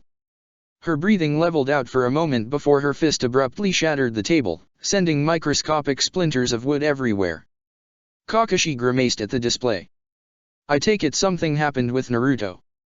The medic released an aggravated sigh, rubbing her face with her hands. "Sasuke told me that Naruto disappeared after a fight broke out in Takamagahara. Some prick named Gojo or something attacked Naruto. One thing to another and apparently Naruto is a deity now." Kakashi slowly blinked at the woman's words, recognizing the name of the individual who had attacked Naruto. He shook his head quietly as he responded. "And the bad news?" Sakura released an annoyed grunt as she stood to her feet, gathering her clothes. "Amaterasu says that Naruto was last seen entering the Greek pantheon. Which isn't good because according to Sasuke, the Greek pantheon and the Shinto pantheon don't exactly see eye to eye. On top of that, he hasn't been able to establish contact with Naruto since he left Takamagahara." Kakashi sighed quietly. "This is not ideal. I hope that idiot knows what he's doing," Sakura stated frustratedly. Before she could rant and rave, her phone rung once more. Glancing towards the caller ID caused a grimace to form on her face. Rubbing her face, Sakura answered the phone with a faux smile. "Yasaka-sama. Hey, how are you?" No. No, I haven't heard from Naruto." She feigned ignorance. "Really? Well, that's the first I've heard of this." Sakura turned towards her sensei before mouthing quietly.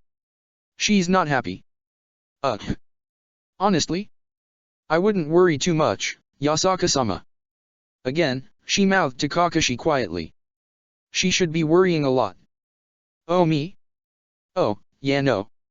Everything's actually going pretty well down here. Solved some issues, established some borders. Yeah, no." Another quiet mouthing. "Might probably start a war with the devils if we're not careful." "Yeah. Absolutely. Of course. You got it.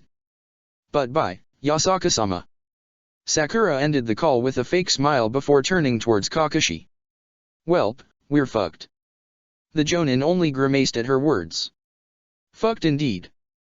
An aggravated sigh escaped Sasuke's lips as he pocketed his cell phone. He stood atop one of the various buildings in Kyoto, eyes staring down at nothing in particular. The Uchiha muttered quietly to himself, fingers curling around his tanto. Why must you make things so difficult, Naruto? I didn't ask for this. If Sasuke was surprised by the sudden voice, then he did precious little to show so. He continued to stare down at the city of Kyoto before replying. And yet, you ran away. He released a quiet sigh before shifting on his feet, turning towards the clone of Naruto with a frown. When are you going to stop running? If Sasuke's words angered the clone, then it hit it well. The clone only rolled its eyes before closing the distance. The boss needed some time alone. Took him a while to even bother accepting what had happened. Sasuke said nothing as he turned back towards the city, gazing down upon it with a blank expression. Sakura demanded I track you down. The clone smiled at the statement. Always the worrier. I'm inclined to do just that. Naruto glanced at his wayward brother before shrugging. Last message I got was that the boss was tracking down information about Gaia. He's on MT Olympus with the Greek gods. Sasuke leaned over the edge of the building, resting his elbows on the concrete slab. If that idiot causes a war, I'm sure it'll all work out. The clone waved off calmly as it joined Sasuke in resting against the edge of the building. The clone's silver eyes flashed as it glanced towards Sasuke. What I wanna know is, why did you take the offer? The Uchiha finally deigned a solid glance at the clone of Naruto, revealing a pair of Rinnegan in each socket with both of the Rinnegan sporting several tomo. The new god glanced away, tooting to itself quietly. My reason isn't important. What truly matters is that you are no longer alone. Stop running from your problems and come back. Naruto sighed to himself as he hung his head. I can't make that call. You know how the boss is, Sasuke. Whatever he's looking for, he won't find with those gods. Yeah? And how do you know that? Sasuke shook his head with a quiet sigh, as if talking to a child. No primordial allies itself with a pantheon it could destroy with little issue. Whatever information they possess isn't going to help you. There's other means of tracking down an entity that's one with nature. Like, I don't know, Naruto, perhaps using senjutsu? Or has becoming a god rotted the little intelligence you already possessed? Yeah, think the boss hasn't already tried that? The clone questioned loudly. Yes, actually. I do. Sasuke answered without hesitation. The clone opened its mouth to refute Sasuke's words but then closed it a second later.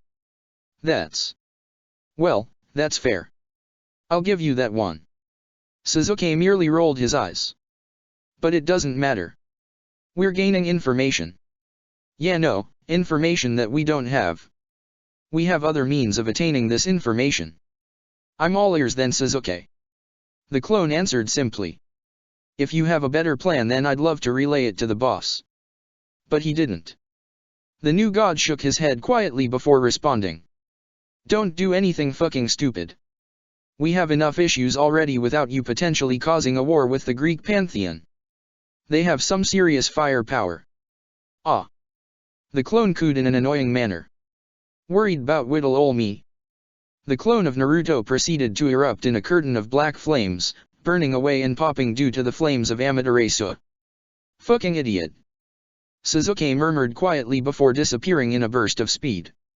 2 weeks passed by in the blink of an eye and Sakura had heard nothing about Naruto from Sasuke. She was starting to get just a little aggravated, and could she be blamed? You okay, Sakura? Rias asked with a concerned frown. You've been kinda tense lately. Their training session had ended a couple hours ago. Her, alongside her peerage, had been decimated for what felt like the 5,000th time. Sakura was a beast when fighting. She hit hard, she was fast, and she could heal any damage she took. It was completely unfair. And don't get Rias started on the woman's sacred gear. How the fuck do you deal with someone like Sakura? She was already physically the strongest person Rias had ever met, and the fact she possessed the boosted gear was just the icing on top of the cake. Lately though, Sakura had been rather tense and aggravated, so their recent training sessions were particularly brutal. Not that Rias and her peerage necessarily minded. But Sakura was going out of her way to help, and Rias would be damned if she let the issue fester. There's. Sakura began quietly, eyes narrowing as she stared at nothing. Something going on that involves Naruto, and I haven't heard back from Sasuke about it. I'm just worried is all. Nothing bad, I hope. The red-haired Gremory questioned with a frown. She slowly stood from her desk before making her way over to Sakura and taking a seat beside her. If there's anything I can do to help, then please let me know. Rias unknowingly shifted closer to the medic, brushing up against the woman. Emerald eyes glanced towards the crimson-haired princess. A feeling of gratitude spurred in Sakura's chest at the girl's words. Sakura and Rias had been spending a lot of time together these past few weeks. They were nearly conjoined at the hip, brushing up on their fake relationship and providing fake details in various scenarios should the need arise for it. Sakura enjoyed being in the presence of Rias. The girl had provided a level of comfort that Sakura didn't think she'd needed. Her shoulders were less tense and she often found herself fighting a smile when thinking about the devil. It was different. Sakura leaned her head against the couch while closing her eyes. I appreciate the concern, Rias. Thank you. I'm sure I'll hear something soon though. Rias pursed her lips for a moment before nodding her head. In an unprovoked action, Rias proceeded to lay her hand atop Sakura's thigh, gently caressing it. Sakura's eyes snapped towards the devil's hand, eyeing the appendage with slight surprise. Her eyes flicked up to Rias' face and was even more surprised to note that the devil didn't even seem to realize what she was doing. The former shinobi was loath to remove the appendage and so, she merely shrugged her shoulders and closed her eyes. What she missed, however, was the sly smile that Rias now sported. The two women were content in the silence, basking in the other's presence and keeping to themselves. It was the scene that Rias and Sana's peerage came to when entering the room. Foo. Akeno giggled with half-lidded eyes. If I didn't know any better, Bucko, then I'd say that you two were actually together. While Rias' cheeks painted a cherubic red, Sakura ignored the woman's teasing with ease. She noticed that Rias' hand was no longer caressing her thigh and it only slightly annoyed her. Sakura chose to ignore what was going on in the background and merely rested her head against her hand, propping it up on the arm of the couch. An hour or so passed by before Sakura caught the distinct smell of fire and ash. Her eyes snapped open and not a second later did an unknown sigil appear on the floor of the clubroom. The medic's emerald orbs centered directly on the blonde man that appeared, completely ignoring the 15 women that also appeared with the man. So, this was Riser Phoenix. She flicked her gaze downwards before returning to the man's face. He was a handsome man. Sakura could admit that, but superficial beauty meant nothing if you were rotten inside. And this man practically reeked of garbage and mildew. Sakura already disliked him. She had been willing to give the man the benefit of doubt considering everything she had heard about him was all second-hand information provided by Rias. The very same woman who already held the man in negative regard. But Sakura could definitely understand why. Even now, the man was eyeing her up as if she was some prostitute. Humph. Too much muscle. He muttered in disgust as his eyes roamed over Sakura. No woman should possess a body like that. Sakura tilted her head at the man before slowly rising to her feet, ignoring Rias' horrified expression. She said nothing as she closed the distance between herself and the arrogant devil before her. Stopping just a foot in front of the man and tilting her head upwards, Sakura merely offered the devil a smile. I'm sorry. Could you repeat that? Riser did so with ease, all too happy at having another chance of insulting someone who he believed was inferior. I said, no woman should possess a body as freakish as yo. Sakura's right hand closed around Riser's face a moment later, squeezing with reckless abandon. Even though the man was taller than her, Sakura proceeded to raise the man into the air with ease. Her hand began to slowly squeeze, causing Riser's feet to kick viciously at her. Adorable. The medic cooed softly. You think you're allowed to have an opinion? Release him now. A voluptuous, purple-haired woman screamed, charging up a generous amount of power in her hands. Sakura flicked the woman a bored glance, spotting the entire peerage gearing up for an attack. Her eyes flashed as she flexed her chakra, causing all the women to drop to their knees. Sit down and shut up. The shinobi returned her gaze to the struggling Phoenix. She felt a scorching pain emanate from her hand as Riser desperately gripped her wrists. Smoke began to waft off her burning flesh as Riser continued to struggle against her monumental strength. Sakura pursed her lips before raising Riser's body higher. A second later his head had become incredibly intimate with the floor. A shockwave detonated through the clubhouse that nearly caused the building to crumble. With her hand still attached to Riser's face, Sakura proceeded to squeeze tighter, causing Riser to release several muffled screams of pain. "So, you're Riser Phoenix, yeah?" Sakura's eyes suddenly snapped to the right, eyeing a unique sigil forming on the ground. From the sigil a beautiful woman with silver hair appeared, dressed in a standard maid uniform. Graphia Lucifuge. What a shame.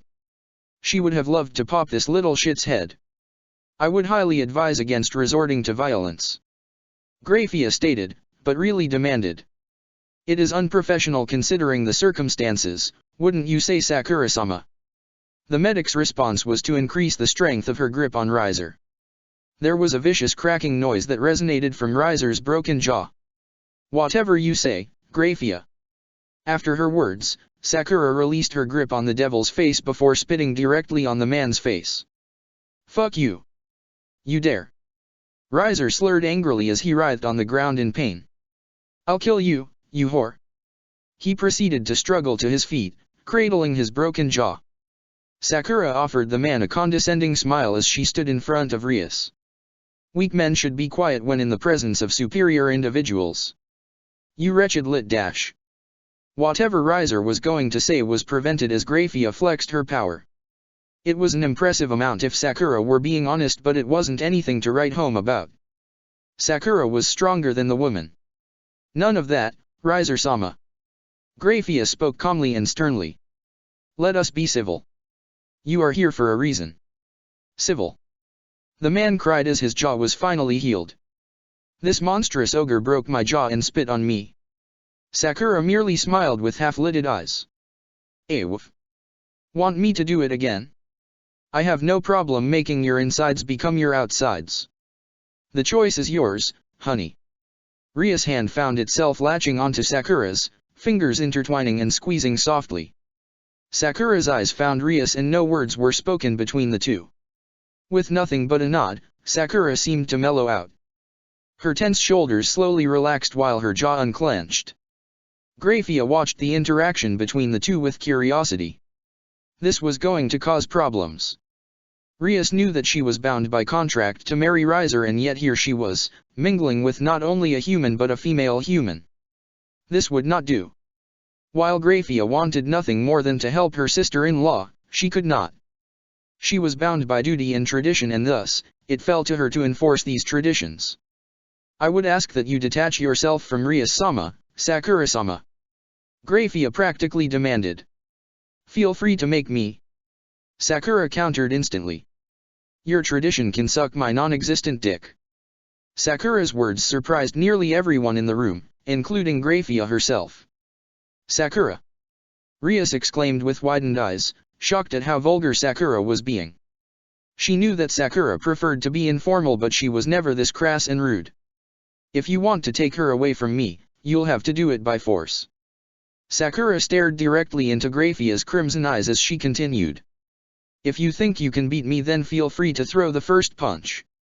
Graphia's blank expression slowly cracked as a small frown formed on her face. This woman. She was anything but weak. Graphia could feel it in her bones. This woman was a monster. How had Rias even found this woman? She could sense an incredulous amount of chakra in the woman, and she was sure that wasn't even the full extent of it.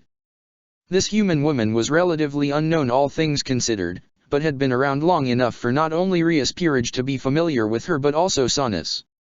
And that begged the question. How long has this human woman been around Rias? How long had these two been intimate? Graphia was at a loss. It was already clear to the queen that this human was aware of the existence of devils and by proxy, the supernatural. With power like that, she wouldn't be surprised if the woman was a part of a faction. The only logical one would be the yokai faction, considering she possessed chakra. Graphia continued to stare at the pink-haired human, sensing the sheer waves of power that flowed throughout her body. Is that it? Rias and Sana had informed Surtsk and Sirafal that a yokai representative had come directly to Kyiv to oversee the two heiresses. Could this woman be? I think we should all just calm down, nah. A new voice questioned lazily. Graphia's eyes widened only a fraction as she turned towards the new individual. Wait. She recognized this man. Gray hair. Business clothing.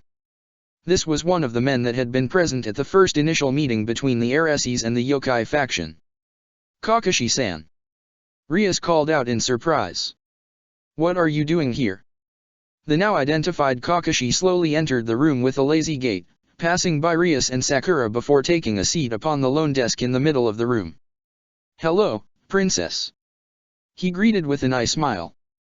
When the Gremory heiress pouted, he released a quiet chuckle. I'm just here doing my job. As the yokai representative, it is imperative that I oversee issues such as this. Considering we have two extremely hot-headed individuals, I thought it best to be here in case something happened.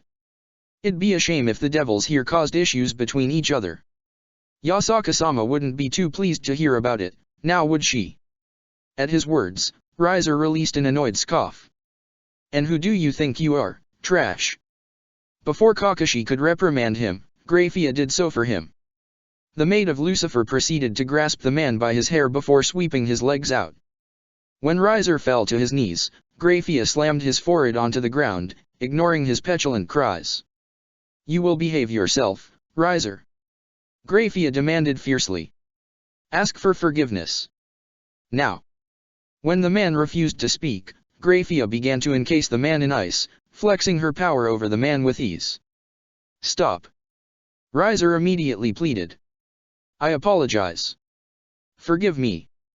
Graphia did not stop. Kakashi watched Lucifer's maid humble the young devil before pulling out his arrow manga. Mama, Graphia-san. It's perfectly fine. Please, there's no need to discipline him so harshly. Sakura wanted to scoff at her sensei's words. The prick deserved to be kicked in the nuts. Repetitively. The silver-haired maid pushed Riser's forehead deeper into the ground, cratering the ground with her strength. I apologize, Kakashi-sama, but I have to respectfully disagree. Children require a firm, guiding hand to prevent tantrums and outbursts. She ignored the man's apologies and smashed his face against the ground even harder. Children should also learn to speak when spoken to. Kakashi hid his smile with ease as he read his book.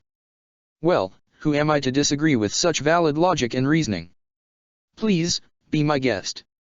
Graphia acknowledged Kakashi's words and with a wordless nod, proceeded to lift Riser's head before spearing it through the tile of the clubroom. You will remain seated, Riser. You will only rise when spoken to and you will be respectful of all parties here. Do I make myself clear, child? This time, Riser was quick to answer. Yes, ma'am. I understand. Graphia stared down at the arrogant man for several seconds before closing her eyes and taking a calming breath. She slowly stood to her feet, wiped her hands clean, and then proceeded to bow in Kakashi's direction before speaking. I apologize for his outburst, Kakashi-sama. I will take full responsibility for his actions. Kakashi merely waved the woman's apology off. You are forgiven, Graphia-san. For your sake, I hope that it is the last one. We are all friends here, no? He gestured with his free hand before continuing. Do not mind me, I'll just watch. Continue as you were. Graphia took another calming breath before turning towards Rias and her girlfriend. Rias-sama, what is the meaning of this? She gestured to the pink-haired woman, whose hand was clutching Rias' own. A frustrated expression bled into the girl's face as she stepped out from behind Sakura. What's the meaning of this? She asked with disbelief. You of all people should know what's going on. I've told everyone how I've felt about this arranged marriage for years. But does anyone care about how I feel? Of course not. It's all about tradition with you people. Why should I have to suffer? What did I do to deserve it? Graphia weathered the woman's anger with a blank gaze, but deep down, she emphasized with her sister-in-law. Rias was a good girl. An honest one. She didn't deserve to have her entire life dictated for her. No one did. But there was precious little that Graphia could actually do for her. Her hands were tied and she only hoped that Rias could understand. Rias-sama. You have a dash. The Gremory immediately cut Graphia off. No. She screamed unapologetically. I'm not doing it. I don't care what it takes. I don't care what I have to do. I'm never going to uphold this contract. With tears in her eyes, Rias stared Grafia in the eyes before speaking quietly. Please. Don't do this to me, Grafia. Is there anything I can do? Sakura proposed to Grafia. I'm willing to do whatever it takes to help Rias. Well. There was one way. Grafia's eyes bore directly into the chakra-wielding woman as she spoke slowly, meticulously. There is only one way. That being a rating game between both parties. At Grafia's words, Riser's head immediately lifts off the floor. He looked seconds away from combusting, but one look from Lucifer's queen curbed his outburst. I'll do it. Sakura answered instantly, with no hesitation. Grafia merely rose an eyebrow. You will? She questioned. Not Rias-sama. The pink-haired medic cocked her hip out, which in turn, attracted Rias' gaze. Sakura's emerald orbs center on the downed Phoenix as she spoke. I challenge you, Riser Phoenix, to a rating game for the hand of Rias Gramarye. If I win, the wedding contract between you two is null and void. Believing that he had been directly spoken to, Riser snarled angrily. And if I win? The pinkette merely shrugged her shoulders. I'll let you do whatever you want to me. Riser's eyes narrowed at the answer. He was silent for several seconds before scoffing and speaking. And what if I refuse to accept this stupid little challenge? Sakura merely smiled. You have no choice here. The challenge has already been issued, and if you refuse to accept it, then I win by default. She cocked her head to the side, reveling in the man's anger. Now, are you going to accept it and fight me? Or are you going to run away like the little pussy you are? Riser snarled angrily as flames began to waft off his body. With the threat of Grafia so close to him, he did his best to calm his ever-increasing anger. I will enjoy burning you alive. A wicked smile formed on Sakura's face. I can't wait to tear you apart. Limb. By. Fucking. Limb. Before another fight could break out, Grafia intervened between the two. It is settled. A rating game that will determine who gets Rias' hand in marriage has now commenced. Her gaze swept from the human woman to the high-class devil as she continued. Is there a particular date that you two wish to settle this matter? Before Riser could insult Sakura, she spoke first. In 10 days' time. Her emerald eyes bore into Riser's eyes with malicious intent. I'll give you some time to prepare for when I inevitably rip your head off. Riser growled angrily at constantly being disrespected. I'm going to gut you, whore. After I crush you, I'm going to enjoy taking your body. That will be enough. Grafia demanded. Riser, leave. The man looked fit to combust, but one look from Grafia caused him to bite his tongue. Not a moment later did he, and his peerage, disappear. Grafia's eye slowly drifted towards Rias as she spoke. I hope you know what you're doing, Rias-sama. The crimson-haired devil only frowned at Grafia's statement. Nothing you say will make me regret this decision. Nothing. The small smile on Grafia's face surprised Rias. Good luck, Sakura-sama. With those parting words, the strongest queen disappeared from the club room. The room was silent for several seconds before Sakura released a huge sigh. She proceeded to lean against the table, eyes straying to the hand that was still clutching hers. She merely smiled as Rias herself proceeded to sit on top the desk.